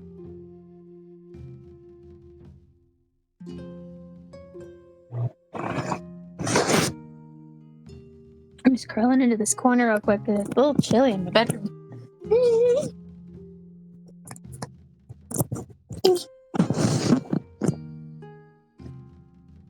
So cold. Freezing again here. It is here too.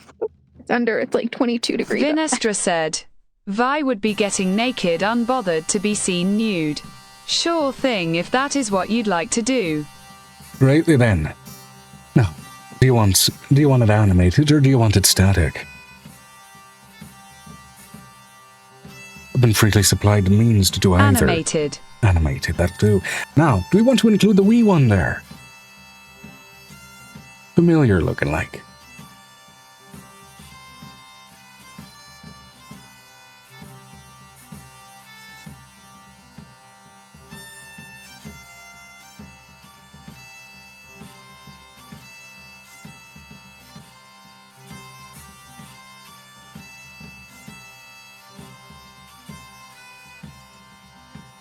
Amira would emerge out of said shadow naked as well.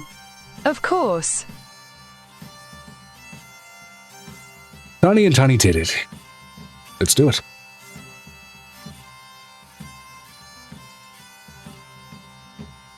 Now then, any affectations or anything like that? You wanted me to imbue it with an echo of your personality? I can do that if you feel inclined, though. To be fair, if we want to personify the animation in such a manner, I would need to add just a wee bit of your blood to the inking.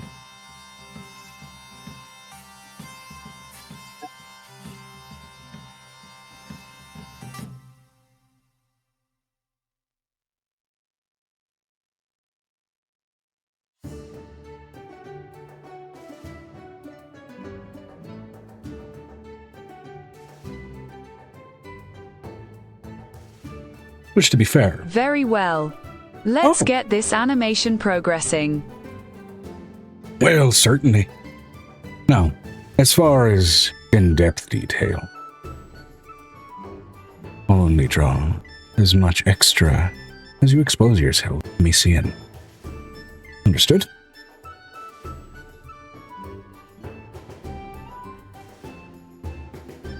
As he goes ahead and he takes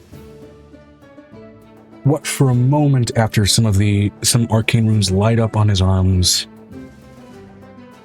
Time around, even the dust around you starts to slow in its fall.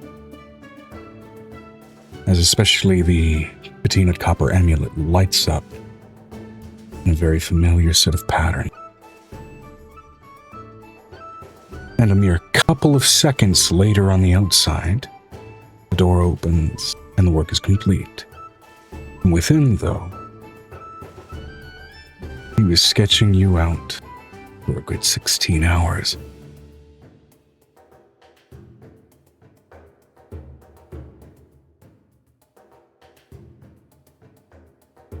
I do say that's rightly some of my finest work. You had so many delightful intricacies, the both of you. Such wonderful shapes and shades, all the scales, my goodness. The runes on your wings. Do appreciate some right arcane on the skin. Can understand its utility. Better than most.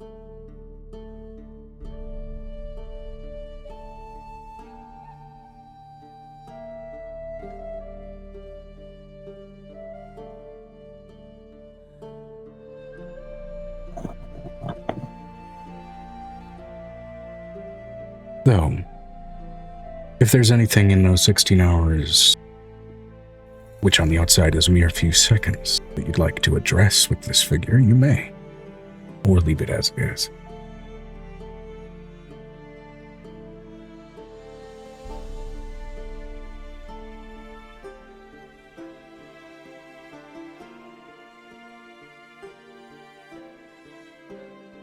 Vinestra said, I'm glad to hear that such piqued your artistic interest.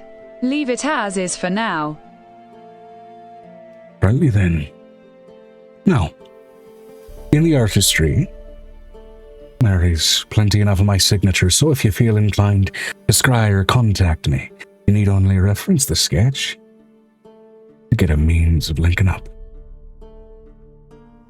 I can do more pieces for you. Phrasing.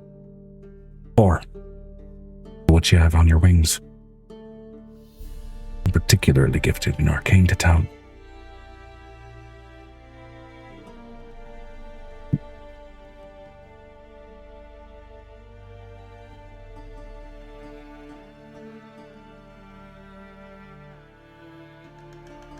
Most duly noted, Sir Tilda. Absolutely. Now then, as such, most of us are disinclined toward, let's just say, indulgent services when we're asked to do work as artists. But spent quite a bit of time getting quite familiar with every shape you have to offer. So, if you'd like to indulge in some more personal familiarity later, I'm here all night. And he waves a finger, and the private room that he allowed you to enter opens its door with arcane force.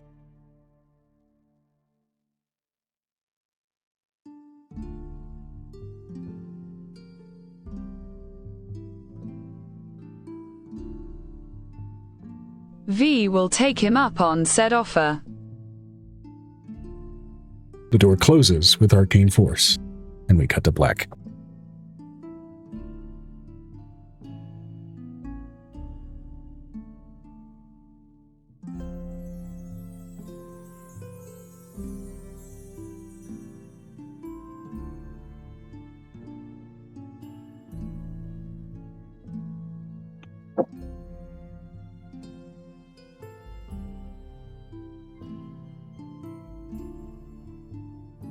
Now with that, V, are you wearing your ring which contains your paradise dimension?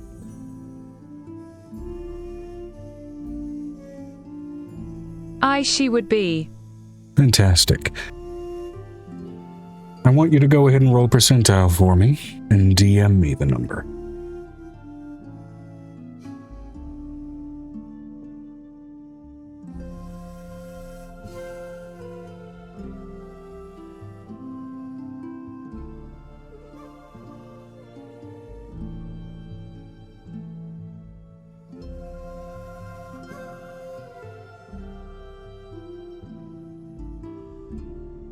Holy shit.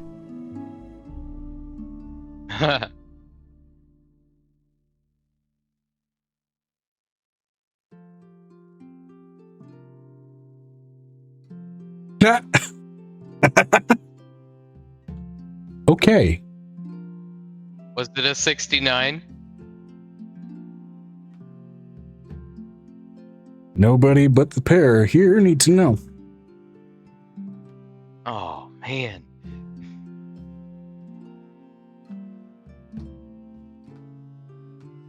And I will message you something real quick.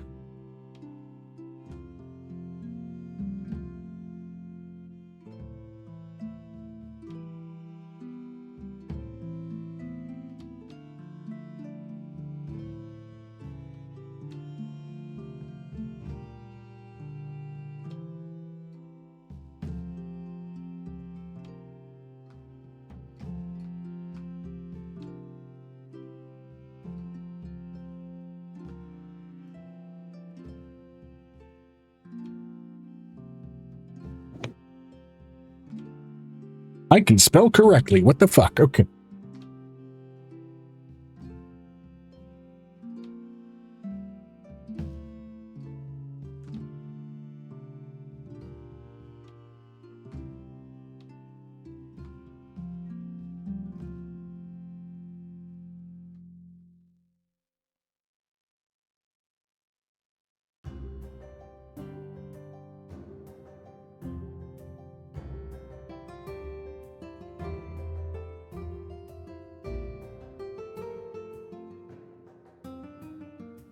Oh, yes. It's spelled with an A. I'm fucking dumb. All right, hold on.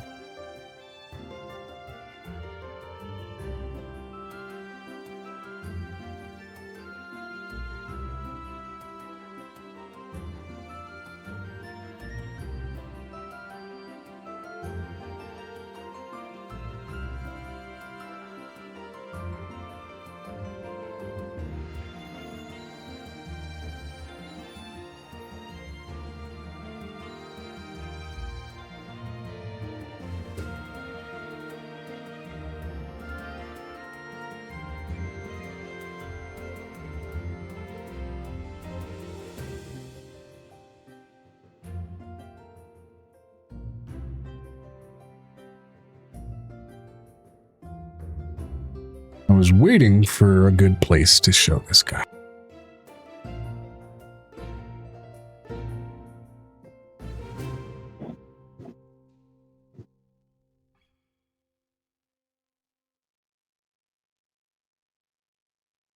Well, actually,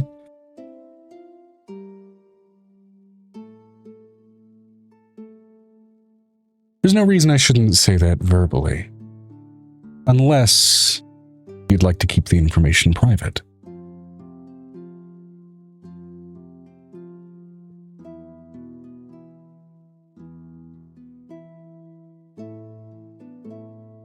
Okay. On instinct, because you are wearing the ring, you can sense changes. Particularly because of how much time Amira often spends within. Rising from the water. Off the coast of one of its many structures is a small temple-like building. It has a door that is seemingly locked and not presenting a means of proper entry, though indented into its surface seems to be a slot in the shape of a ring, a slot in the shape of a pendant, and a slot in the shape of a blade, plainly visible on its weathered green and copper orange front.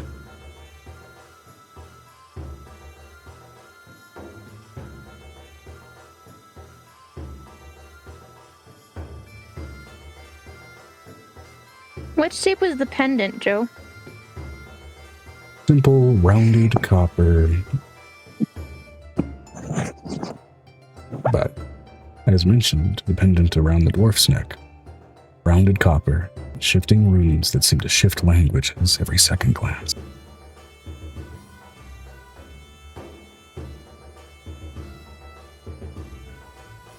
Not dissimilar to a fountain also present inside of that dimension. Vinestra said, "Won't lie. Due to the Terraria update, all I can think of is the true copper shorts word."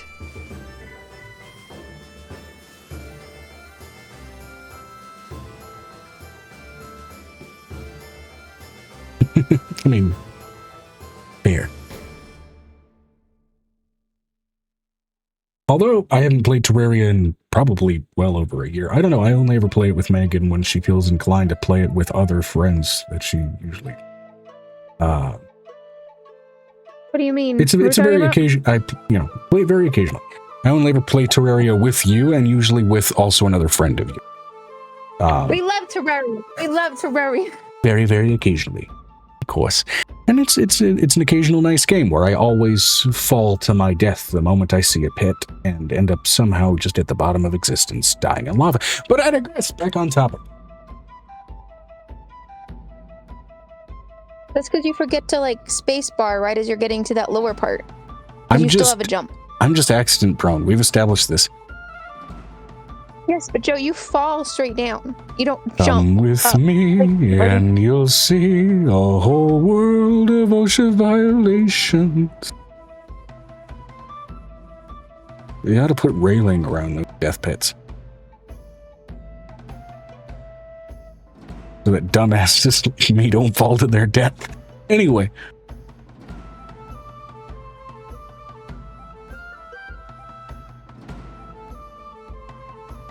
The night continues and concludes bravery. The night continues and concludes for Nestra. Now, Angel Yes. and Violet. Yes. Angel, you've engaged in your competition. You've earned a decent amount of money for the business. But you've, of course, forwarded it to them. Taking a small cut for yourself, I'm sure, amounting to... In this town, people aren't exactly throwing gold around. It's, a nice fistful of copper. I need to talk to this woman before we end, Joe. Yeah, I'm describing kind of where your performance has led. So, okay. The performance concludes, and she did mention to talk to you after the performance. Are you off of this room, or do I need to give you the basically hangover cure to what I have? She leads you back kind of away from the stage toward one of the other green sort of highlighted pathways, because, again, you did make the right command words and are able to see this shit. And you are led back to, effectively, what's the green room for this group of lovely ladies, and she pulls you aside. Each sort of... the changing rooms are seemingly segmented, and you can see some very familiar work around signs around the curtain rod. She pulls it closed.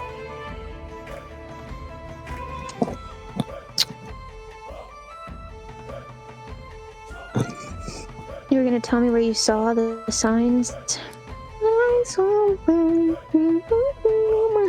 Where I saw the signs of...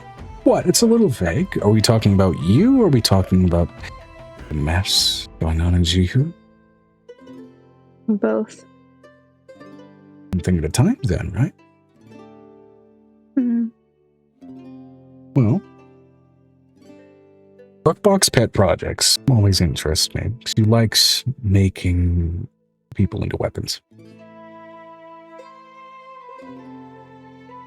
And dislikes it. Right? She had... I am her proudest masterpiece. Whatever helps you sleep. From what I've heard about it, she's done some horrifying shit to craft those masterpieces.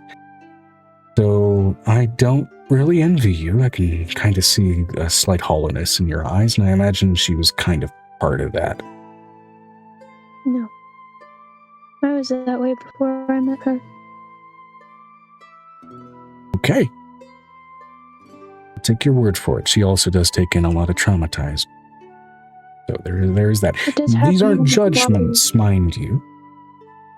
She gave you something to focus on. Doesn't help when your father's killer decides to come find you. She's the one to run to. Yeah, I heard about your dad's death. Heard about his resurrection. I do bounty hunting, and of course, big names going away makes it circles in my profession.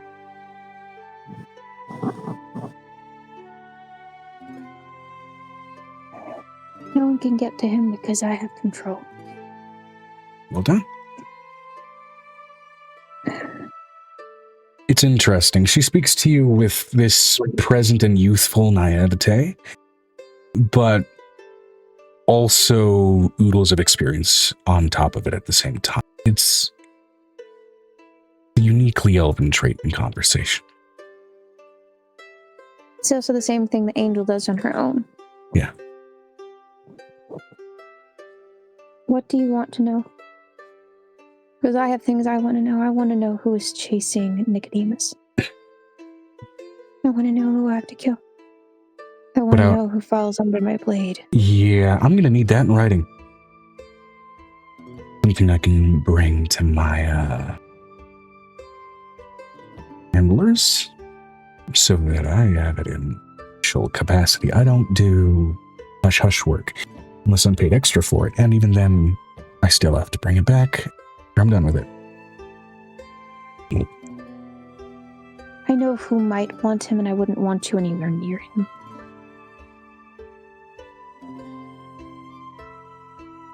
Try My me. father's killer isn't dead.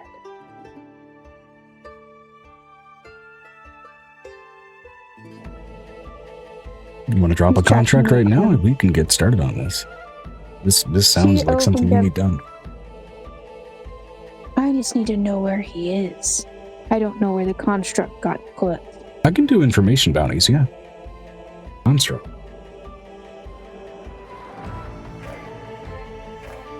Let me put it to you this way.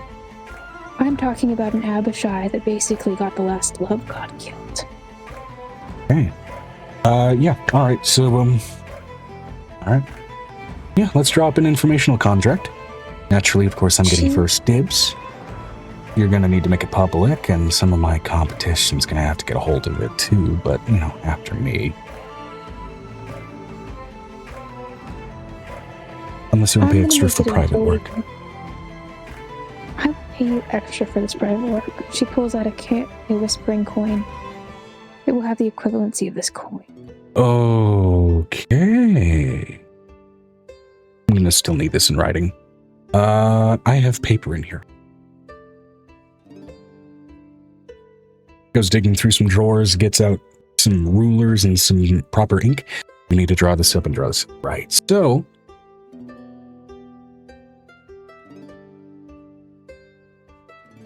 I'm going to spill something to you, and you're going to have a little bit more information about what's going on in the world. if I'm doing a job like this, more information going into it is gonna be full. Yeah.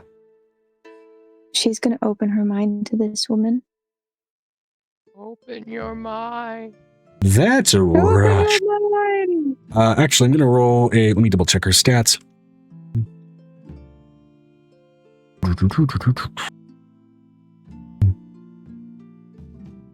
She's also going to hand her a calm emotions bear so she can actually take the wisdom save. Well, her wisdom save modifier ain't terrible.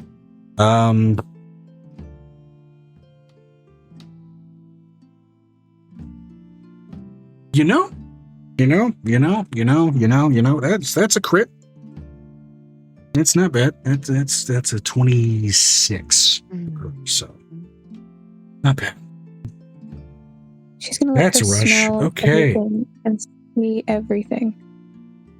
You need to know who you're dealing with, and you're dealing with them. You want to know what her fuck did to me? She can feel Okay. the pain go through every fiber of her body for a hot minute. She's laughing nervously the entire time. Oh. I learned to peel people apart. Yeah. I Yeah, you don't did. leave things on. I don't leave any bits left behind. I am not that human. That creature.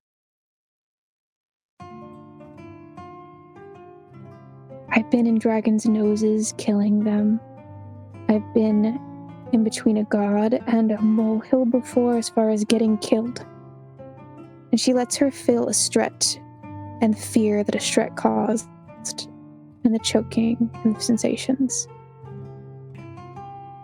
And the last thing she lets her see is when her mother decided to put her through what she put her through.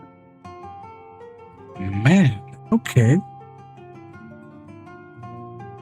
And you're And how she old? shows her the elephant. I'm 19. I'm 20, 22 now. 20, 21. 22. To me, that means you were born like last year. Oh man, you're a baby. And that's a lot of crap to happen to a baby. Wow. All right. There are moments of joy, and she hands her the births. You can let her see each one and all the joy and feeling. You are just a fertile myrtle. And then she shows her all of the kids that she saved, all of the late-born and what they are, and the knowledge of what they are. Hey, yeah. Against my better judgment, while I'm absolutely going to do this contract for you with discretion, it will require some upfront payment and some back-end payment.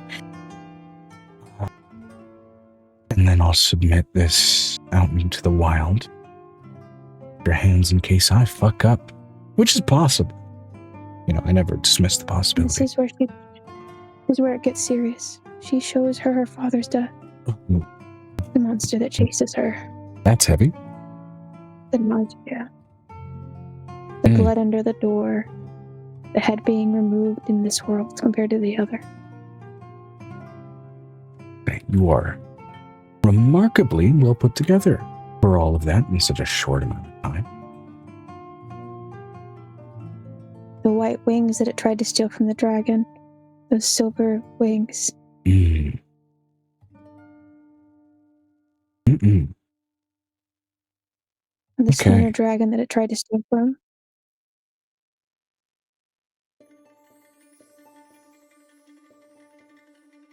And the last thing is that she turned it into a purple dragon. And now it is a construct by Nicodemus's hands. Not hers. Okay. You want me to find where that is trouncing about? I need to know where his picture is. Because if I can find where that's, nobody has a Nicodemus under a wanted poster except for him. Yeah, That's where the conflict. I'll see what I can find. After I get all of this done, I'm gonna bring some of this home. Thought There's I'd say more. that. Never thought I'd say that. There's Any work I do. There's more. Okay. She shows her Pith and the war with Pith.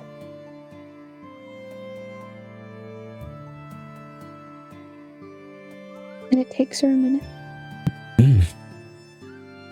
She shows her talking to all of the hells and having them lock the Abishai away for some time. Yeah, you are.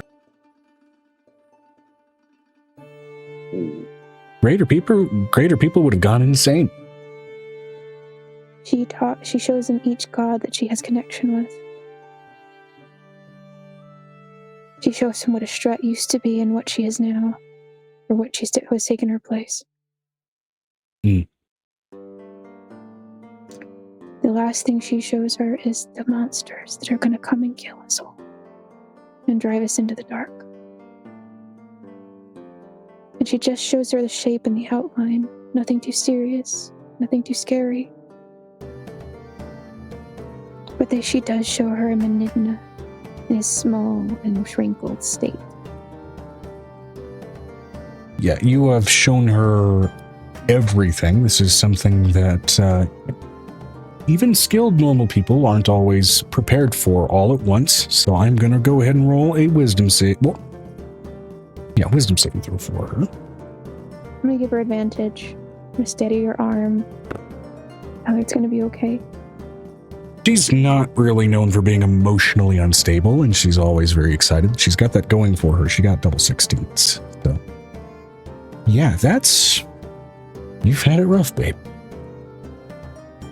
It's not roughness. The Elith are devouring the children. Yeah.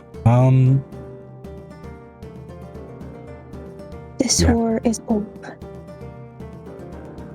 I suggest that you take it to any elves or elders you know. Yeah. And see which ones turn their heads in excitement and which ones turn their heads in fear.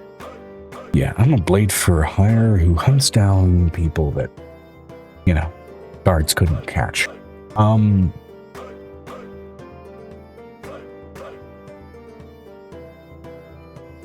do what this contract says. I'll bring some of it to, the people above me, and then I gotta take some of it home. Which...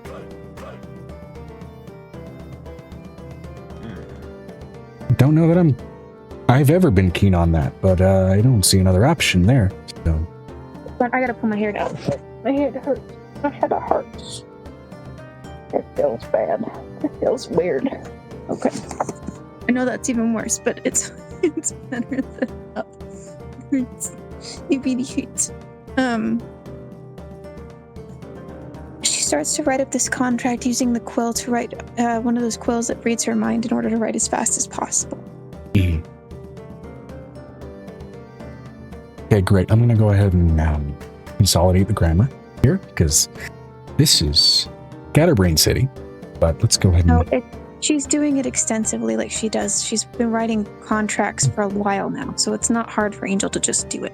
Doing it just in the more official capacity that you've been trained for, especially in the last 2 years. Fair enough. I don't know. I've been able to write these in the back of my mind now. I've written so many. Yeah. I have a lot on my plate. Well, She shows the last thing she shows her and she shares with her is going to the God's Heaven and fighting. Wow. And learning to fight. I will be more than happy to take these particular items off of your plate. With, of course, the aforementioned upfront payment, especially given that this, I'm going to have to say, it's going to be hazard pay for this kind of work. Normally, information gathering doesn't require hazard pay. It's going to require hazard pay. What would you like payment in and how would you like payment? I appreciate the finalized payment of the Belix Electrum. That said,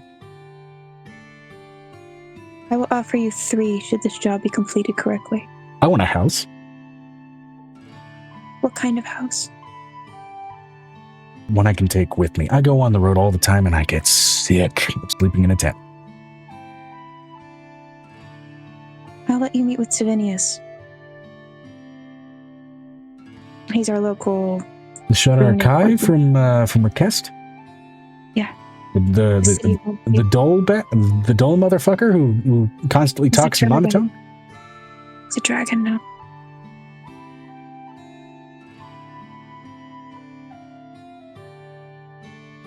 Sure, yeah, what the fuck? She shares that information and how he used to be and what she did. Okay. Cool. If you go to Mercast, what kind of elf is she again? She's a wood elf, right? She is a wood elf. To go ahead and repeat kind of her description, No, I just need to know if she can walk through trees.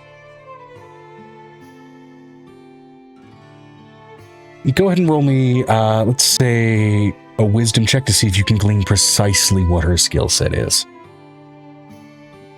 That's a... perception check would be a soft 20? Or wisdom check would be a... Okay, wisdom check would be a 24? That's low on my end. The 12 plus 12. 24 is good enough. The general twitch in her hand, the sort of cautious but boisterous cadence she carries, even the way she walks, it looks like someone, even on this stable and well-polished ground, is doing their best not to, too heavily step on twigs. It's very familiar to the skill set, at least in some respects, that Nick has. She strikes you as a ranger, at least in part, for her skill set. You're a Rogan and Ranger. I enjoy mindful subtlety, yeah.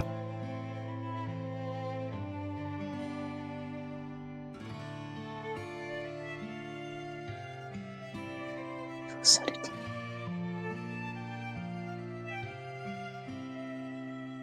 I have something to offer. She goes through what she has as what wouldn't necessarily be called a pet bag. She goes into her necklace and pulls out, which is the baby displacer beast that she has had. Oh, that's adorable. My specific discipline benefits a little more from a solo act. You get my meaning. This is for getting away in fast places. Oh, I can get away fast.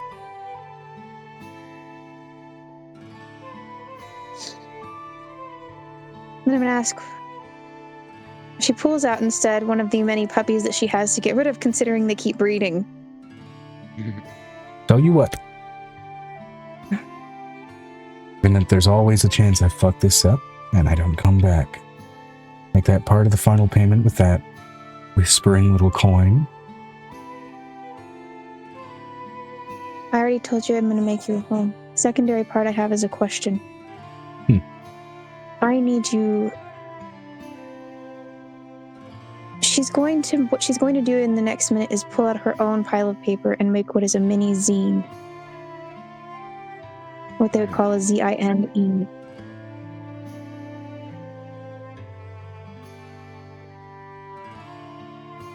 It's like a little mini magazine. Like flyers that they used to make, you know what I mean? It's like basically flyers, but they're in a little pocket magazine. Vinestra said, "That makes me feel old Megan." She starts writing in what is 90s lingo. One of the coded scripts that she knows. She's gonna hide the numbers and the stuff among the zines. And have the quill write multiple pages the same way. I need you to spread this. Sure. No. Just as well, anytime that I'm afforded an opportunity to have a contract directly with an employer, I was handed one of these. And she pulls out a pamphlet of her, a folded bit of parchment of her own. If I don't come back, give that to my husband. Hold on. She's not gonna let her go. Hold on. Wait. Yeah.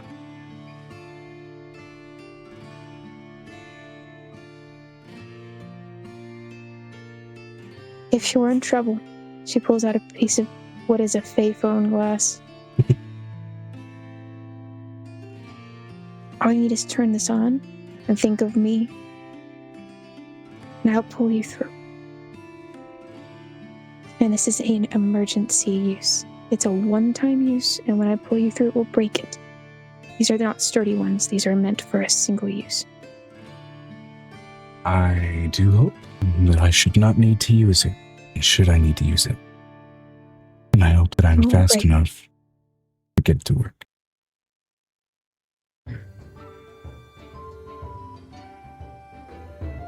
Not that I don't. Can I ask you something? She's gonna summon Nicodemus. This is the first time she's ever summoned him out of the ether. Oh. Yeah, there's a big bounty on your gorgeous head. Rick, if you gotta go to sleep, man, by all means, be my guest, okay? We're about to end this session. Go rest. Go rest. You did a great job. Thank you. No. She pulls out. She's like, Nicodemus, I need you to do me a favor.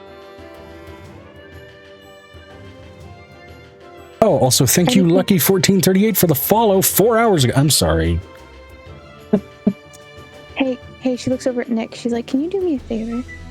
Yeah, what's up? Can you teach her to do what you do? To protect herself. The scary thing. Soul ripping thing? Yeah. That's not a fast lesson. That took me years. It took me an afternoon to learn what you could do. That's because you are vertically bent. We are one thing. You got the accelerated crash course because you got to dip into my skull. And you got some accelerated crash course in how to peel people. Mm-hmm. I'm asking you to teach her how you do the thing where you disappear.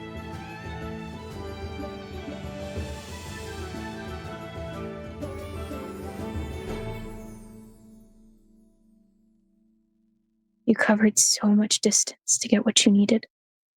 I'm asking you to help. Oh, I'm really good at hiding. It's not hiding. It's something that changelings are known to do. Again, I'm not a changeling. You don't have to be. She looks up at Nick.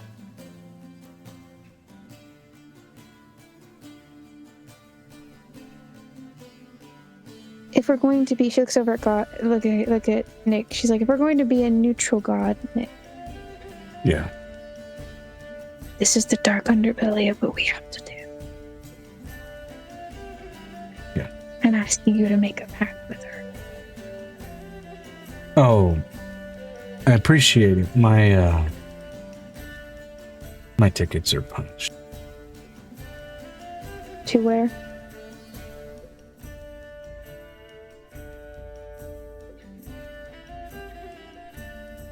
Plausible deniability.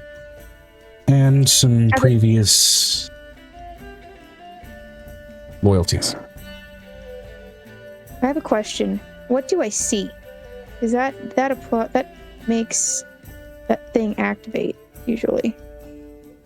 See, behind the veil usually activates. Usually it's instantaneous, but to some extent, whatever the nature of her specific skill set, even this carries with it a level of obfuscation. Go ahead and roll me a vibe check.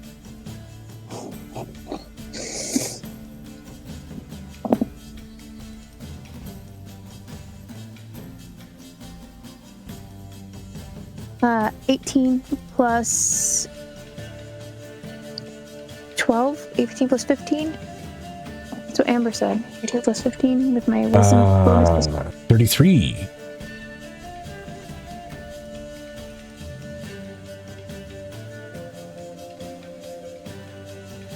There seems to be, while it's a little bit subtle,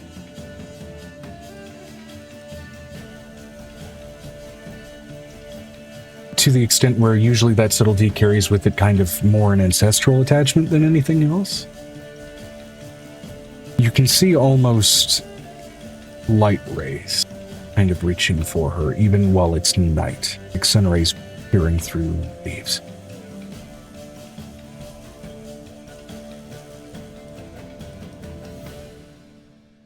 Which even for someone who's not necessarily being granted divine power, that can also speak to loyalty to a faith as well.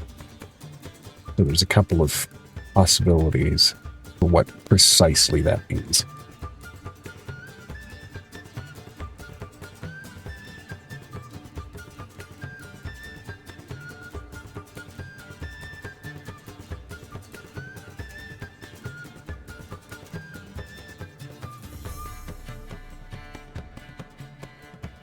With a 33, I wouldn't know at all. I'd say, well, with the 33, you're able to see that through the obfuscation, and then you're able to piece together this.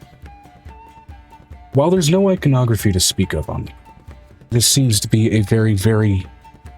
There seems to be a strong conviction, at the very least, toward Arlian, the god of architecture and the god of the sun. Which is ironic as shit, given her skill set being so driven by blending in with shadows. Then I get to use my travel child today. Maxwell, do me a big favor.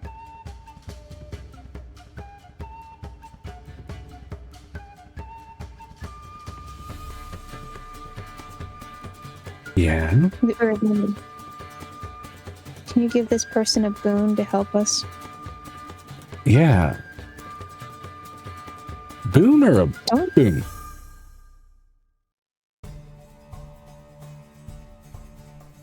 Which one do you think would be more beneficial? You are the strategist out of my group. You also are the most mischievous out of the group. Almost I think your skill set lends toward mischief. Yes, but I don't have connection to her yet. My next children group will have her children. A flashbang is just as effective as a smoke bomb. You're trying to blind people from seeing where the hell you leave.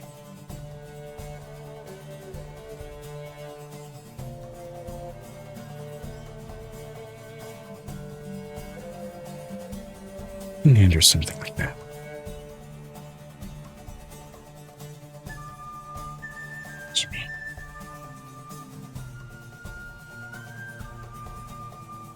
Do I still have those teleportation bombs that we made last season?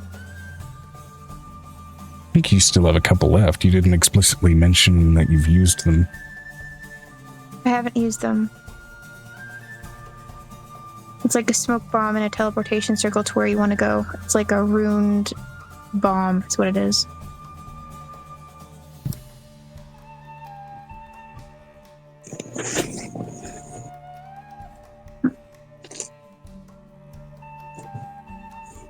more hug.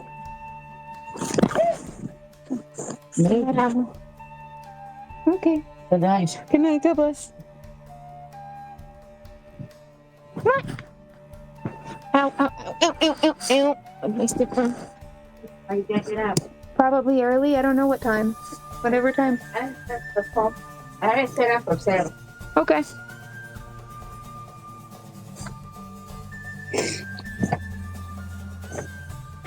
I love you, Amo. Good night. God bless.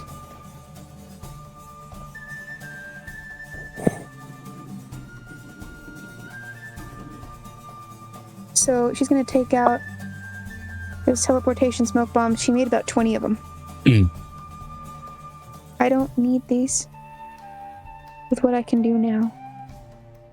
I probably don't need a bunch. It's 20. I'll take one. That's God's forbid I lose one and the wrong person gets it.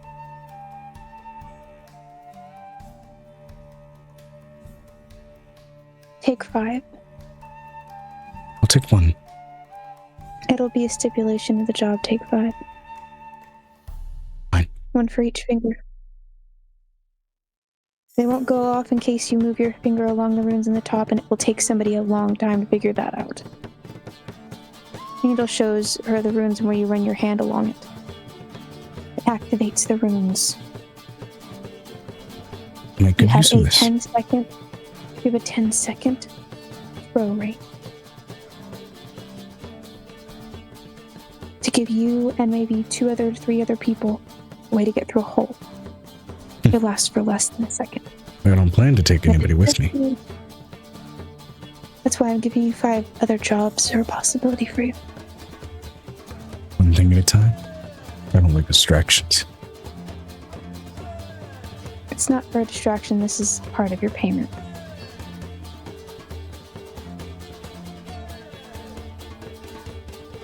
Your husband deserves for you to come home. That he does. I know what it's like to be away from the person you love. You got to see that.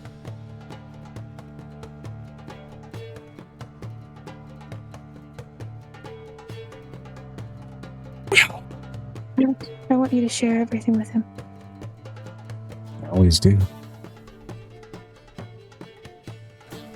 And as far as your higher-ups go,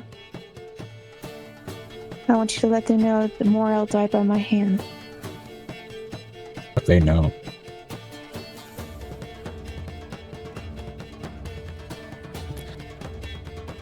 Time to get to work. She puts the bottom part for them to sign on. We each wax seal it because I'm not playing that game. You put your initial in the wax seal in order to make up for the fact that there's not a wax seal. In case you carry your own. She pulls forth that sort of same twitching left hand. It finally steadies. She clenches it, and a needle pushes itself out from the sort of space between her thumb and her index finger. She pulls it out and lets the blood from it drip onto the page as it signs her name in totality. More blood drips forth and hardens and calcifies into a wax. To protect you, I will not be using my own blood. If that monster can smell my blood, it will chase you. With a basic bounty contract, no client is ever expected to do what I'm doing. He pushes I it have in back the past. inside, and that hand starts twitching again. He says this for the first time. I have in the past. I'm not a hired assassin. I'm not going to require that kind of insurance from you. I just want the information. Yep. I want to know which higher-ups are playing the game. Where I'm gonna put this very clear. We end up in the dark in the void, and she shows her what the void looks like. Good. That looks fun. Anyway, There are bigger monsters in there. I'm sure. Probably shouldn't I delay. will spare you. Yeah. It's good to meet you. And she shows her Ezekrin's face. You will meet this man. and I will give him your contract. Cool. And when you get back, you are free to stay. And she shows her what the castle looks like in this. I'm going to politely decline. I never stay in a client's residence. It's bad luck. It's not in my home. We disagree. Arlian made my home.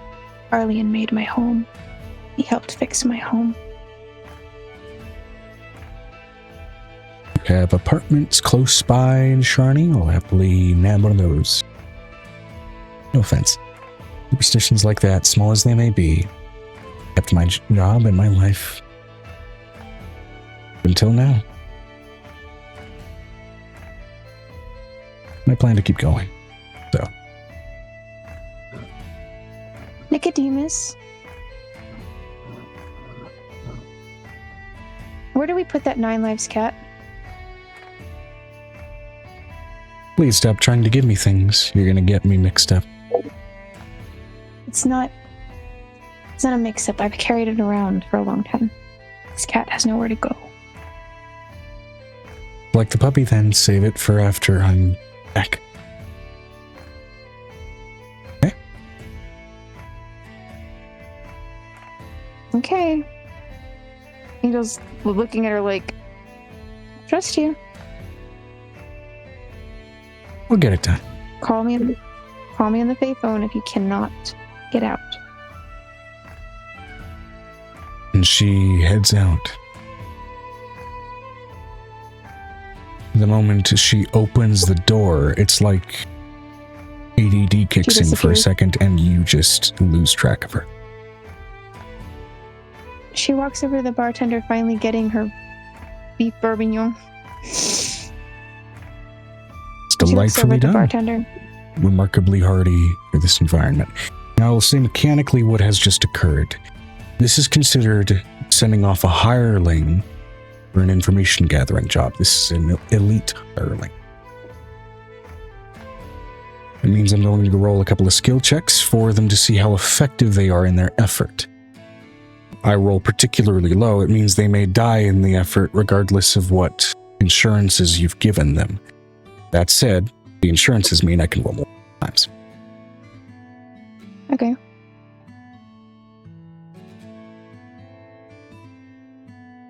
That 9 lives cat is to keep you alive. It keeps a soul cage around its neck. And if you die,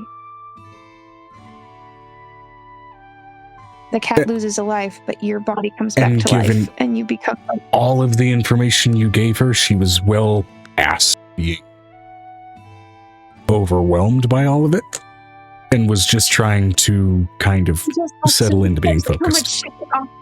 I have so much shit to offboard, Joe.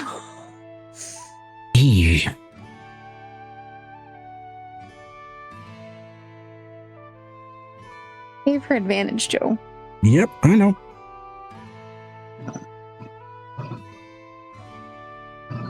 And then we get that one for the assurance.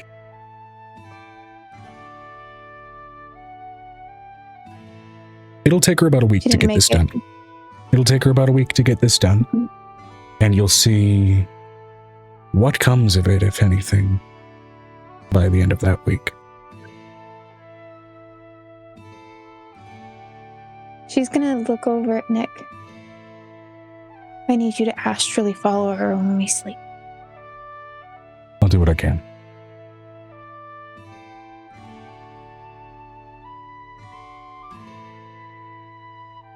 Now that I need you to said, talk to Arlian when he talks to you. sending off characters as hirelings can also be done for warlocks and clerics that you guys have taken under your whim. Doing it I was trying to find one in this bar. Right. That's what I was trying to do, because everybody else found a hireling. I've got what, one cleric, and they've just gone off to get trained, and they're You can still look for more. There are other tables and shit. There are other tables and shit where you can look for more options. There's other dancers here that you haven't talked to yet. She's gonna try to talk to the other dancers because there's space and room. Sure. That said, you were going to talk to the barkeep for a moment. So what are you going to talk to him about? How much can you pick up mentally when people think in the bar? people thinking about? Like when a weary traveler comes in and you can give them just what they want or what they were searching for as far as Oh, food. I can read people real easy. But it's never giving them exactly what they want or getting a sense for it. It's just understanding about it. Someone comes in with a shiver or a shudder.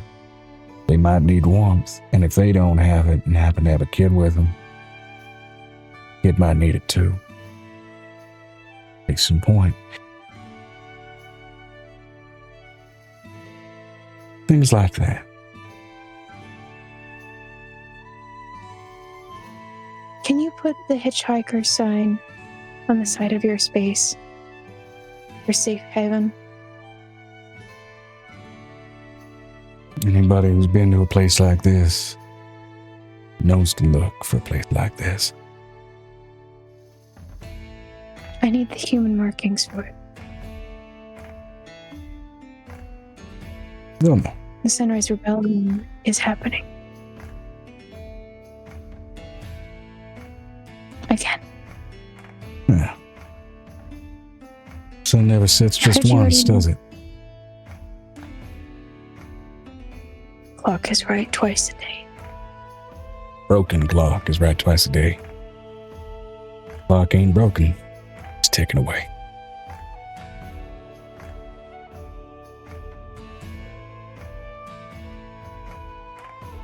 What would you do if you saw somebody like Menidna, the Great Thief, reduced to nothing?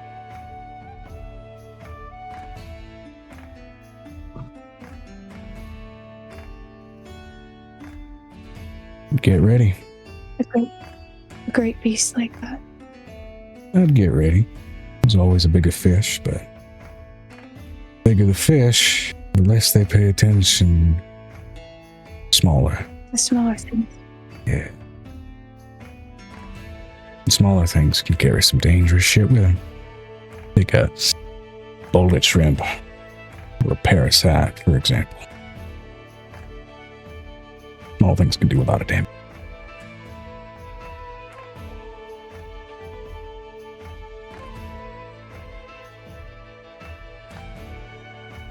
Whales don't count in this analogy, but you know what I'm getting at. No, she's like, she just had a brain blast. She's like, yeah. That makes sense.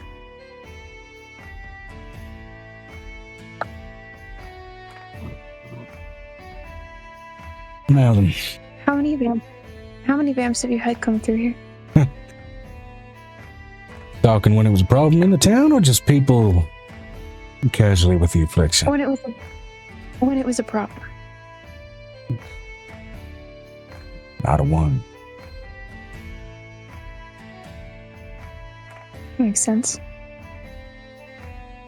She looks over at Cassie. Is Cassie literally trying to chat someone up or struggling through it? She is a fish out of water. But slowly getting more confident. Goes.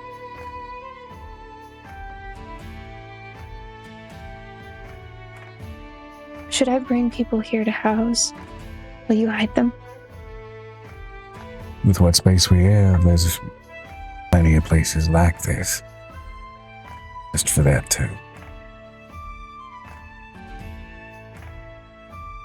And it I need to hide them was from the shadow. definitely by choice that your fake friend Piper get a rash the second she walked through the door.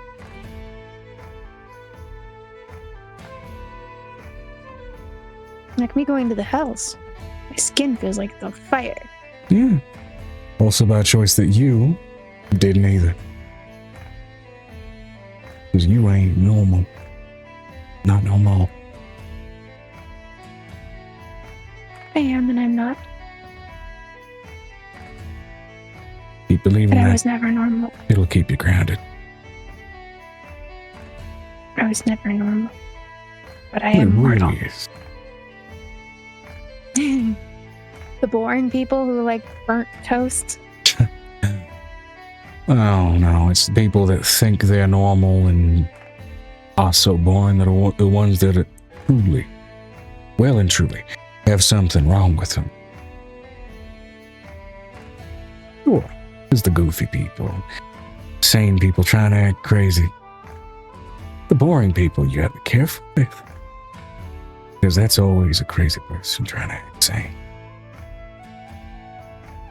She looks over at this bartender. I'm going to give you my location in Sharney for anybody that you knows that needs to hide underneath the ground. Nah, I already know it. I need to go talk. Oh, so you know where we are. I knew it the moment you Great. walked in the door. She walks. I'm going to go and talk to this artist that I'm supposed to talk to who's an ornery piece of butt. I can hear you from a while away.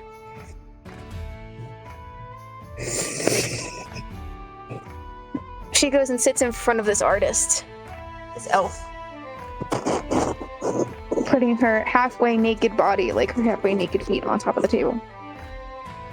She's not an elf. She's a human Oh, she's human. I forgot. who only likes to draw humans.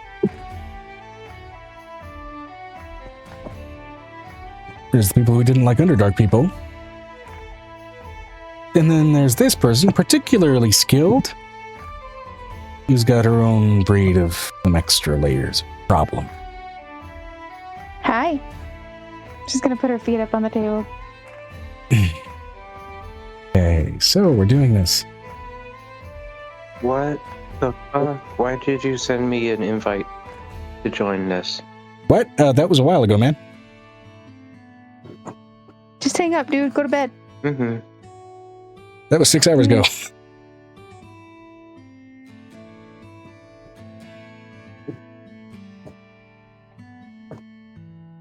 She looks over at Nicodemus. This one only draws humans.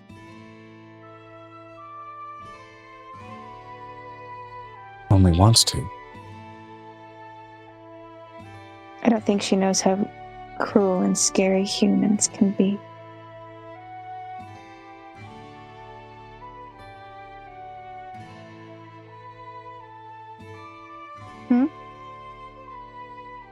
So go ahead and strip down.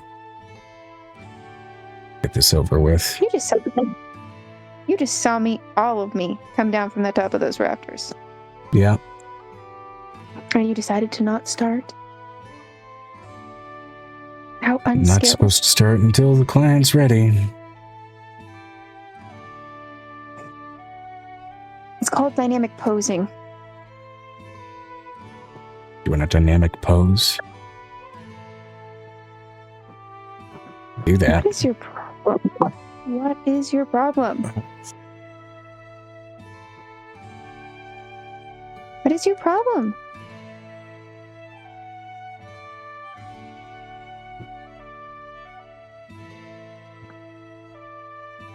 Lady, I just work here. Ooh, burnout. We can recognize this.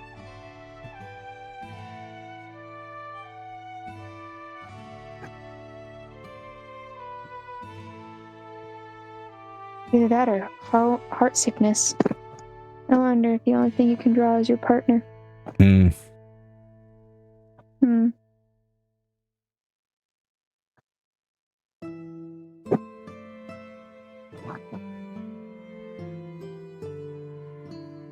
Just double check the stats on this one here. Just double checking her deal. Next, what the fuck is this? Everybody else has professionals, and this is bullshit. She is professional. And she is particularly good at her job. She is also a bitch. A quiet bitch. So, let's see here. There it is, cater. Okay. It's getting a good look. Oh yeah, I already mentioned, yeah. Modest garments, round face, silver hair, and light blue eyes. With a sling of vials with separated pigments and oils for just straight up making paints on the fly. What she needs.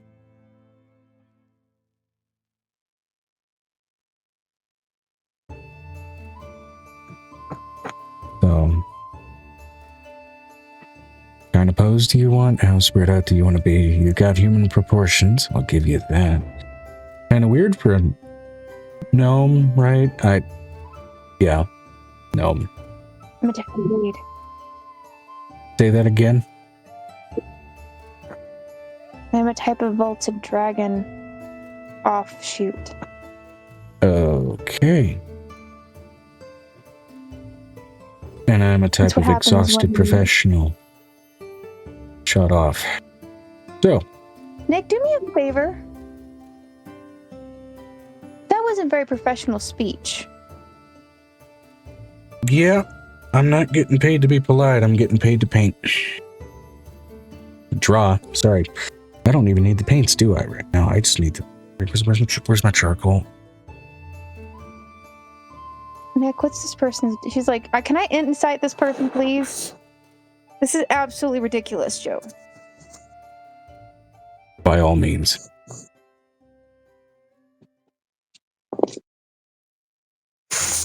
Natural freaking 20, thank you very much. The modest clothes seem ill-fitting, first of all. The rounded face, silver and blue eyes, her skin seems particularly well kept. The separation of the potions and the components seem professionally crafted, probably particularly expensive in their make. And yet, her hair is unkempt, her clothing doesn't match her whole vibe, and then you recall particularly the threat that the barkeep gave her when she initially refused to draw you.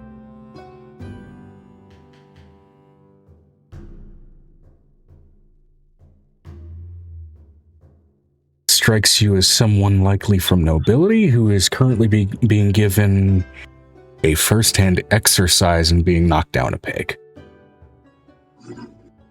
She's about to get a second one. She lifts her up by her basic collar and puts her down on the ground. I am a warlord. Be careful what you say to me. And how you treat me. I've met dragon nobility who would eat your skinny ass for lunch. I could shut you into armor. You know what she's gonna do? She's gonna walk through the veil into armor. With this person in her hand. Could leave you here. I'm gonna roll a charisma save for her the moment you try to pull her through to another plane of existence.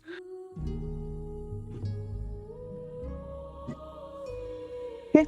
Because one thing that I'm notably seeing in her description, her alignment does not match her described behavior. I know. There's a reason for that. Whoop, that's the D100. That's not a charisma save. Disadvantage because your stats are fucking terrible. Ooh.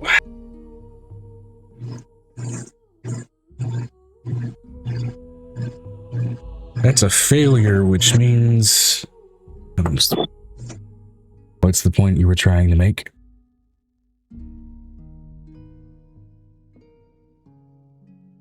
Okay, I'm gonna go find a red dragon. Great.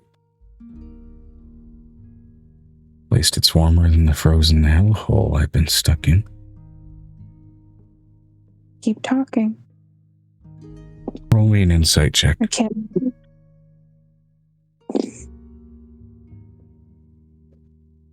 $19. Her eyes do not Plus- match what she's saying.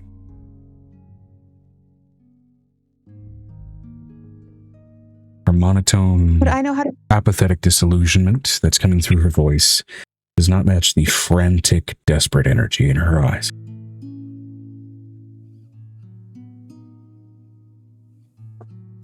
I'm gonna cast Spell Magic or Remove Curse. Can I cast that, DM? Or do I need to use a scroll with the higher levels? Joe, you're picking. Are you okay? Yep. My arm locked up for a second. So, Remove Curse or Dispel Magic? let me double check here. Vinestra said, maybe use some of the apples too. That might be an op. Thank you. Thank you. Thank you so much, Vanessa. I know it's a little metagamey, but I'll take it. I'll take it for now.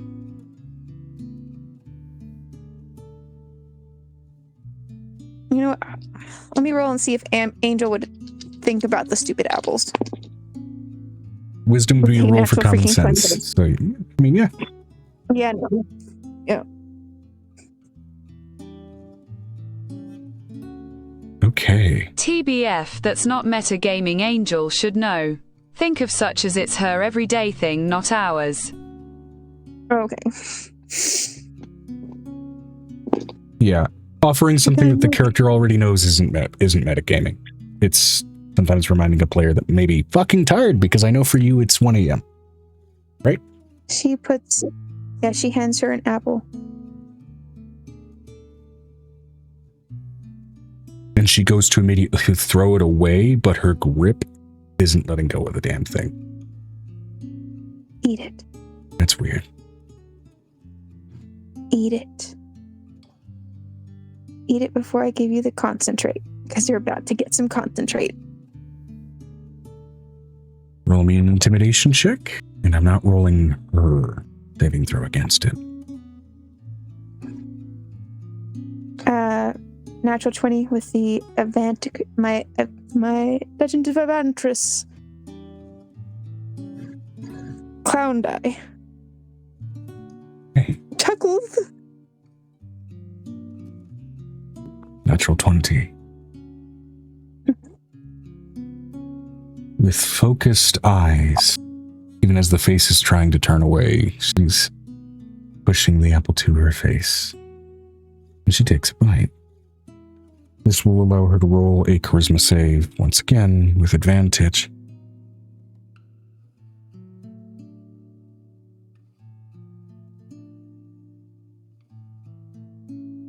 Natural 17. Good girl. All right. And what immediately gets fucking ejected from her body in blackened red fumes. An immediate smell of sulfur. This sort of orange and red colored demon. Which looks quite handsome in its own way. Yet not sexually driven, like a succubus or incubus.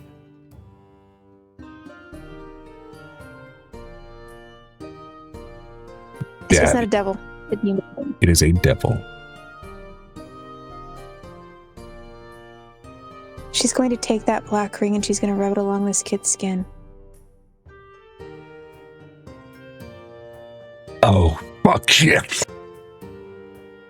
Black chains pull from the ring and rip away a demon of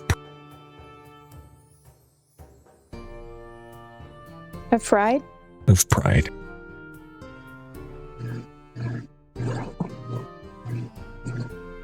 What are you going to say now?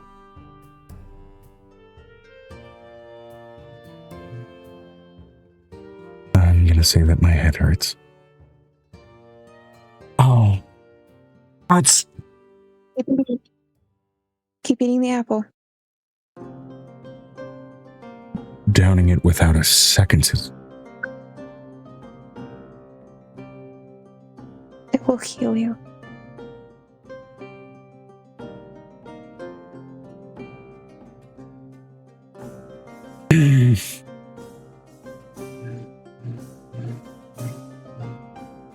Where are we?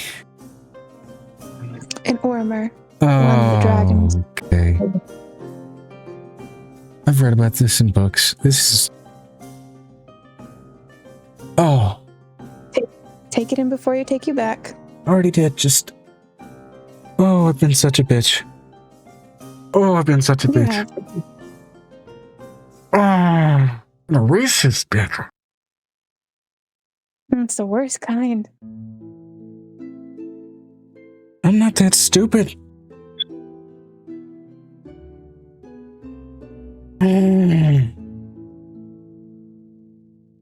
You're lucky that I have a deal with Edgerman. What's your We're real friends, deal? okay, good.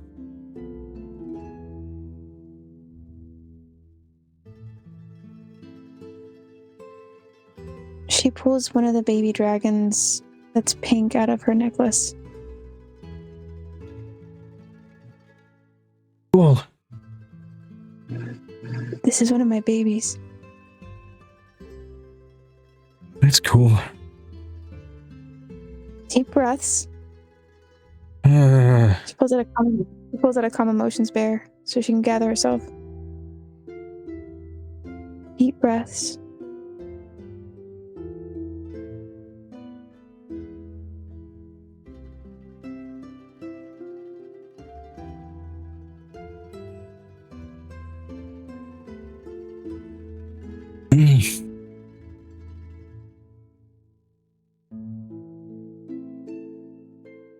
Told me it could teach me how to paint.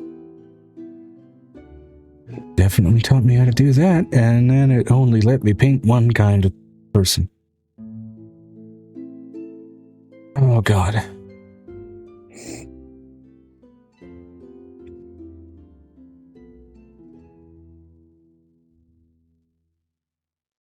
I don't think we have a god of the arts. I kind of want to take that one over. It's part of my. That's technically that's a few different gods cover that. Mainly You got this. mainly Arlian. Since time immemorial, mainly Arlian, but every god has kind of has muse celestials. Artistry just can come from anywhere, even the evil ones. So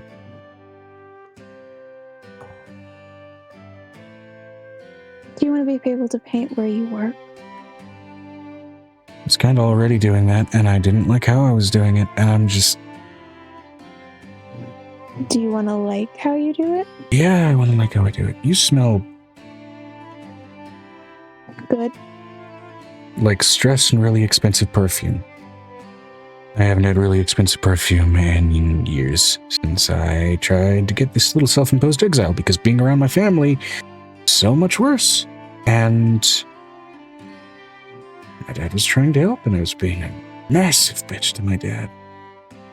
And then my dad died. Who's your dad? And then my uncle was taking care of me, and I was being a massive bitch to my uncle. So I went away. Who's your uncle?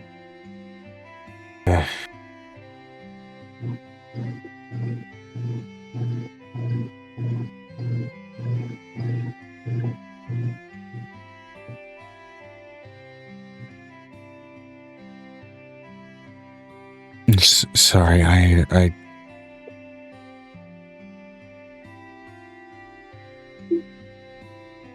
Let me remind you of the last 5 minutes. Warlord. Yeah.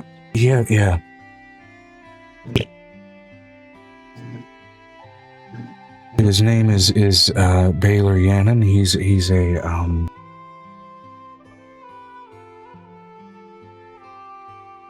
It sounds so familiar, like I've already met that person. Baylor Yannon. He's a meat baron in Stalinhorde? No, in northern Sunsmith, just kind of right on the border there.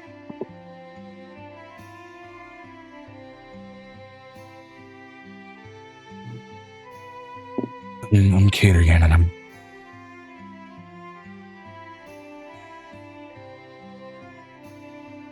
My dad was sick for a long time, so I really, really hated being that much of a bitch to him. And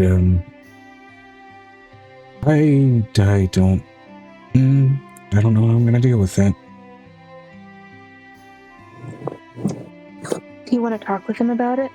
Do you want to apologize? I'll apologize whenever the gods decide it's my turn. Can do that before that. And I think I need to take some time to earn the right to apologize first.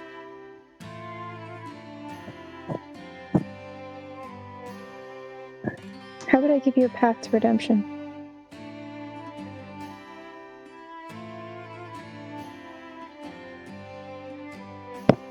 When I was skittish, it was around you. I can guess what you mean. So what's the deal?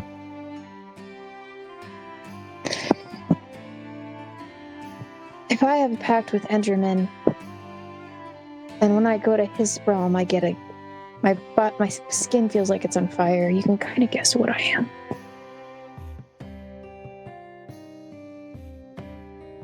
If you know religion. She's like partially wishes that Venestra was here for more imposing helpful things. But she's like, Venestra's not here. Well, you jumped into another plane and then suddenly separated yourself from the ability to have that interaction. I know. It's fine. It's fine. It's fine. We're dealing with it ourselves. It's okay. It's okay. We can do this. Rolling a religion check for her, real quick. She does have advantage, given that she was a very studious noble. Okay, natural 16. It's not bad. Her charisma sucks. Wisdom and intelligence, not so much.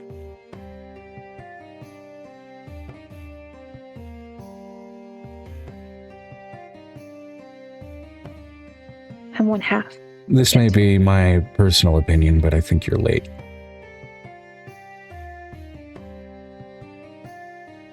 No, I'm not late. Okay, so what's the deal? You know what? The God that I believe in, that I partially worship, basically says there are no people who are late. It is all in their time. The great divine above everything else. Okay, that's cool.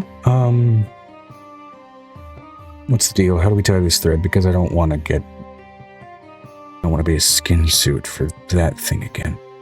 Or another one of those things. I already have one cleric / angel child basically being taught an Ormer, so you're going to follow me. Okay. And you're going to learn what the meaning of love is. You're going to make up for all the love you never gave anyone else. And the love that you lacked to show. I gave a lot of it when I could. And I know. But not in the way they needed. I wanted to make something that could last, and I went from the wrong. You can tell, like, there's still, like, an element of that bitchiness still present in her personality. It's not directed at you, and it's very much, right now, acting like a shield from exercising the trauma. She is trying to bolster herself against breaking.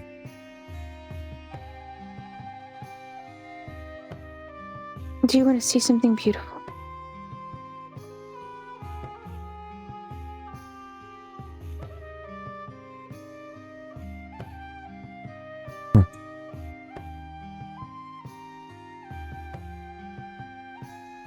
She calls out one of the baby Leyborns.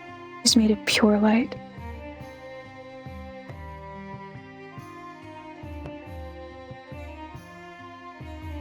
I'm going to trust you to hold them.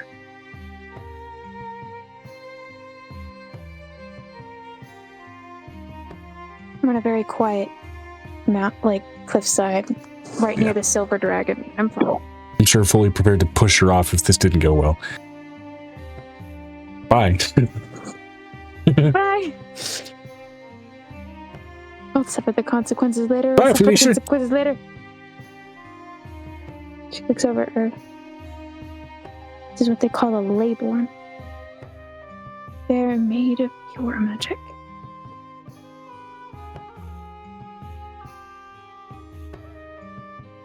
She shows her how to lift the head and lets her hold them. And as they coo and reach her fingers.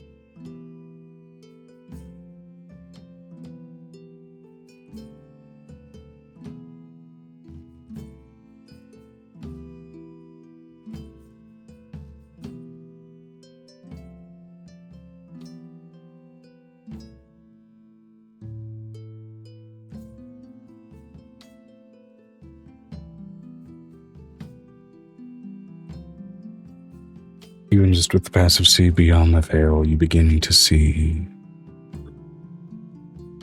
the lightest rose-tinted thread begin to develop inside of her.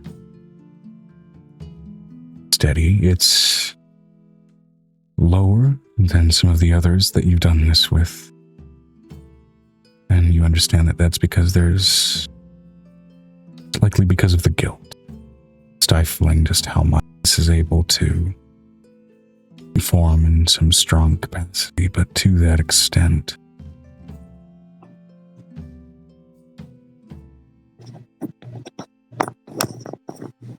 Tell me how old you are.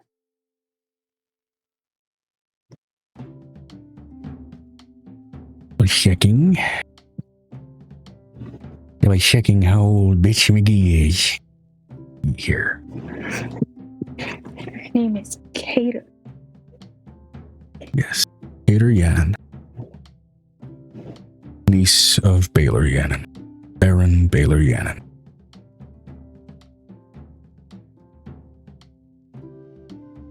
She is 28.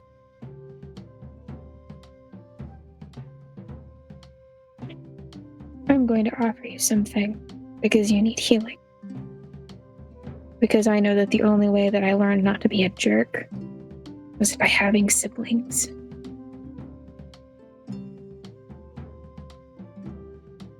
So I'm going to allow my older siblings to treat you like you deserve. And how you treat them, you will get back what you have. I will pay your job here, and you will do me the favor of drawing them in every single day. I can do that. Everything will come right, miss. Every moment, every footstep. They're getting big and they go fast when I get nervous and I get scared. And when I'm in danger, they grow faster. I'm putting too much pressure on that arm, Joe. Sorry.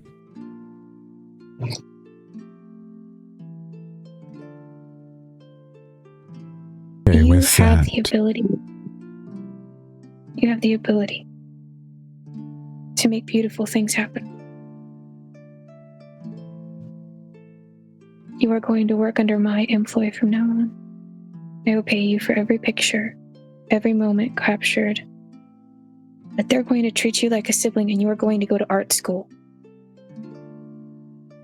And your teachers are not going to be nice.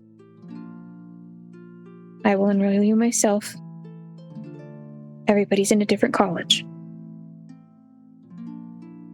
understood. And when you are ready to see your family, you will paint them in the best detail of your memory. And you will allow each one of those kids to help you remember them. With this, you are picking up a new subject. You have a few choices for what class she can be. She can be a celestial warlock under you. That's one option. Her charisma is low, which means that's going to be a stat that she's going to get trained. Similarly, paladin is an option. Again, it relies on charisma, so that would have to be trained. Cleric, her wisdom is decent. That's why it's an option. And she has a fairly decent knowledge, books-wise. That said, into her book knowledge and her intelligence, you could also lean her toward wizard, though that's not strictly religiously bound. He would still be faithful to you. Now, with that as well, you could also push her toward art.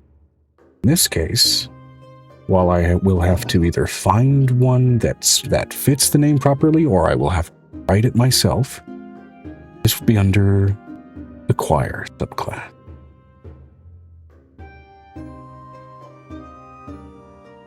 She's a painter, Joe. Yeah.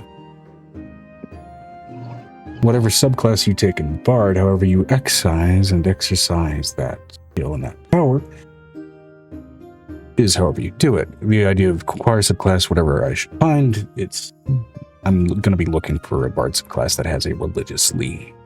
That's...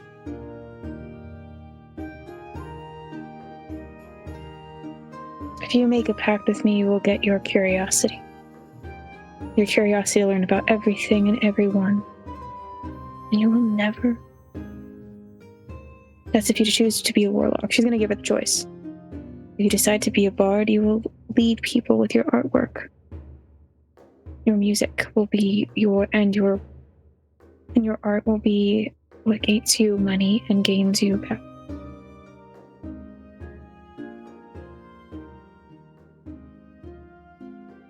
Because you will need to train in actually being a nice person. It's a warlock, bard, cleric, or wizard. Oh, you're here. She's giving... Or paladin. She's giving the character the option. Okay. I'm going to roll a d10. It's going to... Because she has a few different facets for how she has developed her intelligence and her interest. It's going to be a matter of, what strengthens that there. And... there's her art skill. Yes, there's also her scholarliness, where she may put her art skill aside and instead focus on that scholarliness. But yes, but being a scholar could also mean basically being a traditional scholar, which means writing those traditional cleric books. Sure. So why did I roll the d10s again? What the fuck am I? Oh, because I was picking up a d10. It's 5 options.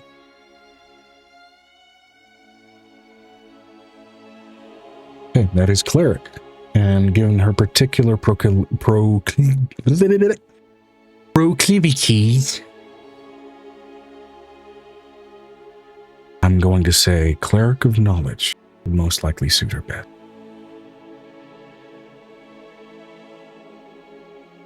Now that said, as a At the house of knowledge? Not so she doesn't have an offshoot for the love god or not? It is a cleric of knowledge, not thereby a Volk, a cleric of knowledge as the subclass, right? A cleric of knowledge devoted unto the love goddess.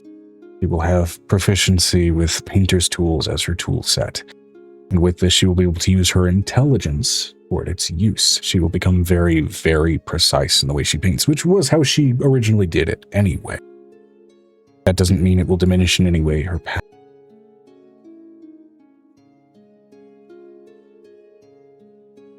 Which means from now on you live in the necklace. You learn how to live with them. I have a home. I know you have a home. But I asked you to take care of them every day until you atone for your family. That is my price for basically getting another job that I have to do for Edgerman eventually.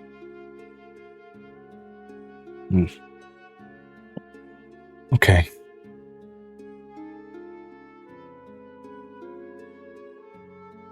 You got a personal cleric out of the bitch who was going to paint you. I'm letting you know if you act bitchy, I have 3 or 4 boys that are not going to take it. Yeah. The aggressive means of personal correction. I'm letting you know, Hope, when she comes back, will definitely not take it. Yeah, which to be fair, again, what's left of it is mostly a defensive tactic, trying to shield herself from trauma. Directing it at him. But because you need something to take care of, she goes and pulls out the puppy that one of the puppies she was going to offer the other lady. She happily takes This is yours. It will grow to the size of a German shepherd, roughly. Which means that if you're small enough, you can ride it. Okay. And it is kind of industrial. They're really hard. They're dire corgis with lots of heavy bone protection. Bone spurs. So, Weaponized bone spurs, yeah, I get it.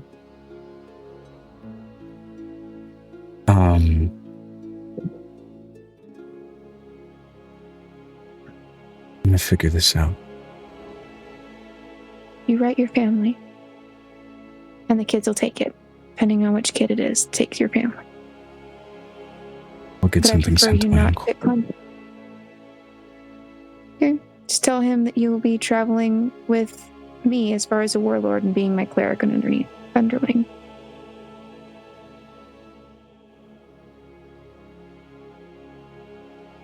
I'm going to roll intended intelligence and wisdom checks with her. Whichever one wins out will dictate what thought enters her brain.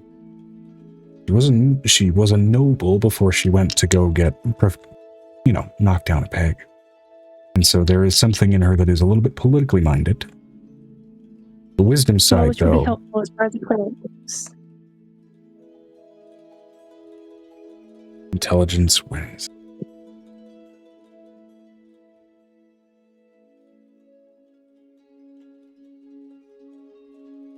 What she entered as a war against the Illithid.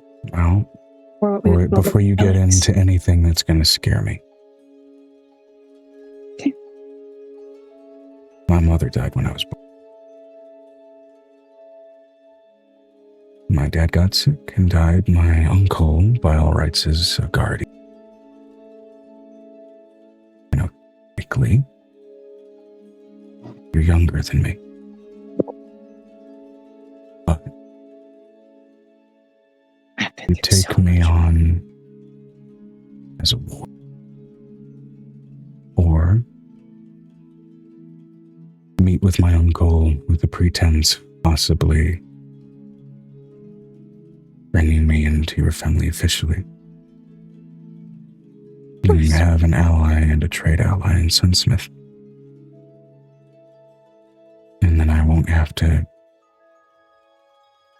be as confused about where I'm going. I've always been confused about where I'm going.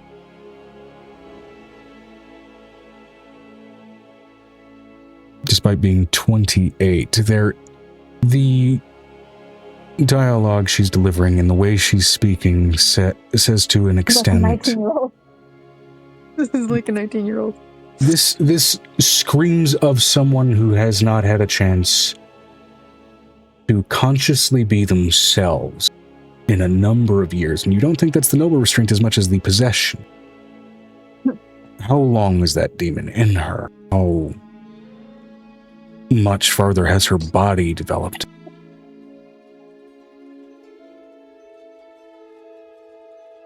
She pulls. Before we go back, we need to get you out of those horrible looking clothes. Because if you're going to be my warder any bit, you need to look like you're not a ragamuffin. It was a humbling. These don't fit very well. No.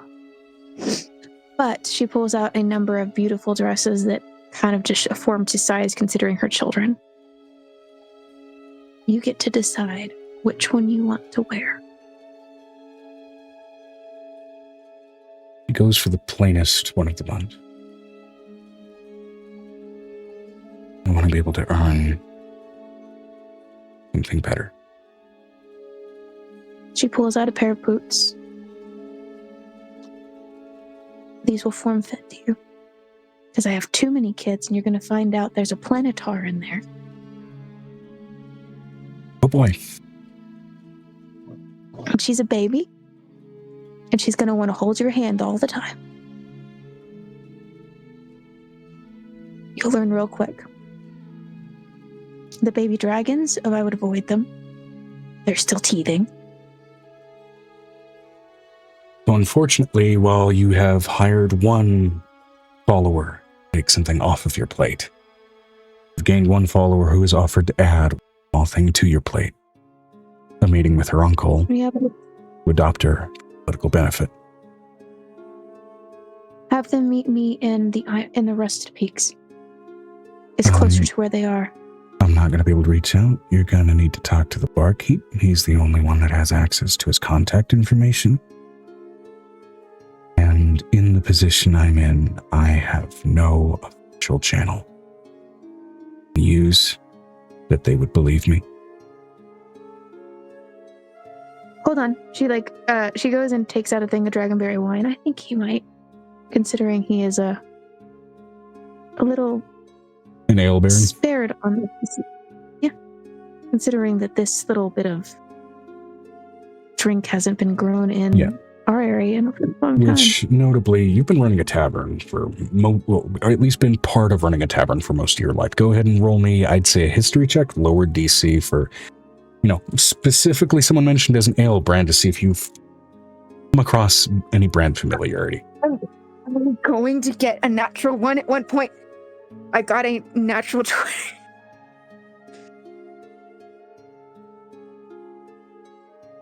Okay. I'm getting clear of this. This pink dye is so nice to me, but it's just scaring the shit out of me.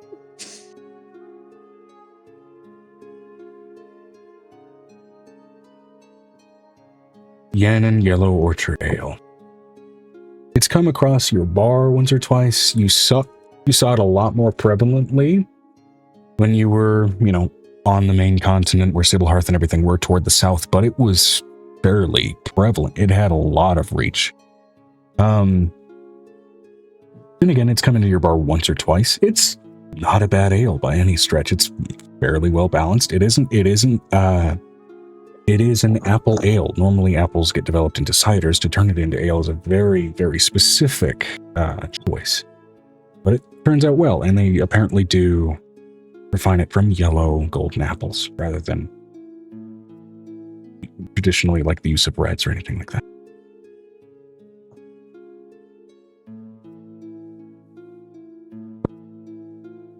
By golden, I mean like Gold Delicious is not magical golden, like from Marquess.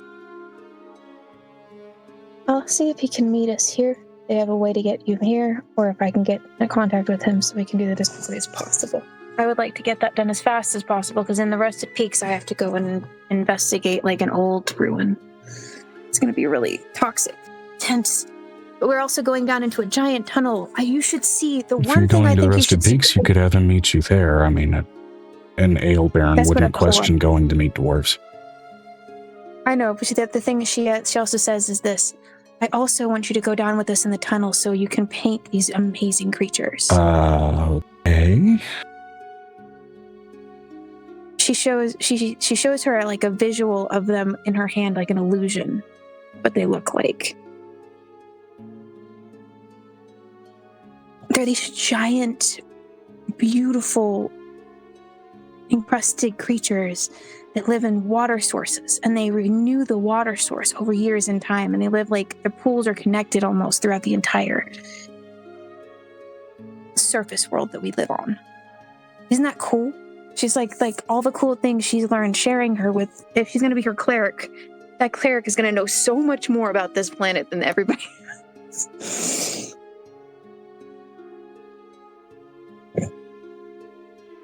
But we have to meet Venestra. You will be completely enraptured on her height and just how cool she is. Piper as well. Piper is the archfey of medicine, or becoming it. Understood. I think I saw the couple of them in your company when you came in. The size proportions were kind of hard to ignore.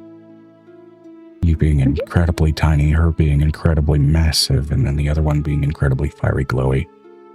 And then the two twin snow elf ladies. I mean, quite the group. She pulls out a number of cloaks made from red dragon hide, blue dragon hide, or yellow dragon hide. Each one of my kids got their choice. So you get to choose this, or you get to choose something made from the silver dragon's woven thing. Loom.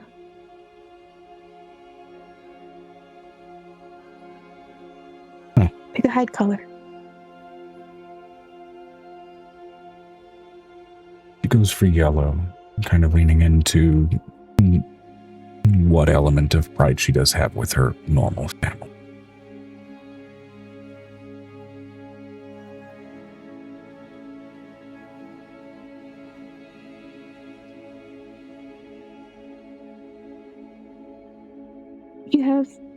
So you like yellow golden apples, right? Not partial to eating them, they're kind of boring, but they do refine fairly well into liquor, at least the way my uncle does it. So he started with a mead. First he was a mead baron, and then kind of iterated it down into an ale. gonna try Bees really didn't hard keep not to to want themselves. to.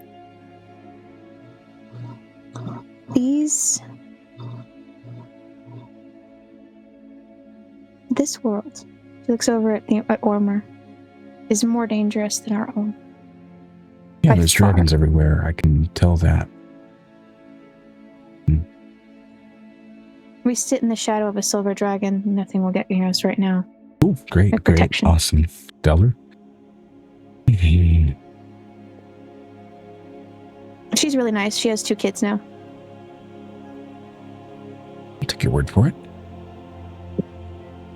Oh, I do remember we have to deliver something. She We? goes at... We have to deliver something. Uh-oh.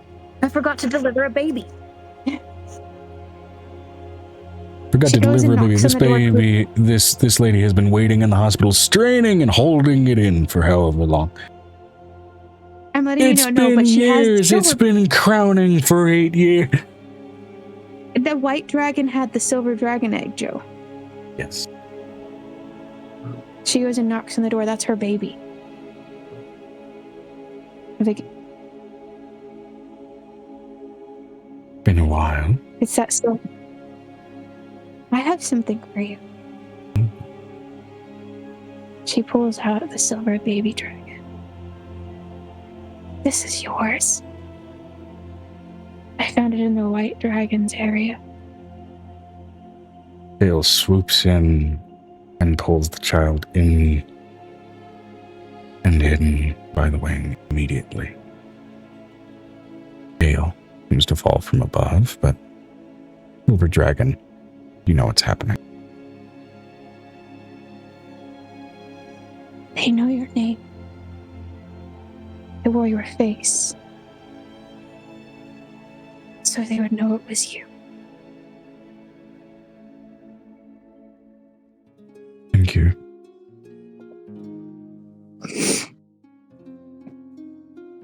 They speak now. And they can take human form to walk around. And they know me by your name, not by mine. I told them I was babysitting them for you until we could come and drop her off. Thank you, Sue. You're welcome. I'm so sorry.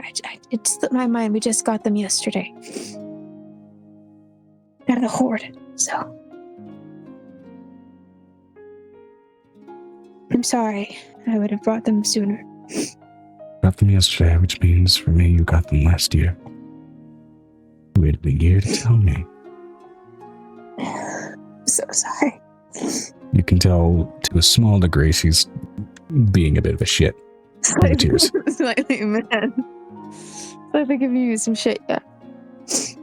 I wanted to say thank you for helping me and my family. Thank you. If you or your friends need anything, let me know. Okay. She's crying so hard. Like, there's just tears running down her face because she's so mad at herself for forgetting the little mini clutch, the mini single baby that got saved in that situation. Wait. Wow. There was... Hold on. She calls to Yuki. Yuki, I know you have the other baby. Yuki? Yeah. Mommy needs the other baby. Okay. Mommy needs the little boy. I'm so sorry. All right. This is her baby. It's not yours. Here.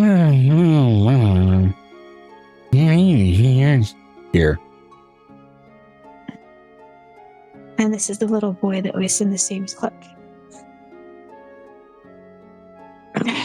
Lowers her head down, lets Dragon climb onto her face.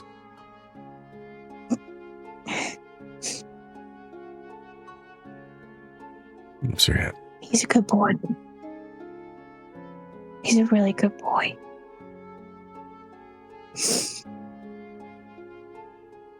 Sabrina's like, I have to let them go. They're not mine, but I'm so happy that she has her babies back.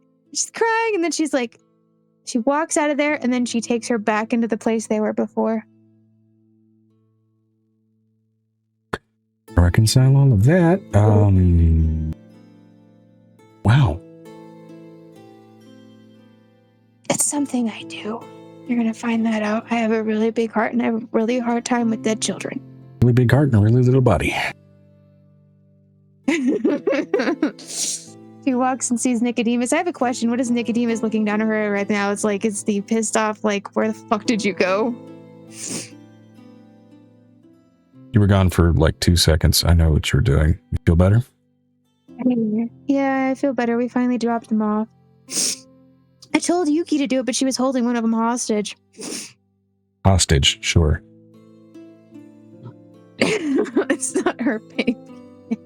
You tell the kid to raise a puppy, and then you're like, okay, great, you raised it enough. Give it to the neighbors.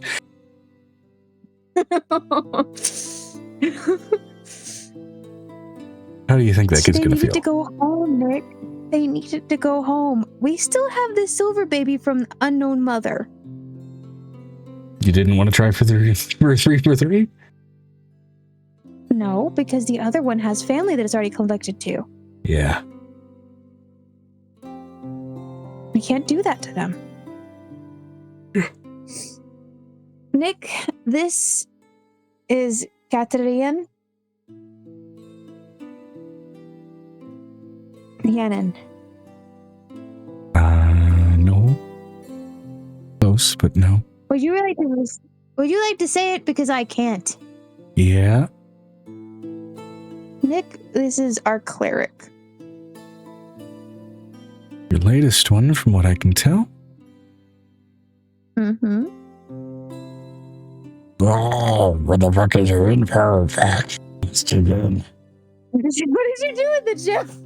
It's in the screenshot.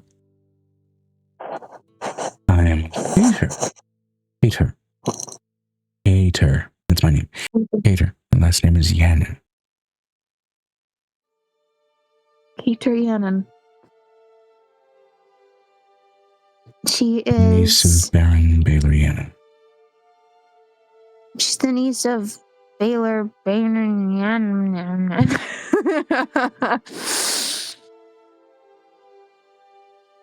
Baylor Yannon. First name is Baylor. Yannon. I'm gonna go to the bar. You talk to her, and she's going to go home with our kids into the necklace. Okay. Well, how many strays are you going to pick up here? Is the building going to be empty by the time we leave? No, just... I sent one of them off to go do their job that they needed to save their butts to do. I sent the other one off to do a job for us. Hold on. Job. What? So the lady who was basically sniffling because we were deities in this thing, she basically was one of Ender's people, and she was like a scourge, and so I basically showed her the Baylor. I showed her. I know her. I ripped off her wings. Oh my god! Oh my god! That's what you did for her. I'm always talking to Pendra in my dreams, Lovey. Oh my god! Angel's giggling. This is where she walks over to the bar and leans over at the bar counter.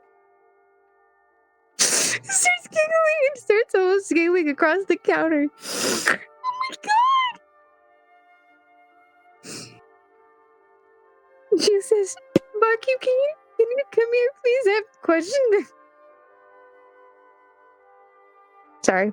He was a stripper pointing her nose down at poor people. You can't be choosy about who throws coin at your naked body. Nope. Call it an overreaction. I call it, a tipping point after too much of that over years of living. She looks over at the barkeep. I have a question.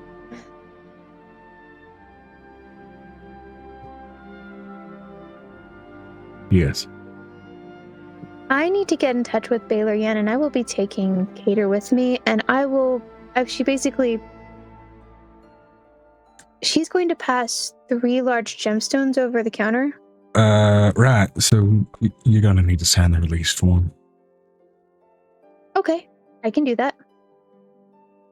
But because of these are she put some lapis out there. This is for making blue paint. She puts out another sulfur stone to make yellow. Delightful. Then she takes a ruby and ruby shellac. This is for making red. Great. He gets out a scroll, unfurls it, and it begins to unroll like a roll of wrapping paper, length after length, before he kind of pulls it up. There's the bottom. All right, go ahead and sign on here. Okay. She signs and puts her wax seal on there. And we're golden. I do need to know Balor. I need somebody to get in touch with Balor again and have him meet us at the Rusted Peaks at the manor. Yeah, I can get that going. As soon as possible. You signed your name, which means he knows you haven't. And I made sure the Rusted Peaks was on the contract. A little thorough. Thank you. Thank you so much. Don't worry. She's on her way to bigger and brighter things. He's a cheerful fellow. Kind of rosy in the cheeks. I'm gonna let you know, you might want to get something holy to kind of see how many people have. Just her. The reason she could barely move in here. That would explain Definitely the a upset. reason she wasn't a dancer. That explains the upset. Yep. All right. Well, I will be taking her inside the necklace and letting her kind of help take care of little ones for a little while. Delightful. Yeah. If there's anything that can heal a broken soul, it's just watching the littles be littles. Yeah. Okay, and she's gonna go over find Vanessa. Oh, I gave her a puppy. Oh, good. And she's like, do you want one too? I have a litter of 12 that I have to literally split apart. And I got a house full of bitches to look after. I'm good. What if you make it their support puppy?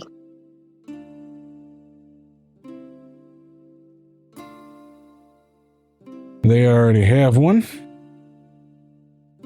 Oh, okay.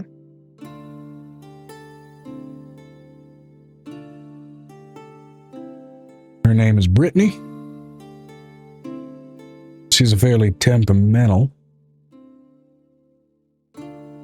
but kind of what happens when you let a beagle knoll stay in the place. Does the beagle know want a puppy? A little redundant, don't you think? No. I've seen puppies do wondrous things, especially for a Dunarg who had a lot of trauma. I mean, that's up to her. Brittany! Balls, and you expect, probably tall, full-sized, something like Dunarg. Maybe 4 inches taller than yourself. Just kind of waddling over. Bipedal beagle knoll. The ears are dragging along the floor next to her. Oh my god, this dog would be a basic mount for this person. Oh my god. Oh my god. Hello. Hello, Brittany. Oh my god, I love this dog. I love this dog so much. Oh my god, this Noel. I can't wait till Vanessa gets out of her paint session because this is hilarious. Are you in here causing problems? Do I need to cut your throat? No, I was going to offer you a new friend. Oh, I like that. She pulls out a beautiful, perfect tricolor puppy. This will become your new mount if you're good. If you wait until it gets big. Mount? How dare you? This is my... What? He or she? It's a he. You are not my son. You're not my son. Oh my god. The son's gonna be twice her size. Oh my god.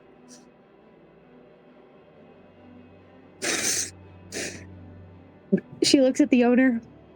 Is there anybody in here that needs their kneecaps cut? No. No. She puts the puppy in her hands. Delightful. You are going to, and immediately lifts up her ears and rolls them into a nest on her head and then sets the puppy on top of her head. That is the cutest thing I've seen. That is the cutest thing I've seen. That is the cutest thing I've seen. That is the cutest thing I've seen. Careful, my ears are my ears are no longer blocking my ears, so I can hear all of everything. So cool. Everything's loud now, but that's okay. She calls out Archimedes. They're gonna get this big. Fantastic. Really reserved Archimedes, for a supposed beagle. So cool. That's not reserved. She tried to cut my kneecap. She said, "Do you need your kneecaps cut?" That was the most direct thing that anybody's ever asked me as far as getting beaten up. Reserved in regards to beagles traditionally are very fucking loud. Really reserved in that regard for a beagle. I have a question. How hard is Nicodemus laughing behind me right now? Full body shake of trying not to laugh out loud. You can feel the restraint and the burn in his chest practically, even though it's not your own.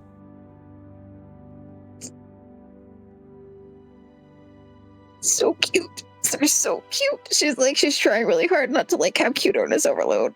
I know I'm cute.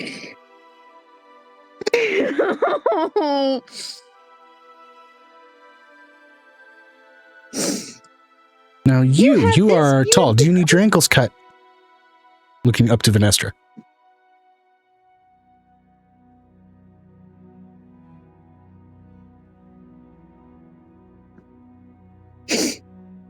Whoop. Vinestra Don't said, need to get you to follow. "Sorry, what is happening? Got a bit lost." Angel's been offering puppies to people, so she has a set of 12 that need to get out of her thing, considering Joe rolled how many they had last time, and I literally already had a set that I was trying to get rid of, and that didn't happen, so I was able to pawn one off on Brittany, this beautiful beagle Knoll. Yeah, she offered one of the puppies to the barkeep. The barkeep said, "No, but Brittany might want one," who was apparently the emotional support dog they already had. Out comes wandering a 3'6", maybe, beagle Knoll, who gladly takes the puppy and okay, yes, about 4 feet then. Either way, happily walks out, takes the puppy and says, "This is my son." And also, being a guard dog and being weirdly reserved for a beagle, is saying, "Do you need your kneecaps cut?" "No, we're good. Great. You're a super nice person," and is making these weird, passive, but cheerful threats at everybody on first interaction. But then it's fine. "You are really tall. Do you need your ankles cut?" Oh my god. Oh my god. Angel's trying so hard not to laugh. So cute. So terrifying. So I know. Cute. Oh my god. Oh my god.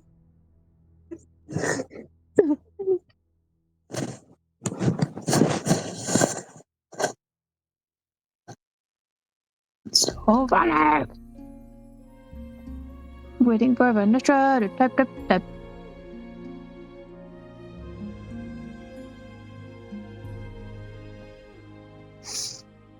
Every couple of Vinestra sessions, I said, gotta create an NPC "Why that's do just you a little ask?" freak. "In case you're causing trouble, I'll cut your ankles. Do you need your ankles cut?" Oh my god. No, do you? "I never cause trouble. I'm the emotional support dog. And I'm cute." Cute. Good. "Do you know anybody who needs their ankles cut?"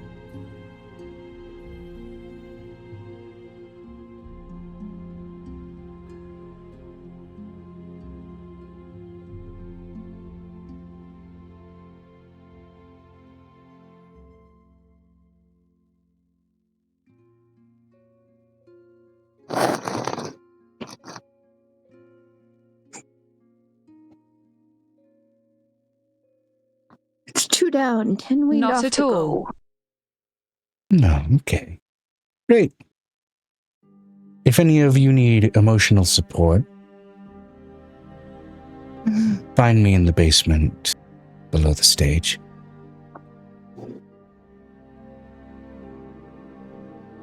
Which I said when you guys first walked in. That led to. I know, but she's probably going to be like, no, my puppy cannot see violence for a little while. I just imagine this one. We don't bite this person, we bite this person. Not yet. We'll go through the side door with you for a little bit. Find a nice little pillow for you to sleep on. And then anybody who needs emotional support can find me in the basement below the stage. He goes by Winston. If it's my son, he'll go by whatever I decide. We just said that because he was super smart. He was smart. Winston does have a little bit of a ring to it. Wandering off and away and out of sight. I know what I'm doing. With a small little waddle of just kind of... Oh my god, so cute. He's just trying so hard not to laugh. She has to hide in Nicodemus's legs. She's like, deep breaths. Careful, it's a dangerous place to hide, Levy. But It's yeah, fine, take deep it's breaths. Fine. It's not that kind of deep breath. Oh no. God, no. No. What she basically covers her Vinestra face. said, so what did I miss while busy? I got a new cleric. Possibly an alliance in Sunsmith. Which would be good.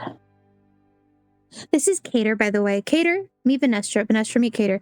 Look at Vinestra's awesome body thing. Right. She's like an actual full dragon, but it's like she can take this form, isn't it? I'm a precision sketch artist, so in case you need anything done, I can do that. But I think you already got done, right? Yeah, you already got done.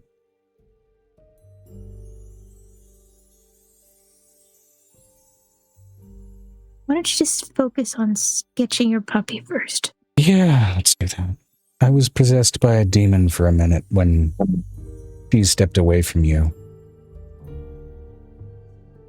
Brought me to the plane of dragons to get the demon out. Still trying to process that. Brought me to a bigger dragon to drop off dragons and dragon eggs. And I'm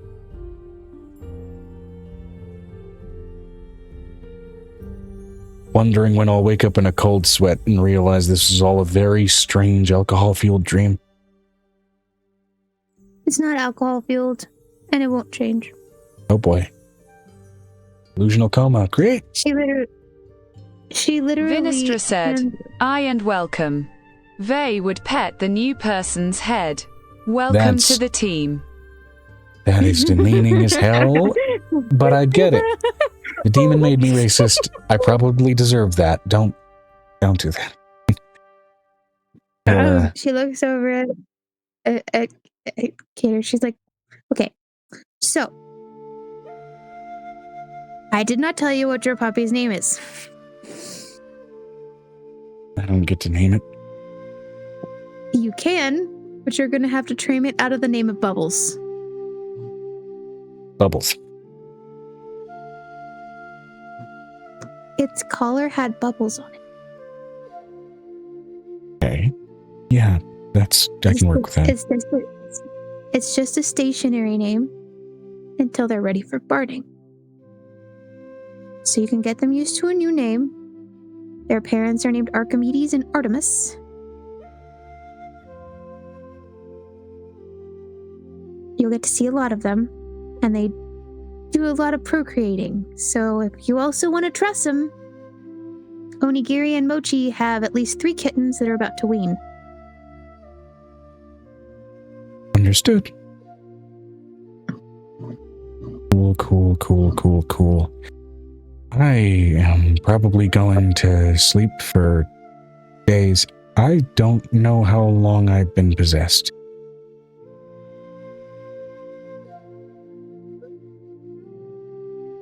I don't know either, and I won't know till probably poker night. What's the date? So I'll let you know on poker night.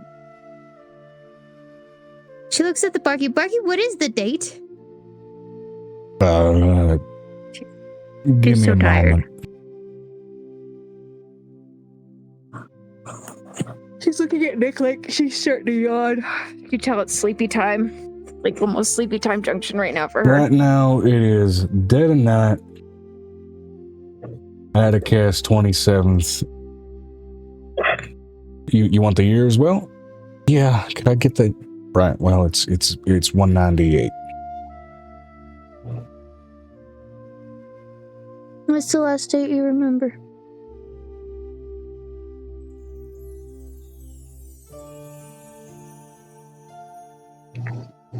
It was my birthday.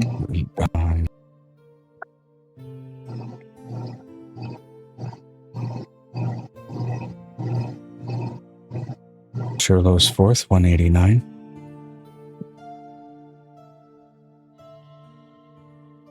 So we definitely gotta get in trouble with it. We gotta get in touch with your uncle. Which means she's been possessed for 9 years. Yeah, She even knew what happened your... to her during that time, but she had no sense of how much time passed. You're gonna take clerical classes with the rest of the kids, so I will need you to enroll. It is a college course. Wait, I'm 28. I lost all of my young adulthood. Great. We're gonna take care of that.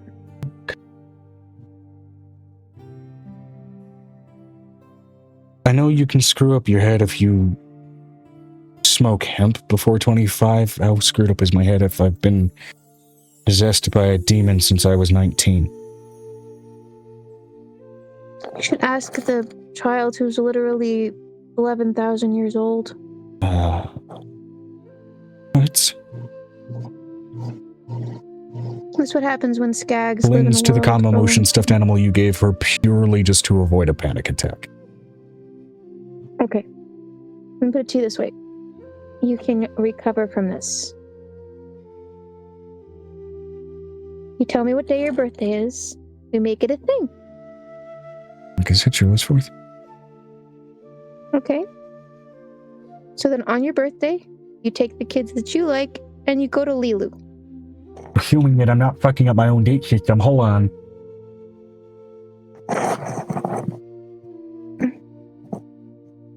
Let's double check, because that can be stupid sometimes.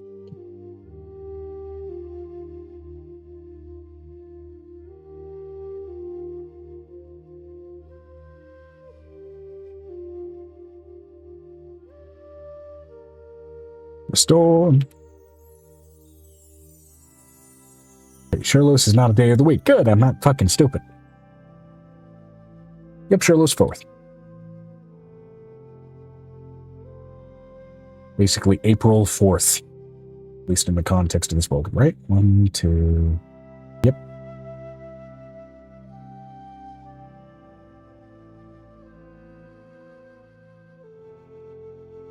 Vinestra said, "So you got a new cleric angel." I gotta train into it, yeah. Sorry. She is also going to probably be taking lots of notes. You take the kids that you like on a trip to Lilu with the help of Blue, and you go and you have your aforementioned missed childhood. Not missed childhood. I had a childhood that I missed all of my young adulthood. We'll make up for it. Oh, man.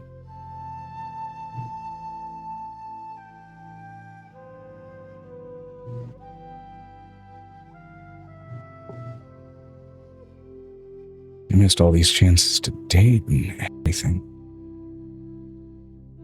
You haven't missed anything.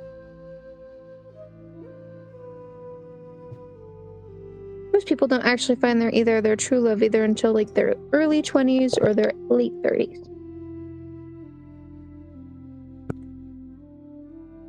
Or their beginning 30s, sorry.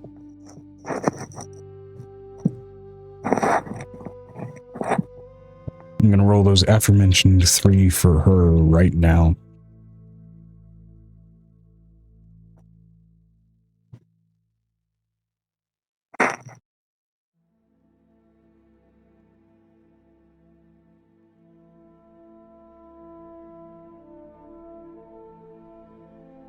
3, 2, 1, huh?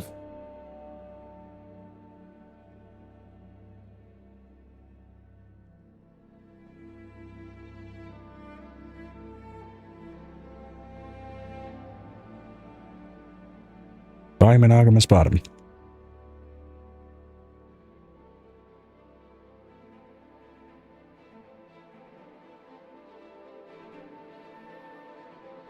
Hold on, Joe. I'll be right back. Okay. Vinestra said. Also, Joe sent you some questions. Absolutely. Take a gander here. Oh, yes.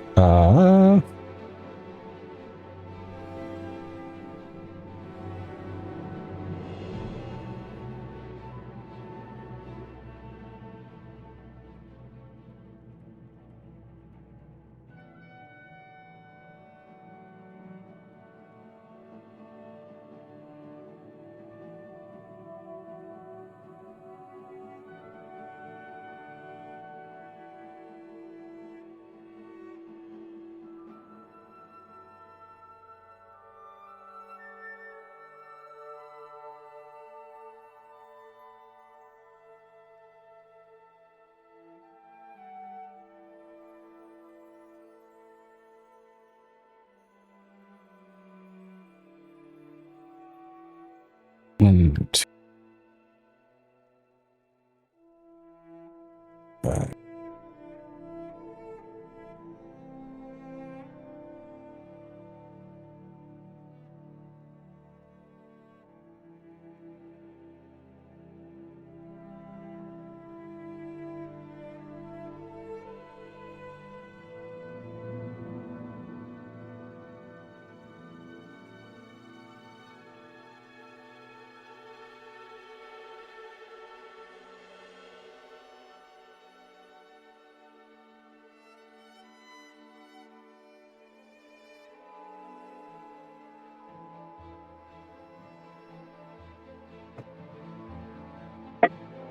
Turn.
I'm the king of typos. There we go.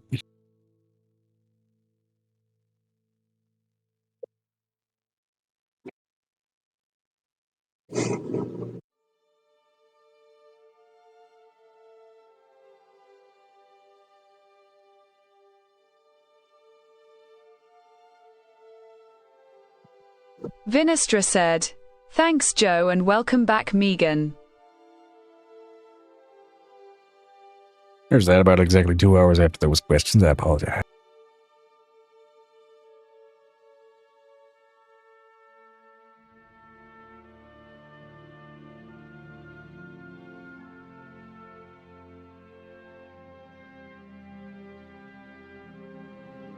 All right. So,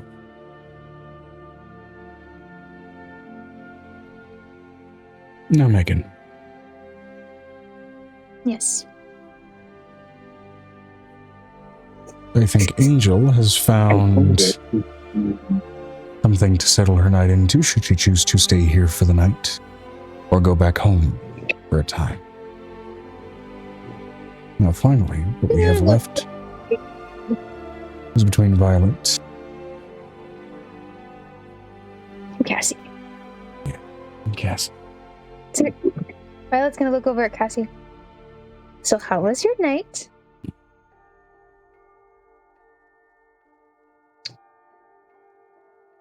Electrifying.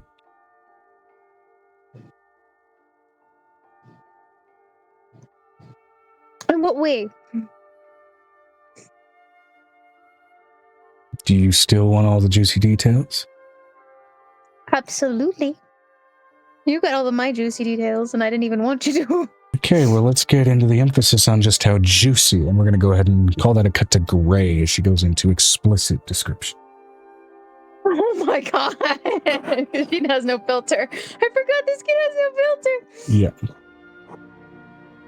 I have a question. Does Halcyon walk in on them having this full conversation? Like, bro, why did you leave me there? Bro. Yeah. Now, emphasis on her being monogamous right now, we'll say, without going into details, she found interest in 3 different partners and is right now having them compete for her affection. Oh my god. And the night was rife with hands-on competition. She looks over at... I have a question. When Halcyon walks in, and does he walk into, like, the juiciest part of the details, and it's just like, oh my god. You haven't seen that elf turn red. And he is as red as a cherry as he simply turns around and closes the door. Wait, where are you going? Where are you going? To find a way to push a bar of soap into my brain. And he shuts the door. You've done more intimate things with me. She sounds exactly like you, so hearing it come out of your mouth but not be your... I'm confused. And he's saying that as his voice is fading off down the hallway.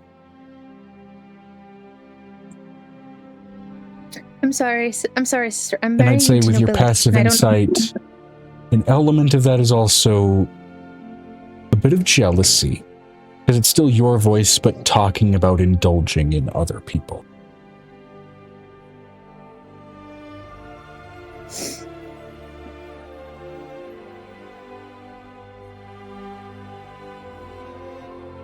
She's gonna take a minute from Cassie. She's like, Cassie, after she's heard this entire story, I do want to change the gray thing. She wants to go find Halcyon. Fair enough. Are you okay?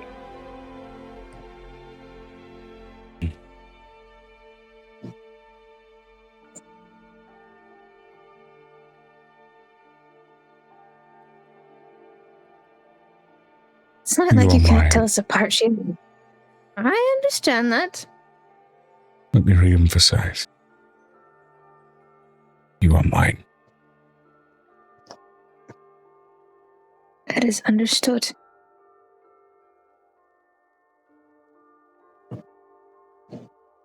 She gets on tiptoe and kisses him. You can tell us apart. I have purple hair and she has red. He kneels down to your level.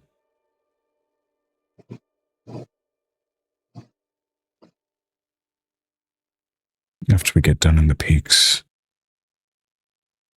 I'm dragging you to my home. I do have a surprise for you. And I am making it official. Hello, I will.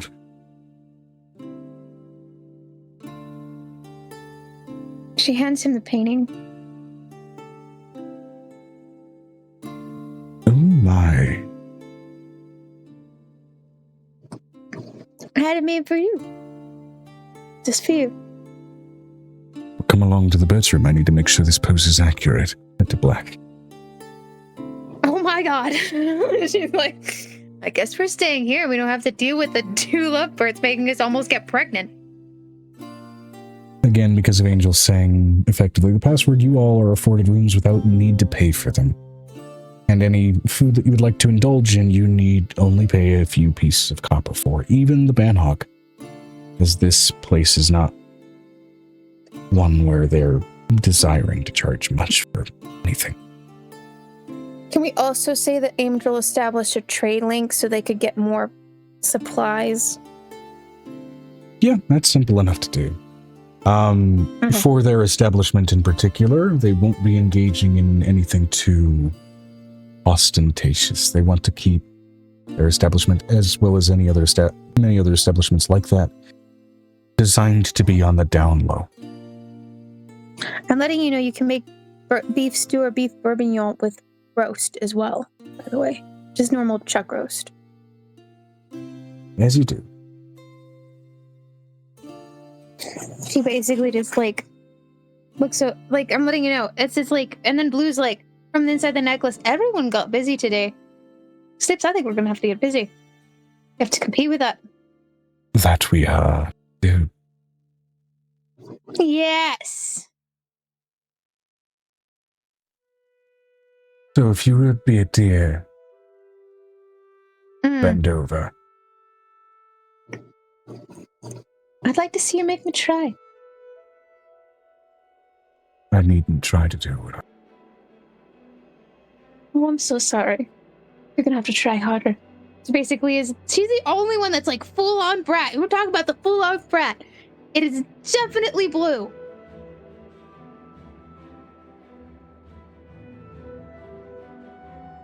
The war will be epic. There will be scissors in the wall by the time it is through. But everybody will be happy. Oh, certainly. Probably the only character that like literally would cut her hair just to get away from her. Well, it regrows real quick. So, what do we want to name the session? Is that a little bit of spice? A little bit of spice.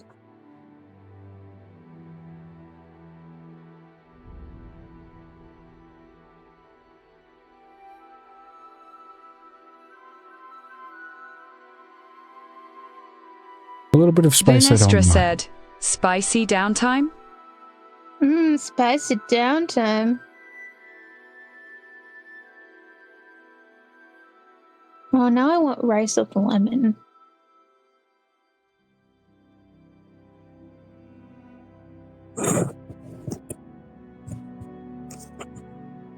Yeah. Turn off my camera because I'm falling asleep. Spicy downtime. But this went longer than anticipated. I think it went okay. Yeah, but we started earlier and ended later, and I'm really confused. Well, we started earlier, then it dragged out for an hour before we actually started. Because I needed to get food in me so I could take what I needed to take. Yep. So technically, as far as session length, 7 hours and 22 minutes rather than 8 hours and 22 minutes. Hypothetically, we would have ended a little after midnight. It's not terrible, it's just we encountered a delay because you all insisted that I not incidentally give myself food poisoning, so that's okay.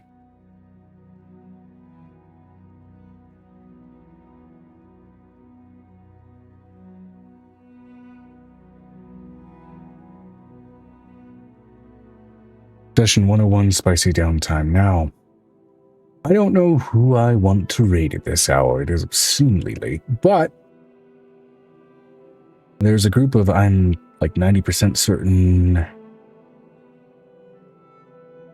Australian D&D streamers. They are, apparently today doing a Session 0 for whatever the fuck Let's Roll for Duckies is. And they are on their BRB, so let's go ahead and raid them.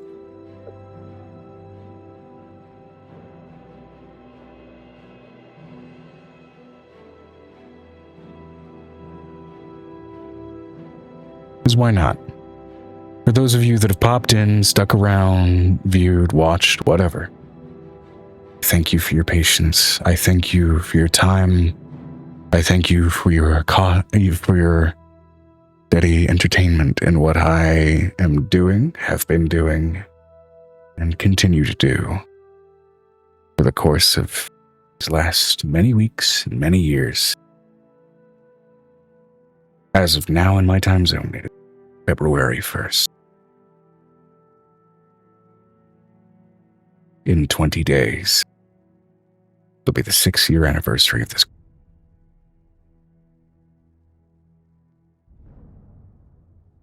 So, I'll see you all actually in 20 days on the dot, as that will be a Saturday, I believe. Be a hell of a time. On February 21st, the first session of Forgotten Genesis began. But we still have session next week. I didn't say I'm skipping sessions, but I'm saying it's in line that we will continue. 3 sessions from now, it will be the 6-year anniversary session, is what I'm getting at. Either way, it's coming up on it.